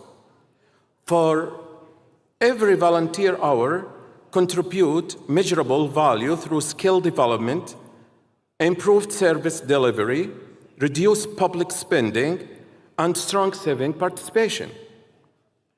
Countries with structured volunteering programs shows 2 to 3% higher productivity in local economies. Third, community engagement, earnings, job creation. While individuals engage in community programs, they build the new competencies, social capital network, employability. Studies shows that youth who engage in these programs have up to 20% higher employment rates within 5 years. That's encouragement, right? Okay. What else? Economic multipliers, employment multipliers, direct and indirect jobs through training, services, and procurement. and partnerships. Now, I should say part of our next session will be in Arabic, so a reminder, there is live translation available with the headsets for those who need it. So to lead this next session, please welcome back our moderator, Kavi Chalwa, who's the Chief Growth Officer at Power Pollen, and his panel. Thank you. Finance is another example that I think we're all familiar with. It was a philanthropic experiment that got scaled by the markets. So that's the opportunity for philanthropy, is to think of it as innovation and R&D, not just charity. That's perfect. So really transformative social development, right? And again, Professor Fahad, you have been leading for the last several years here in the Kingdom a lot of transformative social development work. Okay, so towards that end, could you please speak about, again, here in the Kingdom, how do economic growth and social impact interconnect and social development fit in that ecosystem?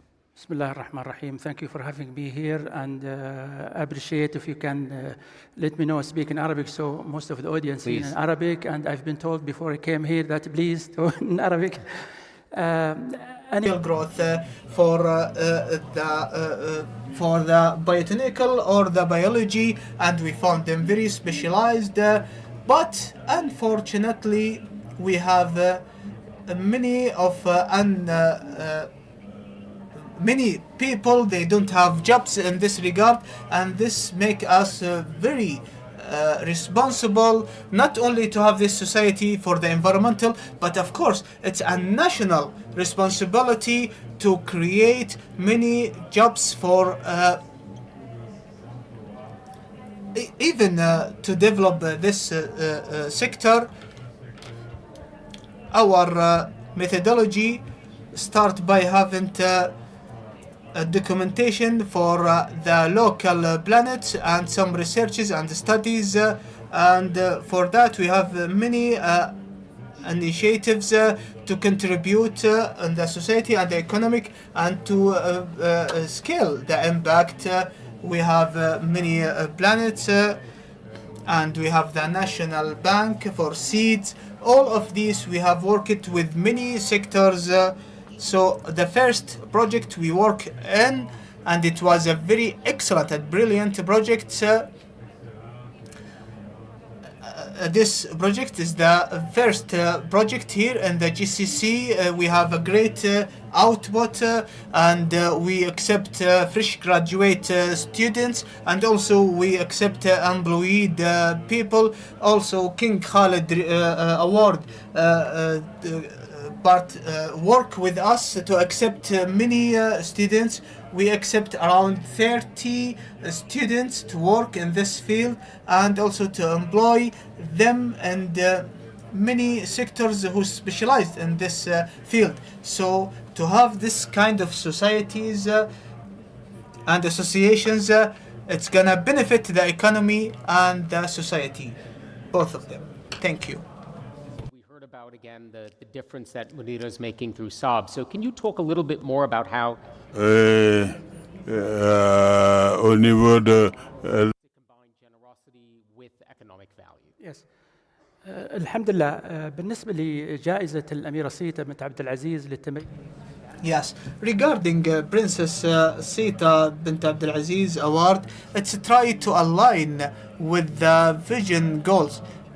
We try through our programs and through our initiatives, we try to give from this generosity to make it a social impact, sustainable impact. And the methodology, we have it here in the award, or maybe another award, but of course for each of them have a specific methodology. We try, first of all, we try to show a lot of stories or narratives that try to attract many people and to know what kind of ways we have here, and try to show these models on the daily reports or annually reports, or even in events for the country. We have the Sita newspaper. We try to have some interviews,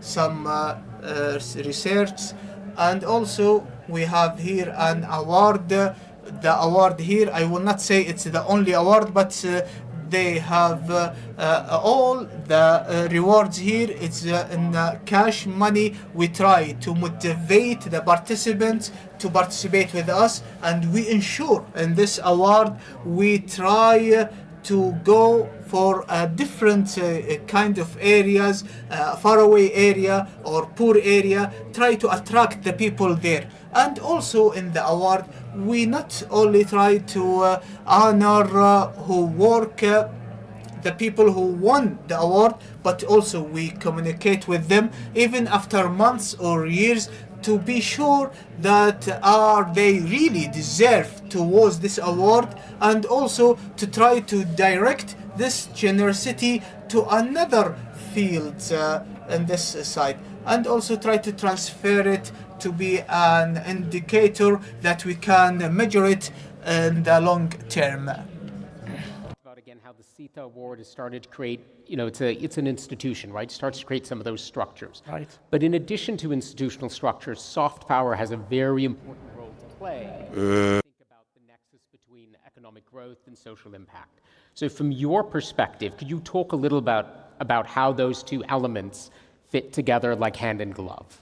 Yeah, that's a great point. When we think of soft power, we usually think of movies, Hollywood and Bollywood and yoga, tourism. That's one aspect of soft power. But another interesting aspect, which is actually a topic of my PhD thesis, so this is a subject very dear to my heart, thank you for asking that, is soft power as a mechanism of magnetism, the ability to attract the best minds in the world to come study in your country, the ability to retain your best talent, to then create intellectual capital, data assets, IP, patentable ideas that can then be monetized. And that's an interesting application of soft power.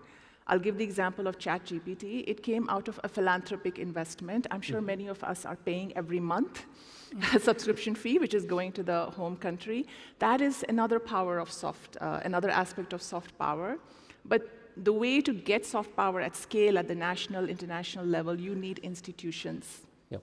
This is not an ad hoc experiment with philanthropic money. You need institutions that are designed for perpetuity. These are institutions that will be here for 100 years.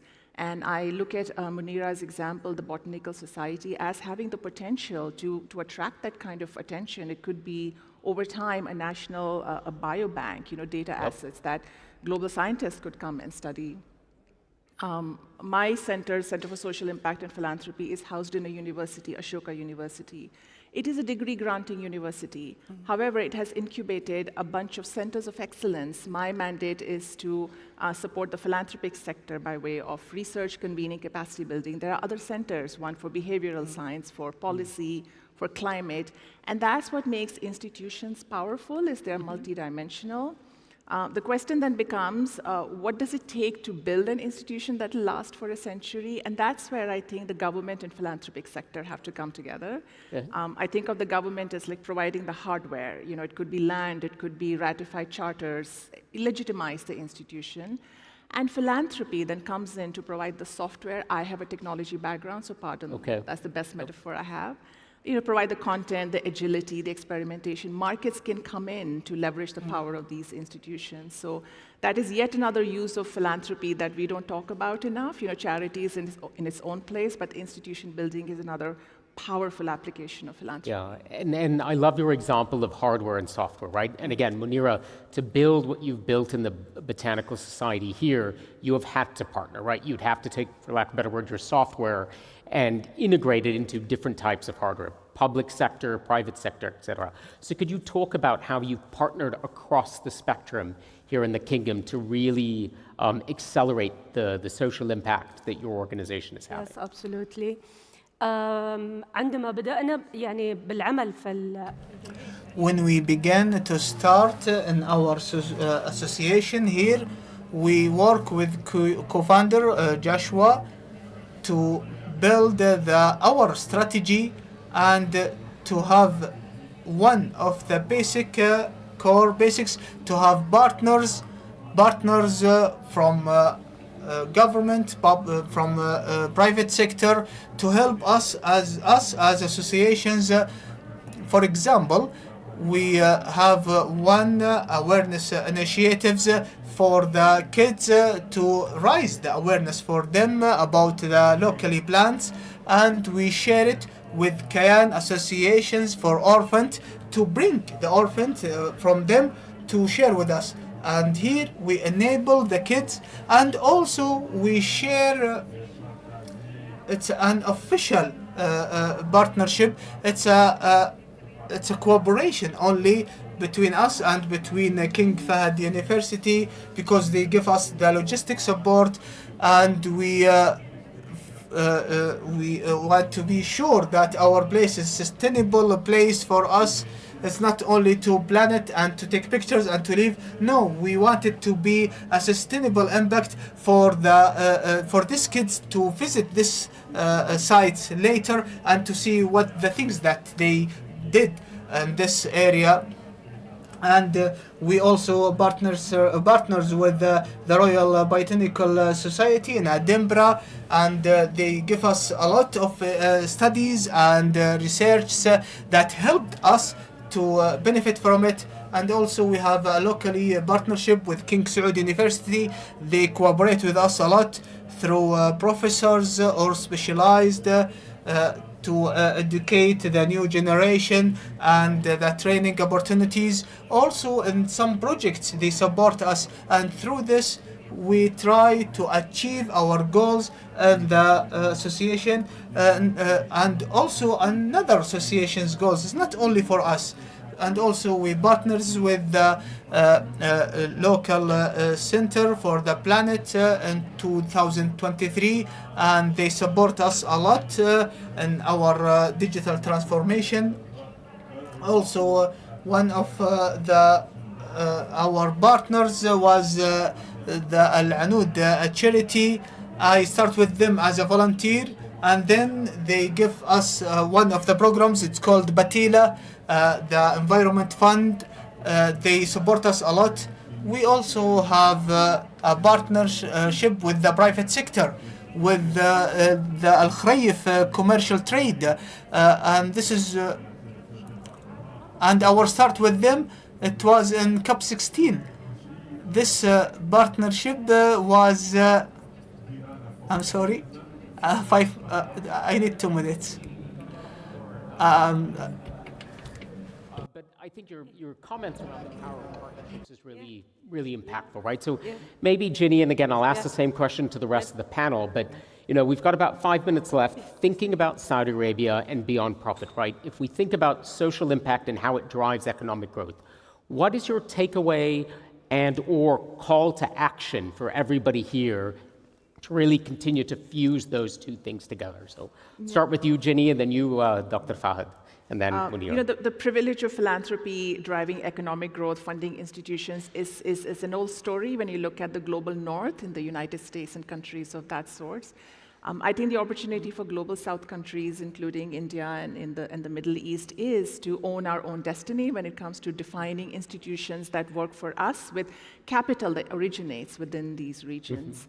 And the opportunity to think of philanthropy as having many uses. Charity is one of them, but investing in economic growth, it has been done before. The good news is it has been done before in other countries. The opportunity is to find models that work for your country. And I go back to Ashoka University. It's built on collective philanthropy. There is no one mega donor. Usually universities have mega donors, but then there are very few of those. How do you build?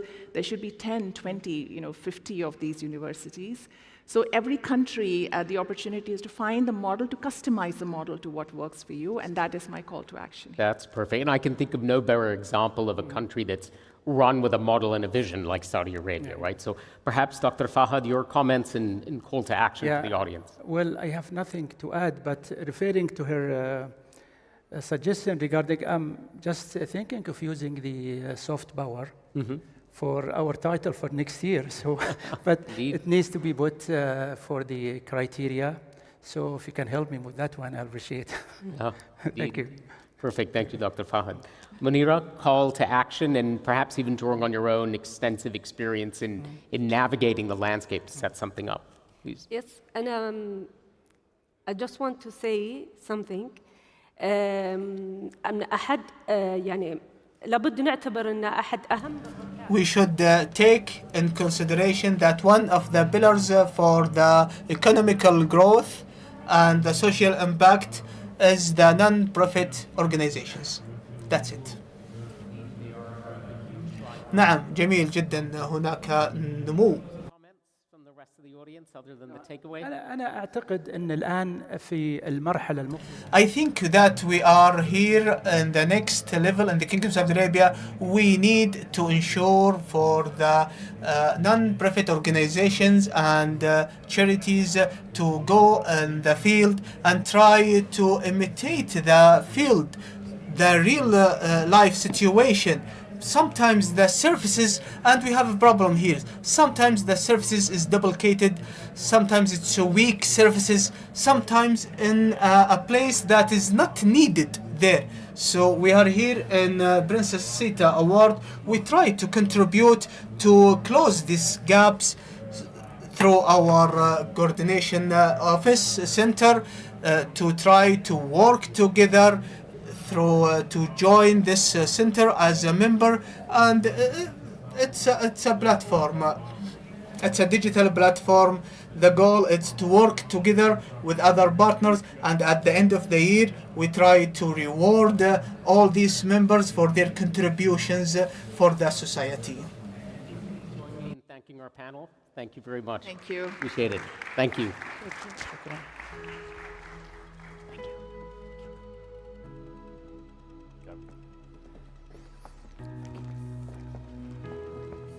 Kavi, thank you so much.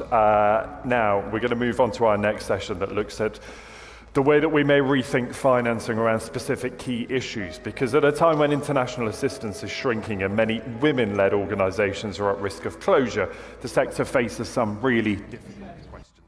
In this next session, I'm pleased to say I'll be joined by a speaker who will challenge us to rethink who philanthropy is built for and why those closest to the issues must lead them, especially as women-led organizations face shrinking resources. So, drawing on her work with Women for Women International and Daughters for Earth, I'm delighted to welcome Zainab Salbi, who's the co-founder and chief executive of Daughters for Earth. Please welcome her.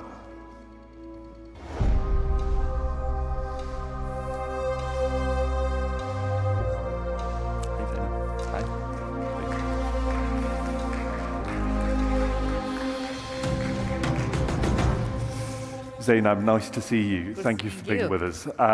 We have a little time to talk, and it's fascinating. Reading about some of your work, I was really taken with the specific focus on women, and it's something we've touched on over the last couple of days, but I want to focus on particularly now, because you've talked in the past, haven't you, about it being a really fragile moment for the social sector. I wonder, first of all, if before we get on to some of the answers, maybe we talk about what worries you most right now, particularly when it comes to funding for some of the specific sectors that you work with.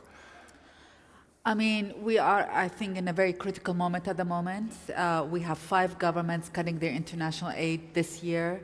That created a tsunami of impact on the philanthropic communities. There was a lot of pressure on individual philanthropists or foundations, and everyone was like, whoa. And I actually was so worried and concerned as a women's rights person. Women already get 10% of all humanitarian aid. Just 10%. 10%, even though they're actually getting the front of of all the damage that disasters impact. But also I work now on the planetary health and climate change, and women get 0.2% of all funding that goes to the issue. So I was really concerned, and I picked up the phone myself, and I actually called 50 women's organizations from around the world, and trying to understand what is their situation, where is their financials, all of that. And the findings, I think, is very important. One is they said 100% of our funding is coming from the U.S. philanthropic community. 100%. This is people from Nepal and from Guatemala and from Indonesia and from all over the world, right? From Kenya, from Africa, from the Middle East. They said 100% of our philanthropy. The second thing they said, we need to look into other options.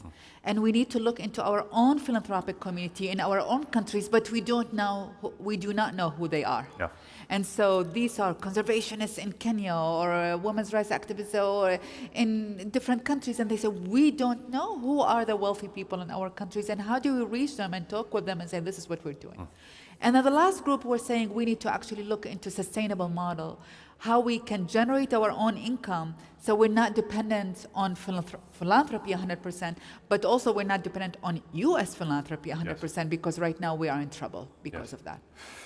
So let's talk some more numbers, because I know with your work at Women for Women International, you grew from helping, maybe 30 individuals, didn't you, to over, and correct me if I'm wrong on these incredible numbers, 460,000, distributing more than $146 million in aid and services. And you did that with quite an unusual model, didn't you? Just explain that model for us. Well, to update the numbers, Women for Women model was very simple, right? I was 23 years old when I started the organization. Everyone mocked me. They said, oh, you're just a kid, you cannot do that. And I didn't have money myself. And so I asked every woman to send only $30 a month to one woman, survivor of war, and for 1 year only. Now that program, 32 years later, ended up raising $250 million. Wow, congratulations. From women who are just giving $30 a month to one woman at a time for 1 year at a time, right? And that program, what it showed many things, right? In that 1 year, we taught the women vocational skills, business skills, taught them about their rights and helped them get a job within a year, basically. And this was working, is still working in war zones and conflict areas. But it also taught me about the power of philanthropy, and then how do we democratize philanthropy that is not only something that is accessible to the most wealthy people, but it could be everyday person. There was always a story that touched my heart deeply. Is Angelina Jolie was making a big announcement donating to Women for Women International about $500,000, and it was exciting. It's Angelina Jolie, it was $500,000, and after that I went to the bathroom, and the woman who distributed the tissues in the bathroom, she says, oh my God, are you with Women for Women International? I am a sponsor. And she was giving $30 a month. Yep. Now there's a power in that you feel that I am, okay, Angie gave a lot more money than this woman, but it's equally powerful for both of them. Yes. Right, and so there's something powerful about making philanthropy accessible to everyday person. And something we've talked about so much on this stage is about taking a model that then is repeatable. And that's exactly that. I mean, are you now operating in close to 70 countries? Absolutely, and mobilize women in 68 countries, and now we have touched 1 million women's life, right? And so there's something else that I want to say that is very practical. Philanthropy in the social sector does not have to be only some. It has to be, as a matter of very practical. So we were going. Women for Women International works in the midst of war zones, right? You can argue that there's a lot of trauma. There is a lot of trauma. There's a lot of damage. And in the midst of that, we say, okay, we're going to help you patch your life together. You're going to come. We're going to give you financial support for 1 year, but vocational skills, business skills. You're going to get a job after 1 year. We cannot only just caress the pain. We also have to actually put band-aids and help people be standing on their own and in their own power. And for me, that's what excites me, is to see women standing up in their own power, in their own financial resources. And here's the thing that I want to say, one more thing. When you invest in women, she reinvests whatever money she has, 90% of it on her family well-being, on sending the kids to school, feeding their kids, better health for their kids. That same dollar, when you give it to, and I really don't believe that we are better or off or worse or whatever, but that same dollar, when you give it to the husband, he spends 40% of it on his family. And these are statistics and studies that have been studied over and over again. So my dedication to women is because it's also the most efficient investment that we can do in the household. Enter through the woman's door, you'll get a lot more for that dollar. Yes, and that's the sustainable investment as well that keeps on giving, doesn't it, 100%. for generations. So then talk to me about, as if that wasn't enough, then Daughters for Earth. And I wonder maybe explain for those who aren't familiar what that is, but also what lessons you learned and you've applied in Daughters for Earth. So it's actually, Daughters for Earth it's a fund mobilizing $100 million to support women on the front lines of climate change solutions and biodiversity loss, right? And we actually just, this is only 3.5 years, we've mobilized $30 million so far. We are trying to get to $100 million fund as soon as possible.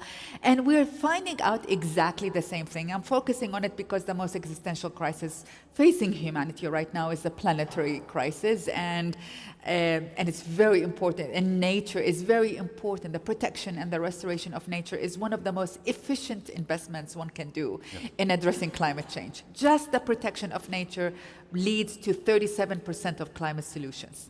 But nature gets 1%, and women leading the protection of nature gets 0.2%. Now, so after putting a few $1 million in women-led actions in 50 countries, about more than 230 women that we invested in, we just published reports that the women intervention, again, that same dollar, they're protecting this species, this river, this land, this seed, this tree, whatever it is, because these are all biodiverse regions, it's very important. But they're bringing economic welfare to their communities. They're addressing their communities' mental and physical health.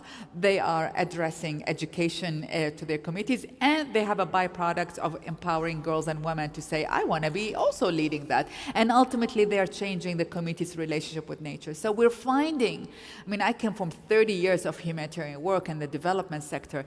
In the protection of nature sector and climate change, we're finding actually the same efficient results. It's like, so I'm advocating, it's like, if you don't have to believe in women's rights or all like that, invest in women because it is the most efficient, effective investment you can ever have, less corrupt, more impactful, and multifaceted in their approaches and holistic in their approaches. So the report we showed that actually they move from a one person's vision to a whole community buying the vision and transforming the entire community into a new relationship centering the protection of nature at it.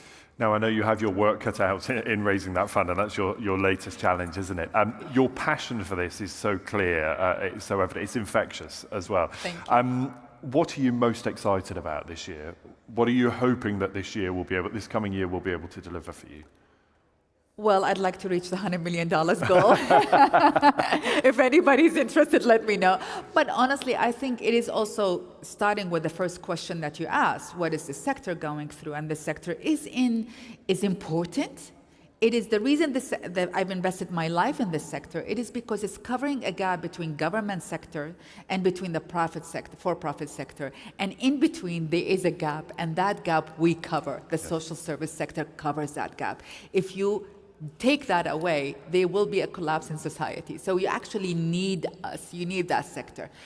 And this sector is in trouble because of what I just said about, right? So but I learned working in war zones and being a product of for myself that crisis presents opportunities. So I'm excited about the innovation that is coming in this year, the creative thinking. What can we do to improve the sector?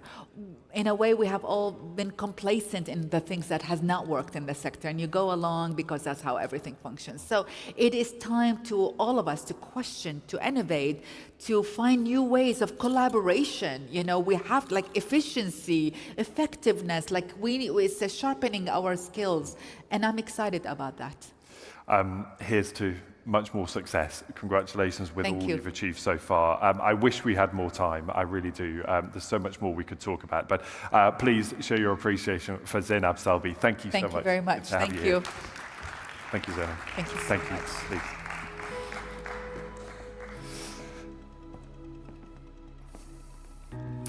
Zainab, thank you so much. Now, for our next session, I want to look at the rapidly shifting global aid and social impact landscape. We've heard on this stage quite how quickly things are changing. We'll hear how a new power and partnership map is emerging from sovereign funds to development banks and tech innovators that are reshaping how progress is financed and delivered. So how can governments and social impact organizations position themselves for this new era? For more, we have a message from His Excellency Dr. Abdulaziz bin Mohammed Al Wasil, who's the ambassador and permanent representative of the Kingdom of Saudi Arabia to the United Nations. Please take a look. بسم الله الرحمن الرحيم أصحاب المعالي والسعادة السيدات والسادة السلام عليكم ورحمة الله.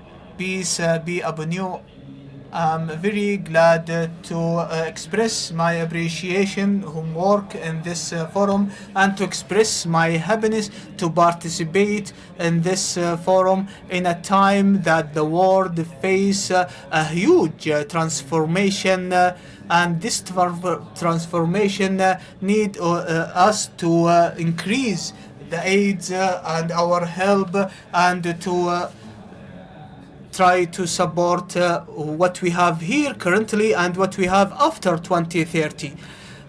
Ladies and gentlemen, we have here a very fast challenges in education and health and digital transformation, and it needs more cooperation, and also it needs enabling among all private or government sectors, and also to try to maximize the results here.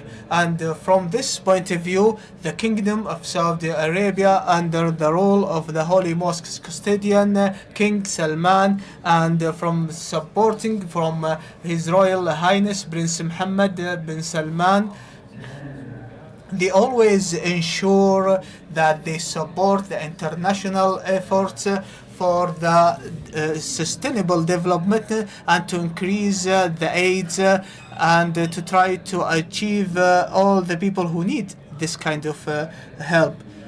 The vision of the Kingdom of Saudi Arabia ensure that they develop the non-profit sectors and to be a core partnership with all the sectors here. And what we have here, the new regulations try to enhance the governance and try to increase the power for all the charities and all the non-profit organizations, to increase the volunteers and also to increase the authority and the power for all these institutions.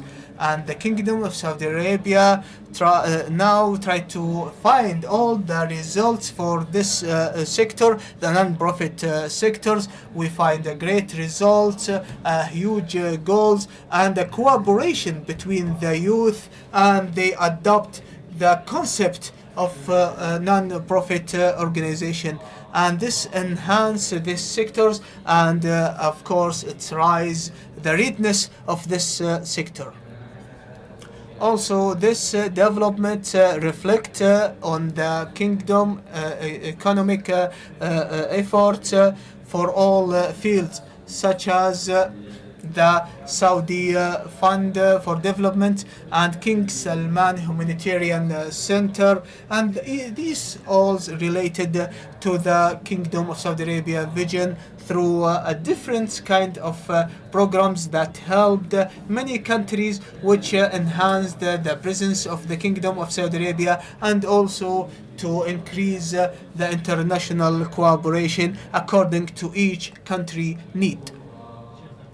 Dear guest, the Kingdom of Saudi Arabia believed that the future here depend in a new model comes from a cooperation and a partnership with all the sectors, and we will try to find our local indicators among all the partners around us. And also the Kingdom of Saudi Arabia ensure that they have the partners with all the stakeholders is very important, and to have the financial fund to develop and to find all the programs that we have here, and to use the human resources and capital to try to benefit from it in a good way. And we cannot speak about what's beyond 2030 unless we speak about the digital transformation, such as artificial intelligence and the giga data, and this all of these considered to be a basic tools for our transformation. And the Kingdom of Saudi Arabia, through their strategies in the artificial intelligence and the data center, they try to enhance the capabilities and to try to improve the life quality in a ways more transparency and critically. Ladies and gentlemen, to summarize, the Kingdom of Saudi Arabia ensure through their role in a different kind of organizations and under their leading of many initiatives, they ensure that they will continue working with all partners in the era which comes after 2030 in more equally and in more dignity for all humanity. And the Kingdom of Saudi Arabia will remain a great partners, and we will continue to enhance the working for non-profit sectors and try to work with a different kind of indicators in the future. And thank you.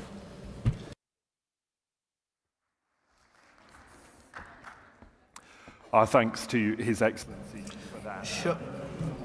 Those issues and examine what the shifting landscape means in practice. What do these new ways of working actually look like? So to discuss that, please welcome the moderator for our next panel. That's Matthew Bishop, who's the co-founder of the Social Progress Imperative, and his panel. Please welcome them.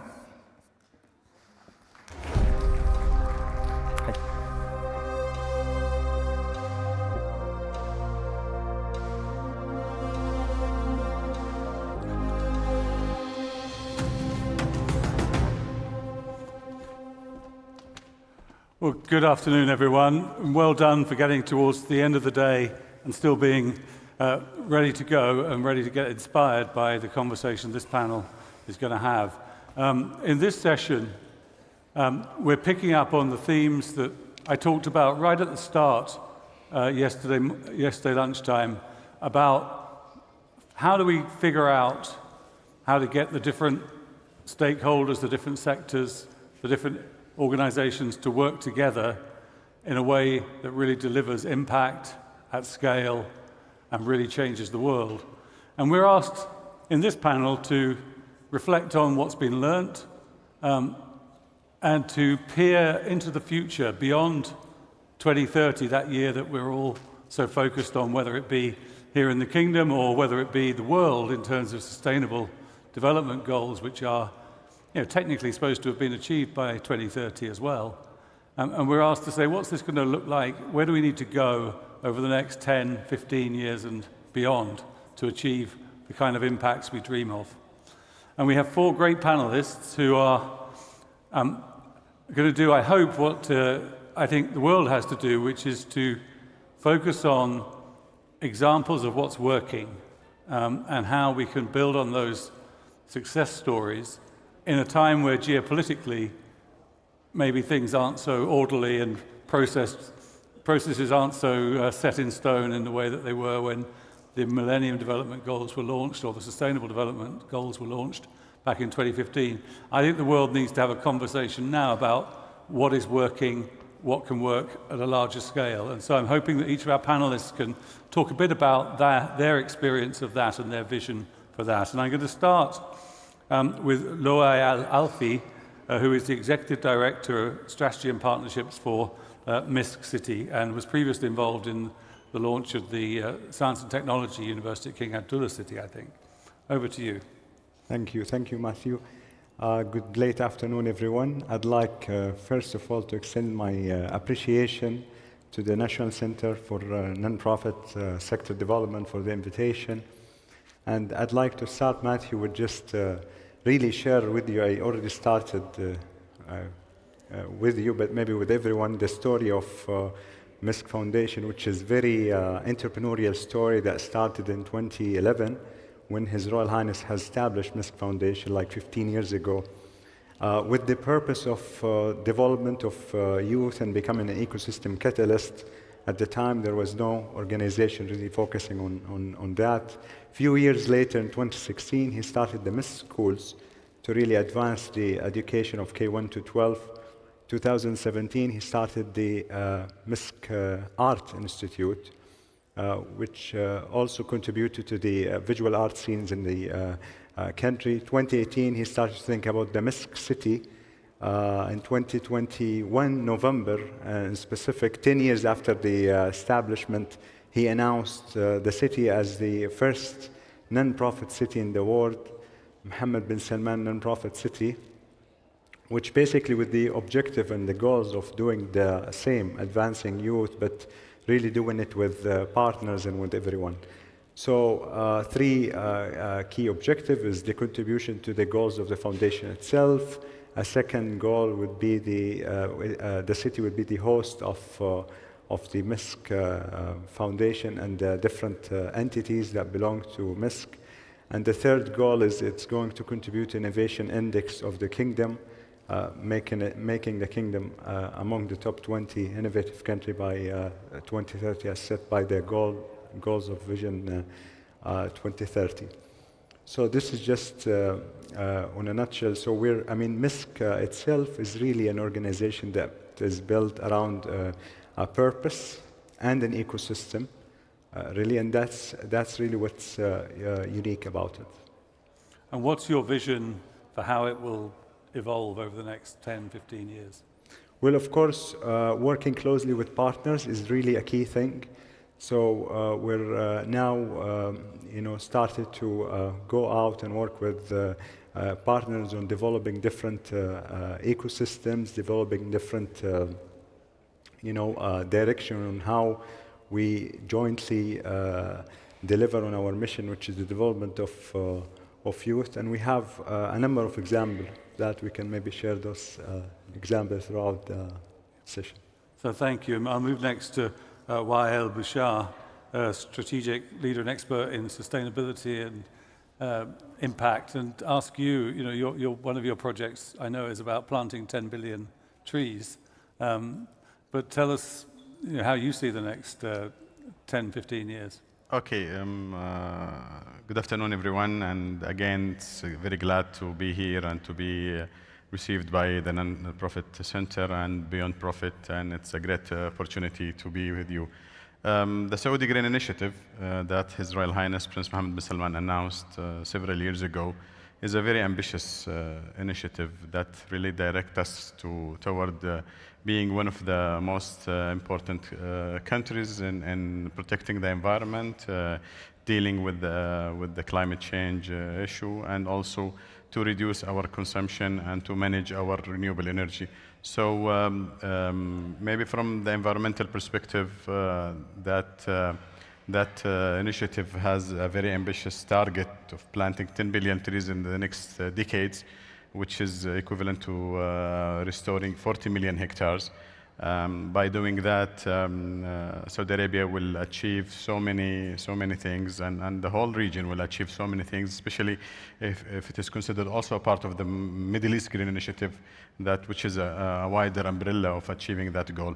So we wish by the next decades, not even years, to be one of the countries that really take care about the environment, protect its values and resources, and also increase the interest of the wildlife and the protected areas. Also, one of the targets is to protect 30% of the terrestrial and marine area of Saudi Arabia. Those targets, as I mentioned, are ambitious targets, and they are really part of the ambition vision of Saudi Arabia that will lead us toward a better environment and a better livelihood. Thank you. Dominic Llewellyn, you are head of the Impact Economy Collective in the UK and have just been very much involved in the launch of a new cabinet office for impact economy. Do you want to talk a bit about the vision behind that and where that hopefully will evolve beyond 2030? Really happy to. Thanks so much, Matthew, and thank you. It's really a privilege to be here at Beyond Profit, and over the past 15 years, I've been really focused on helping grow impact by building partnerships across sectors. And when I arrived here and saw the phrase, a sector created by people for people, something that leaves a meaningful imprint, it felt like the perfect description of what must define the impact ecosystem beyond 2030. Because as we see across the globe, the impact ecosystem is being reorganized. Traditional development assistance is losing influence, technology is shaping what's possible, SDG deadlines are slipping. And I don't think this is just a disruption, it's a real moment of choice. And Vision 2030 embodies that choice, a vibrant society, a thriving and diversified economy, and a really ambitious nation built through deep partnership between government, philanthropy, business, and civil society. And what we're seeing in the UK is also a similar transformation with what we call the impact economy. And what we mean by the impact economy is a part of the economy in which government, investors, businesses, philanthropy, and civil society work together to deliver social and environmental outcomes alongside financial ones. And the UK has long been a pioneer in impact investing. But our recent journey into the impact economy came in part because, I think if we're honest, our system was under strain. We saw public services stretched. We saw charities at capacity. We saw too much innovation stuck at pilot stage. And we saw every sector trying to solve shared challenges separately. And that pressure really triggered a new conversation about partnership, that if we wanted to solve challenges, we had to do it together. And as Zaina just said, crisis creates opportunity. And last year, the UK government announced an advisory group and created it in Treasury. And looking at this, we found that 106 billion of capital, philanthropic or investment is dedicated towards impact, but needs activating. And we also, that £1 in every £10 of UK GDP is generated by purpose-driven business, social enterprise and trading charities. So what we did is think through how we could advise the government on how they could organise, mobilise capital and capacity and create some trailblazing opportunities. One of them was we co-designed what you just said is the Office for the Impact Economy, which we helped support government in starting an office in the Cabinet Office, but also initiatives like the Better Futures Fund, the world's largest social outcomes fund, £500 million dedicated to tackling and responding to child poverty. Thank you. Stefano Marguccio, apart from being mistaken for me twice, so I'm very, very flattered because of this elegant Italian, well-dressed man. It was been someone thought he was me speaking yesterday, but thank you to be on the panel. You are someone who's been very much involved in the sustainable energy field as Deputy CEO of Sustainable Energy for All, which I remember being at the launch of back in the UN. It must have been in New York over a decade ago. Yeah. What's been working? 2012. Yeah. How's that been working? Are there some examples of success there that can inspire a vision for beyond 2030? Yeah, we've been tasked with pushing the SDG 7 agenda when SDGs were not yet there. At the moment where SE4All was created, there were 1.5 billion people without access to energy in the world. Now the number, 12 years later, is down to 670 million. So I think this is a testimony that the world is getting to be a better place. The vast majority of that happened in Asia, Southeast Asia in particular. India and China have been playing an incredible role in pushing out of energy poverty a big part of their population. The losing continent today is Africa, where around 600 million people are without access. So my concern is we have to keep the attention on this part of the world. The continent is a great opportunity for investment, for growth. But at the same time, now I feel like these 600 million are more or less the same number of people that live in extreme poverty condition, which means they live with the amount of money in 1 year that we can spend for a pair of fancy shoes. And if we don't do something for this, which is development, is not only energy poverty, I think we are failing. So the future doesn't look too gray, I would say. Inside of the UN, there is a lot going on. I think there is a shaping up of the system. which is welcome. And at the same time, starting from next year, we will start negotiating the new agenda. So I'm very curious to see how this will unfold. And in these countries have a big role. I think Riyadh is the world capital of optimism. I hope that the Saudis can bring this optimism to the world. And civil society is key to push the governments to engage in this new negotiation. So this is what I think it will happen. 2026 will be a very crucial year for it. We will have a new Secretary General of the United Nations elected. So exciting times. And just to pick up on that point, we are about to go into a debate globally about what should happen after the Sustainable Development Goals are supposed to be achieved in 2030, and we know that they're not going to be achieved barring some extraordinary miracle.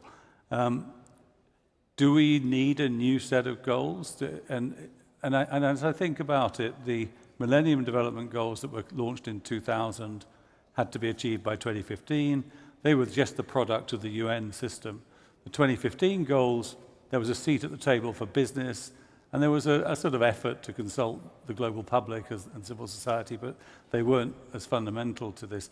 Is there a role, do we see that the non-profit sector in particular needs, or this impact sector needs to be much more involved in setting whatever we're going to have next? And how do we do that? How do we get them involved? Well, that's a very good question. I believe there is a great space for the non-profit sector and philanthropists to be part of this conversation. I know how countries are jealous of this game, meaning they want to be the only one having their face around the table, but at the same time, as I was saying, every single part of civil society has so much power to influence what their representative can say around the table. And then, I mean, it would be advisable for the new Secretary General to create a mechanism of consultation that is more robust with civil society and philanthropies, because it is clear now more than ever that the fragmentation of the development resources is bigger, and so we need to play as a team now more than ever. So yes, this is something that I envisage for the negotiation in the coming 3 years. Well, you've been very involved in the UN system over the years. Is there how do you think about this next phase? Well, I think what comes after 2030 is more important than how to reach 2030, because as you mentioned, maybe it is, some of the reports says that less than 20% of the SDGs are on track.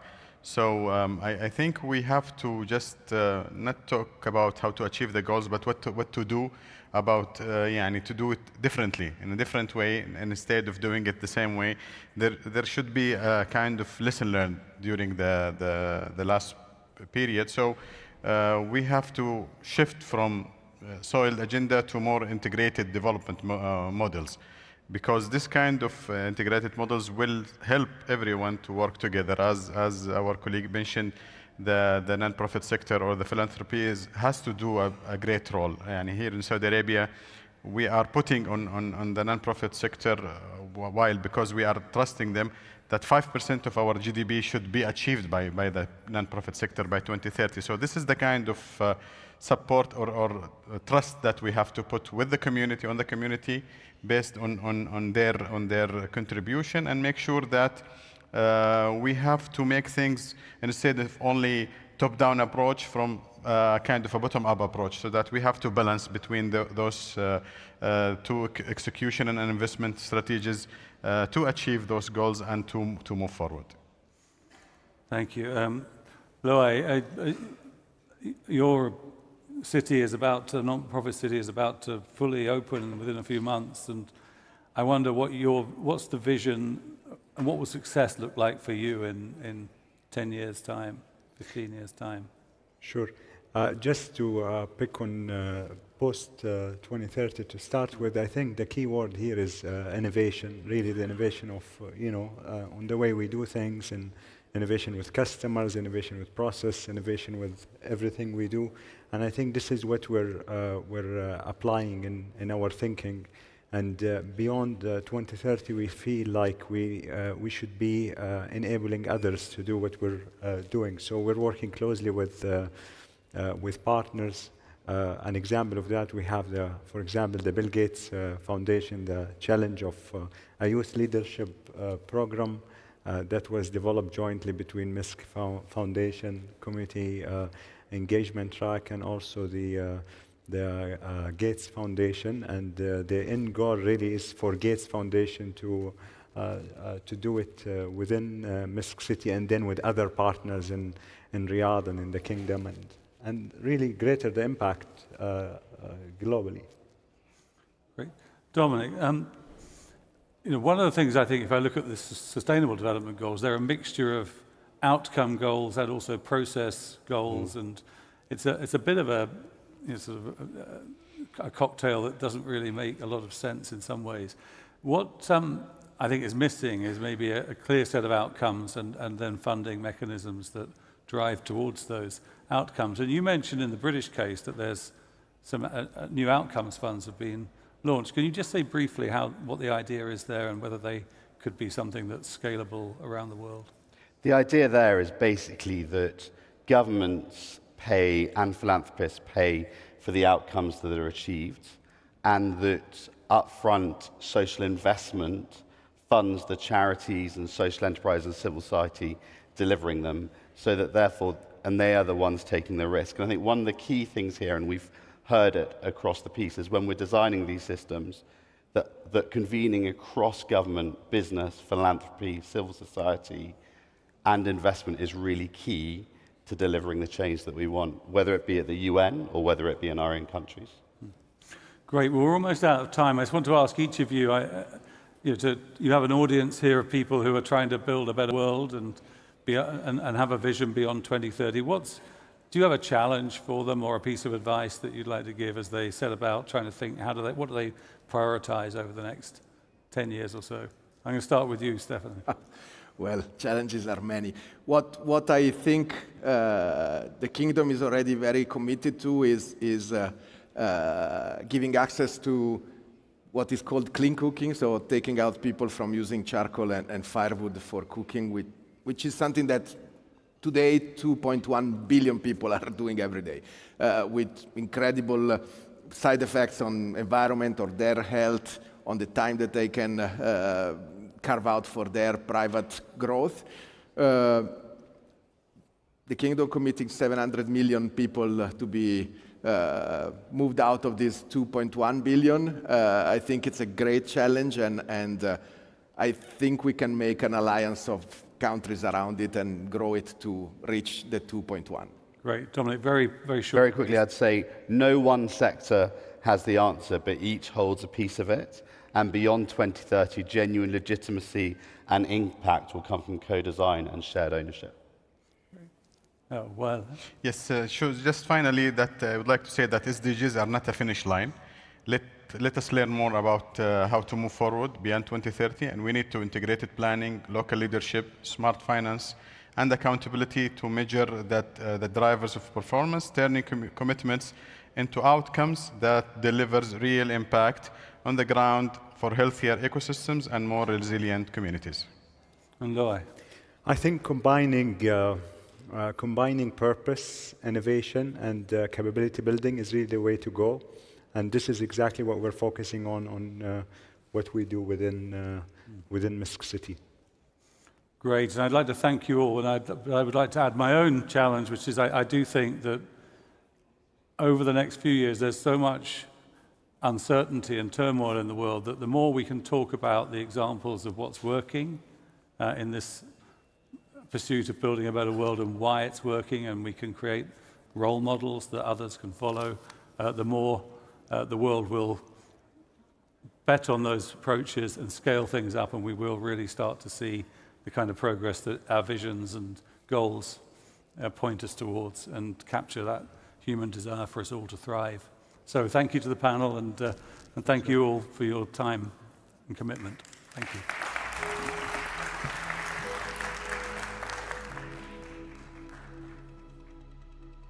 Thank you.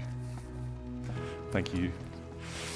Matthew, thank you so much, and thank you to your panelists too. Now, we are quickly reaching the end of our gathering, but there are a lot of big questions about what we've learned, what we will take away from 2 days of discussion and debate on this stage. I want us to take a moment before we finish to reflect on some of those key messages. What have we learned? It's about scaling small things to international stages. It's about working out where the finance and the funding will come from. Who are the people that we're trying to target within the non-profit sector? So many questions, and hopefully on this stage over the past few days, we have gathered some answers. I also want us to look at how we will shape the future of the sector, what we've learned in this room, and how will it change what all of us do outside of this room when we leave today. So I'm delighted to run through some of the key highlights and key takeaways from this session. I'm delighted to welcome Ahmed Al-Suwailem, who's the Chief Executive of the National Centre for the Non-Profit Sector. Please welcome him.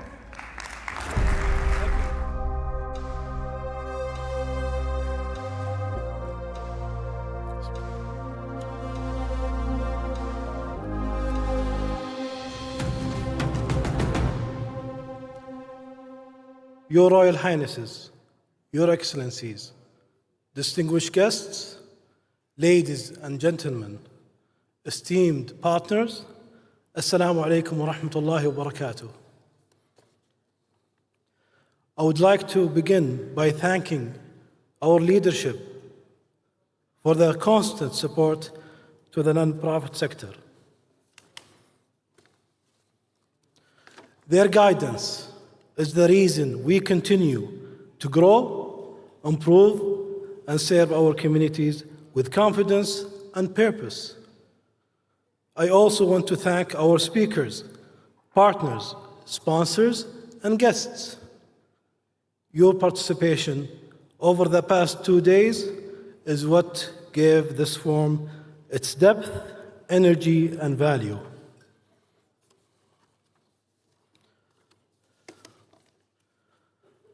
Over these productive days, we were privileged to host over 35 panel discussions, including 15 workshops, and witness the signing and launches of around 70 agreements and initiatives, all focused on strengthening the nonprofit sector, empowerment, growth, and governance.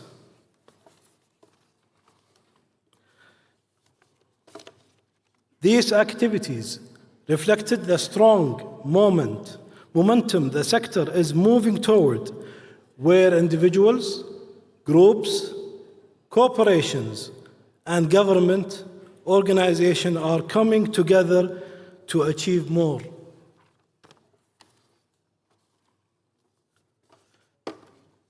The themes we explored covered the most vital topics shaping the sector today, including artificial intelligence, governance, the future of giving, capacity building, and volunteering. As we look ahead, our priorities is to translate the forum's conversations into practical actions that strengthen the sector and accelerate its impact. Our pursuit is clear and focused, strengthening the non-profit sector as an economic engine by expanding opportunities for social investment, fostering innovation, and supporting sustainable growth. Advancing a global culture of giving by enabling Saudi nonprofits to collaborate and welcoming international organizations to contribute within the kingdom. Unifying data across the nonprofit sector to enhance service quality, improve beneficiary outcomes, and strengthen the culture of giving. Applying a robust governance framework that reinforces compliance, transparency, and financial integrity.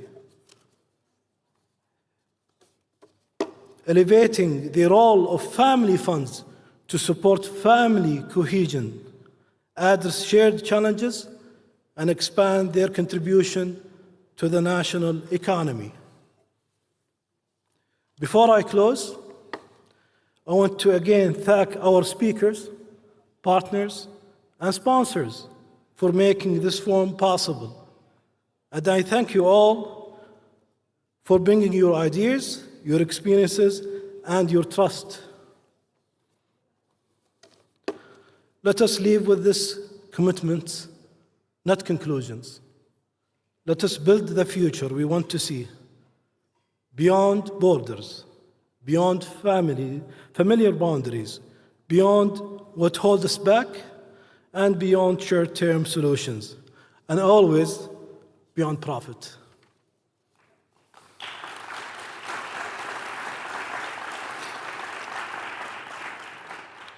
And with that, I invite you to turn your attention to the main screen as we present our short film. Thank you.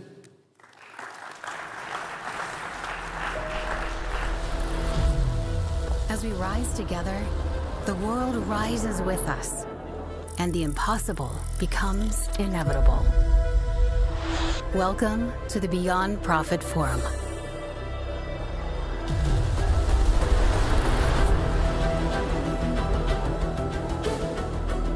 In the kingdom, the non-profit sector is not a new or emerging sector. It is a sector with nearly century-long history of organized institutional work. Saudi Arabia, of all countries in the world since 2011, has seen its social progress rise further. It's gone up by 10 points out of 100 that we measure all countries by. Sort of risk. That's where you need to bring the private sector. The forum consists of 4 pillars: power of partnership, tech and mission, future of giving, and sustaining people and purpose. For their vital support in enabling this forum to receive the award. A global movement, not measured by profit alone, but by the lives we touch and the world we shape.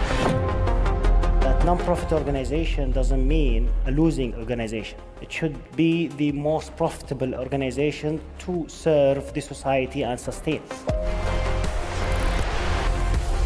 It is no longer just about the institutional capabilities, but it's about training them on procurement, training them on design thinking. And we all understand that it is a systems change, that we need to work as partners. It came, we discovered that the society needs education for the leader, for the non-profit organization, not only kingdom-wise, global-wise. So we need to, first of all, understand what problem that we are actually trying to solve. Not every problem has a business model. People would come to the non-for-profit sector that they think they should not make profit, or they don't, or shouldn't have even a plan to make profit. And that's the biggest mistake. I think my advice, certainly on the philanthropic side, is do deep due diligence in the quality of an organization, but then give them the resources to actually move. عندهم الرغبة حقيقة لتحقيق الهدف، ولكن دائما لغتهم مختلفة. فيمكن في مكاتبة احنا نلعب دور اللي يبني هذه المكاتبة بلغة يفهمها الجميع. هدف القطاع الثالث التضامن، التعاون، التكافل، التراحم، المجتمع الأخلاقي، مجتمع النفع العام. The world becomes a better place each time one person becomes a better person. ثمرة جهود مستمرة من شباب وشابات هذا الوطن الذين نحتفي بهم اليوم من خلال الجائزة الوطنية للعمل التطوعي.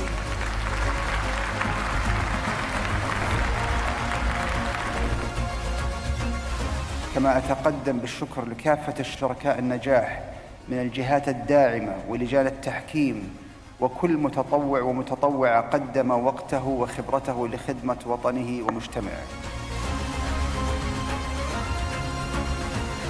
culture is where we remember what and who we are moving toward together. Investir dans la dignité humaine.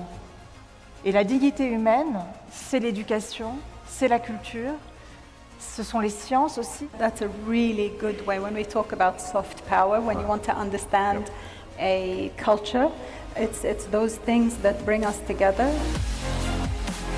بلغ عدد المتطوعين في المملكة العربية السعودية 1,570,000 متطوع ومتطوعة. Saudi Arabia, you are the Guinness World Records title holders for the most live viewers for a volunteering lesson on YouTube.